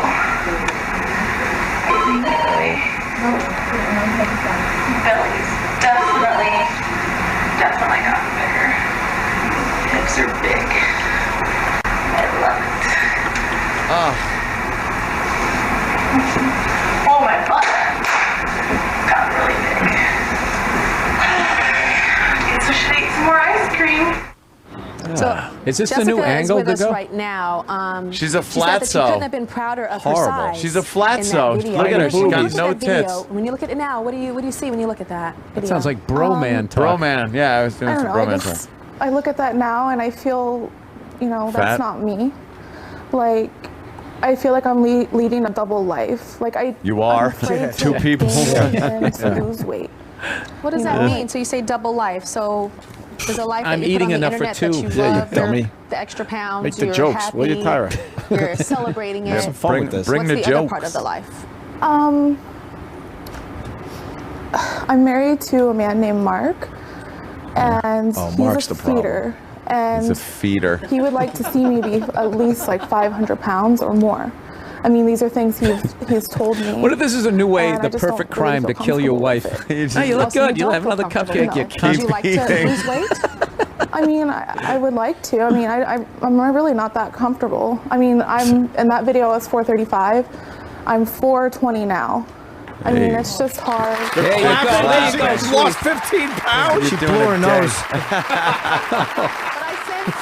I I sense something. Loses that like much some when she has a fear. period. Like, are you scared of something? She didn't wear a bra I'm today. just scared that my husband's gonna leave me, and like he's not gonna feel attracted to me anymore. Why? If I don't do it, you know. If you don't what? If I don't like get bigger. So you Jesus, losing lady, even break that up with 15 him. pounds, Yeah. that makes you happy, but nervous at the same time because you're getting She looks smaller like when she wouldn't be wants that you to bad if she bigger. was skinny. Yeah, she got Tell down to me, a svelte when you guys 320. are, being Be a real intimate and you're dish. having sex, what does your husband do when you're having sex? There's been times where he's like fed me like donuts Jesus. and chocolate and stuff, and Yeah, while you you're eat having that donut. sex. Yeah, and he plays with my belly and tells me like he wants Signs it to life get insurance bigger, policies. and, like he wishes I was like 500 pounds. Like that's really the only thing that gets him going, and it kind of makes me feel uncomfortable. It makes you feel uncomfortable. Who is So the when he's putting complete that food in your failure mouth for when you're parents having sex, that her what are you self-esteem is this fucking low? What kind of when bra you could you ever meet who's feel going to let you right, feed her a like- donut during it sex? shouldn't be like. It should be intimacy, not like you should be bigger. For, Entimance. or do something Intimacy. For someone. Intimacy. How's your marriage doing right now? It's I didn't pretty dare much look at the on crowd at rocks. I that one. mean, That was a good one. He Come on, I has like that. flirted with other women, and I'm just afraid. He's been with other women? He's flirting, but he's. How does he as far as I know, flirt? he's never Yes. cheated on Fucking me. ring dings. Okay. She Your mom's thought it in was the a woman who was a audience. hippopotamus. Amy's here. Hi, Amy. Hi, how are you? We're at the zoo and he throws So fish to the I know other that you girls. have some concerns for your daughter. What are your concerns? For her to get bigger and bigger. I'm a nurse and I take care of people that You're are fat 500 too. pounds Exactly, that are on Mom. You're ventilators. fucking They can't- fat. I mean, Ugh. Donna may be That's fat. healthy now, but that's not the way it's going to stay. God, thank God there was a nurse here to tell us that the health dangers that's of. laying Yeah. in bed on She's a a fat ventilator. twat, that's, too. She's a pig. Flesh is rotting. She smells horrible. It takes 7 or 8 of us to turn her to do her wound care. How big is she? For wound She's care. 525. Wow. And I know that you have a history of an Oh. FA in your life, a fat admirer. My ex-husband was like that, and I'm sure that that's what gave my daughter the idea. Jessica's always wanted to feel accepted somehow. Jessica, what did your mom's second husband tell you? He Suck told me that that cock. bigger women are beautiful, and like it doesn't. I mean, he was pretty positive about it. He didn't like shove it in my face, but he was like, it's okay if you're fat. Like bigger women are beautiful. I mean, So that's actually a positive thing, but for some reason that sent you down a different spiral, an unhealthy spiral, They as put opposed to a cupcakes on thick, his dick and sexy shoved them down my spiral. throat. Yeah, right. Okay, what do you want to tell your husband today? I know he's here, and you want to tell him An something. unhealthy that spiral. I'm afraid Cinnabons. that he's gonna get bored with me, and he's not gonna be attracted to me anymore, and he's gonna. I'm afraid he's gonna leave me If because you I lose won't weight. gain weight. Do you Or want if I lose weight. I just like how Do you we wanna have lose fat weight? in stereo. We have Oh, I know. the fat lady on, but I on love Maury. being a And then strong Maury woman, it you know? isn't even about I'm fat. uncomfortable And she's at this giant. weight. Tisha. She always knows when he's been jerking Which is off because she goes through his history, we're gonna talk to and there's Mark like when we come Mount back. We'll be Everest website. Tyra's got the show today, huh? Oh, the fatty show. Hey, part 2 of Jerks the off to a blimp. Being sponsored by the world's strongest couch. Oh, that's her husband. Look at the nerdy guy she's Husband's with. a dork. Off, looks like a British Look banker. at him. Look at this guy. Oh, what no, a he isn't. creep. No, he isn't. That guy, I'm telling you, he's a sociopath. Oh my God, he's crazy. He looks like a woman who's got guy Yeah, glasses. yeah. Oh, my God. Part 2 of the cat story as we go back to Tyra in a second. We tried to speak with owner Wanda Otten, but had no luck. Authorities say behind the plastic-covered windows, she and her 2 college-aged children have no running water or working toilets. Despite that, Chester Township's health department, which visited today, says there is no reason for them to kick anyone out, even if there may be psychological issues. These people are not horrible people. Their life spiraled out of control. She's obviously a hoarder. And to hoarders, the animal is the most important thing, more important than their own health. Otten has been charged with 93 counts of the improper shelter of an animal. Investigators tell me they don't want any jail time because they realize this was simply a good deed that got out of hand. 93 cats. Good deed that got out. No, it's how not. many died? 3 feet of shit. Crazy people. Piles of shit 3 feet Dude, high. cats are the filthiest animal. I swear Here's to how God, you take care of them. Go around the house. There we go. All right. Got that one. 87. Do you know how many? Kitty. There you go. 86. 85. Do you think there's any fleas in that house? Oh, my God. Dude, I wouldn't date girls who had cats. Just that shit box they had in there, and it always needed to be cleaned. It's just gross. Constantly. Little delicious duties. For hoarders, animals are the most important thing. Yeah. SPCA Superintendent Frank Rizzo says. Frank Rizzo. More important than their own health. Open your ears, jackass. Look, jerky, get rid of those cats. Yeah, let me talk to the super across the way. Maybe he'll take them. I'll wrap your fucking head in with a litter box. Hey, cat idiot. Yeah, dude, take that with you. Frank Rizzo. I got cats all over my ass neck. I tripped on my cat, and I fell down the stairs, and my shoes fell off. Stupid. We're getting ready to wrap up, but there's a great school story. Oh, we didn't get to what Connecticut is banning. Save that for tomorrow. This creepy teacher. They're all over the place, but listen to this. These make me laugh so effing hard, man. Listen to what this creep was doing. Elementary school teacher arrested. Parents a little uneasy about sending their children to school today after a third-grade teacher at the Franklin Street Elementary School in Hempstead was arrested. Police say 32-year-old Joshua Thomas was caught with his pants down, literally, in his car near the school where he worked, exposing himself as children walked past. Wow. What the fuck? Yeah. Yeah. It's Josh. Past. Wow. That's sad. Thomas was charged with 4 counts of public lewdness and endangering the welfare of a child. Police say Thomas was not only spotted by area residents exposing himself, he was caught in the act by Hempstead Village Police when they went to investigate complaints. One of the detectives happens to see him basically masturbating while school children are walking on the sidewalk on their way to school. Holy shit, this guy just couldn't take it. And then he has to go in the school? Yeah. Hey, why would you sit outside your job and just wave your dick at people? How bad do you want to get caught? Yeah, that must have just been the end. He's He just had like, to get I caught. gotta. The cry for help, you think that was Well, you're it? relieved. You're relieved you finally get picked Yeah. up. Yeah. Wow. Oh, God. You want the nerdy guy from Tyra? Just to remind everybody, Jessica is about 436 pounds. She kind of wants to lose weight. She's lost already, about 15 pounds, you said? Wow. And she's Good for scared you. that her husband, who is a skipped one feeder or meal so FA, a fat admirer, is going to leave her if she loses weight. That is your fear, correct? Yes. Okay, Mark, come on out. Be funny. She's like 406. Christ, you're wasting away. This guy is a lunatic. Just, you could see it. He's barely a male, Hello, Mark. right? Hello. Yeah, he's So tell us about your lot of wife and female her hormones. body and Yeah, what you little love dick. about it and what Teeny attracts weeny you one. to your wife's He's body. afraid of being left. Well, when I first saw her, I loved her figure. Like, I love an hourglass figure, and Hourglass. She's got an hourglass. Like, she's got that nice ratio between like her waist and her Shaped like hips. Tupperware. And I thought she was pretty, and so we started talking, and I found out she's a really nice girl too. So you would And I love consider her. yourself to be an FA? We just I would, learned yeah, that for word sure. today. the term, FAG. an FA. Yeah, well, I don't like to use terms, but I mean technically. Yeah, the it's term right. is actually uncomfortable coming out of my mouth, to be honest, because, but, Yeah. Why? I Donna like said you, it I'm a earlier, so CA. I'm like, okay, I guess it's okay to say it. Or But an I'm NA. like, I kind of feel weird saying it. So she, in terms of size and the scale of the women that you've dated in the past, where does Jessica fall? Well, she's definitely on the bigger end of the range. Uh-huh, on Like, the she's the bigger biggest girl range. I've ever been with. Okay. Now we're going to talk about something intimate. That when you guys are being intimate with each other in bed, there are certain things that you like to do. Like feeding her in bed while you guys are being intimate. Well, lots of people do that. I mean, it's not just us. I mean, there's Really? probably the infamous strawberries and chocolate and stuff. I mean, it's He thinks he's really doing normal. 9.5 weeks with With this 1.5. 9.5 tons. Chocolate on somebody's breast or something is a little A dozen different than donuts. what you do, I think. Jessica, I think you need to. I think it's time you brought your husband here to tell him some things. Yeah. And this is a safe place Why for don't you you to just do sit that. on it? So what do you Yeah. want to tell your husband? Mark, I brought you here today because, I mean, first of all, I love you. You know that, right? So I brought you because I want to tell you that I'm you want fat. me to get bigger, but I don't feel comfortable with that. That's cool. I mean, you don't have to get bigger. I'm afraid you're gonna leave me. I won't. Oh, I am. Very sincere he sounds. Yeah. I won't. No, I won't. No. I won't.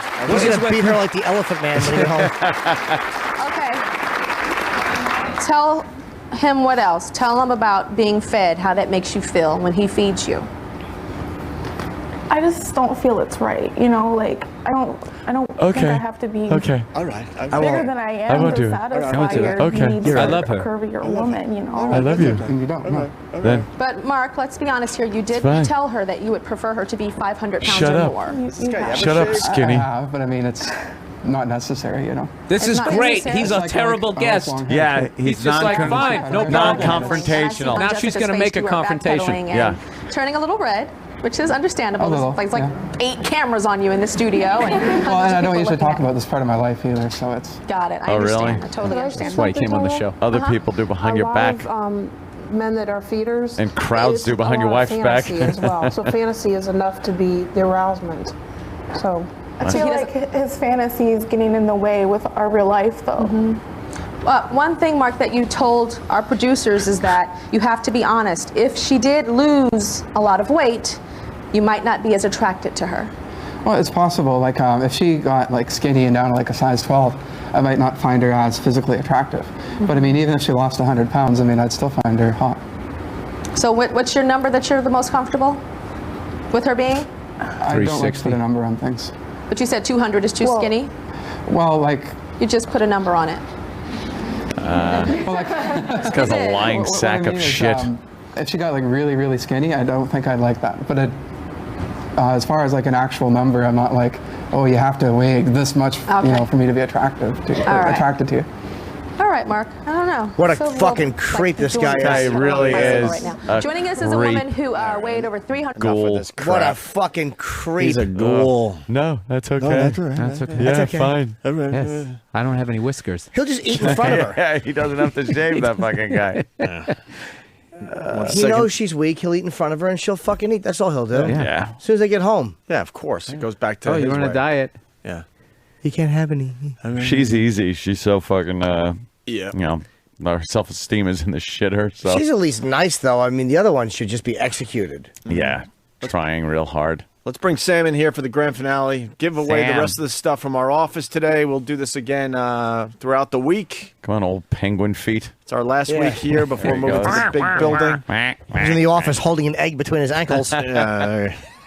Sam? Yeah? Just start handing that stuff out because we're wrapping up now. Nice feet, All shit right. dick. Well, we have a bunch of, World War II era daily newses with an XL, XM, and MLB t-shirt. Wow. And that's going to this man in the United States Postal Service hat. Great. Oh, that's a... Yay! There we go. What What else you got, while he Sam? massacres his coworkers. We have the Reading is Fundamental prize pack with another Stephen King Lycée story, another vocabulary. There's one sign over here that you keep fucking neglecting. Oh, are you serious? Yeah, I'm just so be sorry. careful with it. What does the signature say for the radio audience there? Why are you laughing? The author was very serious. He's a funny guy. He was very happy that he was on our show and signed these books for us. The author signed this book. Yeah. Hi, I'm a faggot, Daniel. Author, what a silly goose. And finally, also a copy of More Than Just a Catch by David Tyree. Ooh. Yes. That's by Robert Reed. A whole book on one catch. Wow. On one catch. Hope it's more than that. Yeah, but if you listen to him, he would tell you it's more than that. Yeah. It's What's what it represented. Yes, it's about your whole life and achieving goals. Leading and, up to that moment. Shut it. I always knew I'd be able to hold on to the ball. I'm like, get the ball to me. Yeah. Get it in. I caught it with my head and If you wrote a want book something about in it. life, you got to hold on to it. Don't Yeah. let anybody Yeah, take that that's away it. from you. That's right. Thank you. Learned that from my That mom. went to a guy on the other side of the room this time. Oh, Wow. work in the room, So Sam. there's no favorites. Really This putting in the effort. Thank you. is an XM MLB t-shirt, Mm-hmm. Ooh. That's a rare one. a copy of vocabulary, Cool. and a copy of A Bronx Tale screenplay by Chaz Palminteri. Jesus Christ. That's a good biggie. one. All for That's a one. good one. That's a good one. Who likes Bronx Tale? Who doesn't? Look at them fighting over it out there. Yeah. E-Rock better get better shit from our office I know. starting tomorrow. I know it's Yeah. Monday, so Hey, we're David, warming you up really, the week. you really keep a low profile lately. Why? I don't know. I don't know. You're never going to believe this. Yes, Sam. Jersey All-Pro Wrestling superstar Monster Mac is here and just received our last prize pack. Who's Monster Mac? What all pro?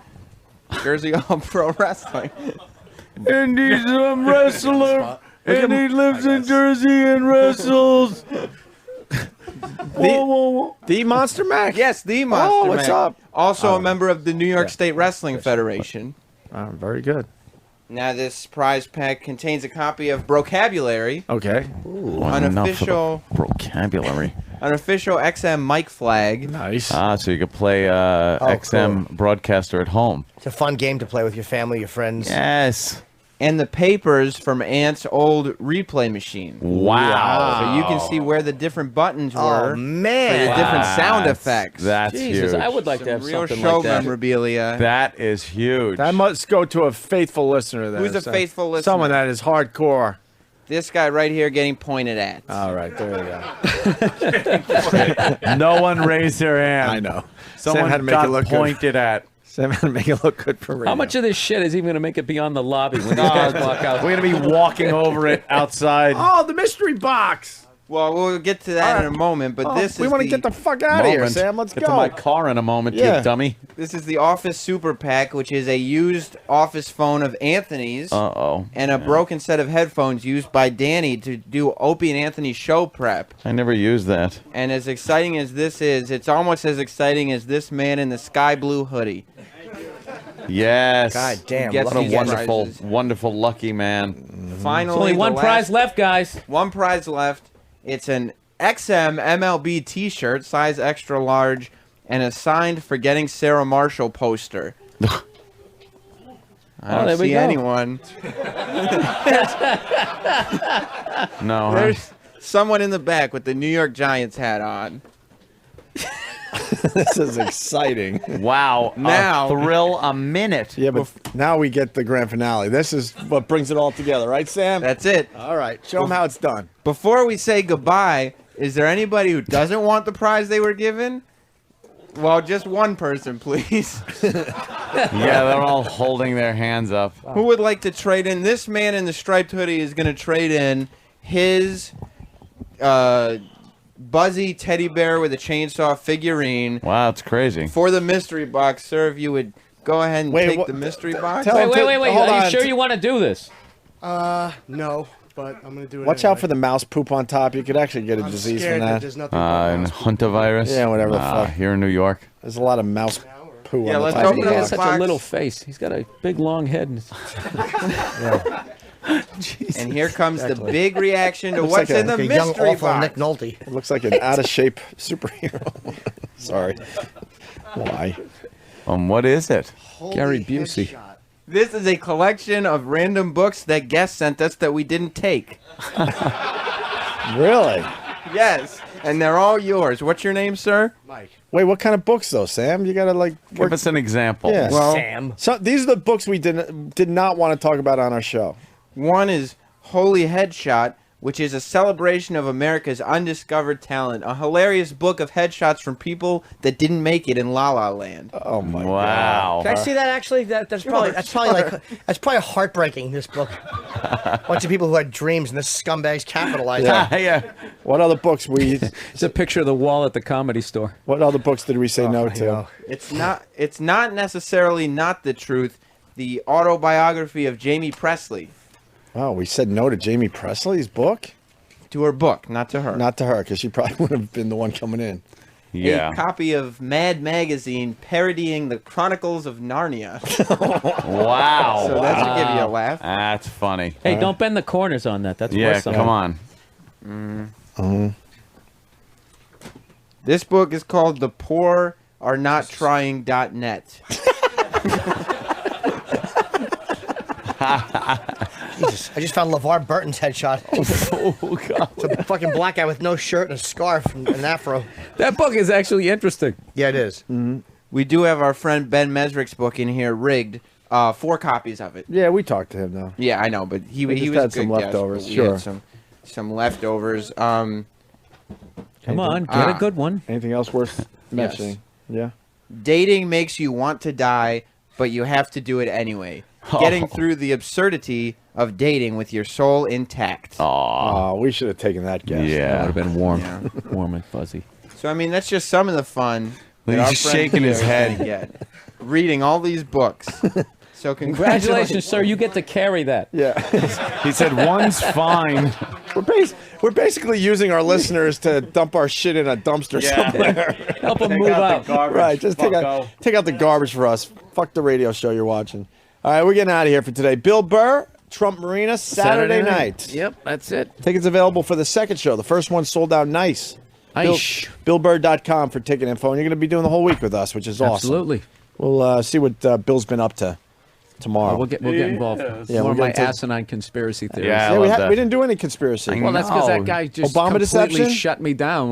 What the fuck did I describe? A humidor? I don't know what the hell I did. We'll do a little Obama deception next time. Oh, I didn't. I haven't watched that one yet. Oh boy, you better. 16 parts, my friend, on YouTube. It's all the same thing, though. It's all Pretty much. leading Pretty towards much. the New World Order, One World Illuminati, Bank. kind of. exactly. We're all fucked. Yeah. Microchipped. We all know it. Yeah, And I'll be on so- Hannity tonight.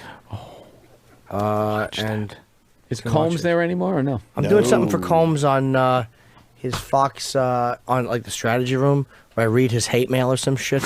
Oh, I'm doing that at 8 o'clock. Really? Hannity at 9. Yeah. Oh, that'd be cool. All right, we'll see you guys tomorrow. Have a good day.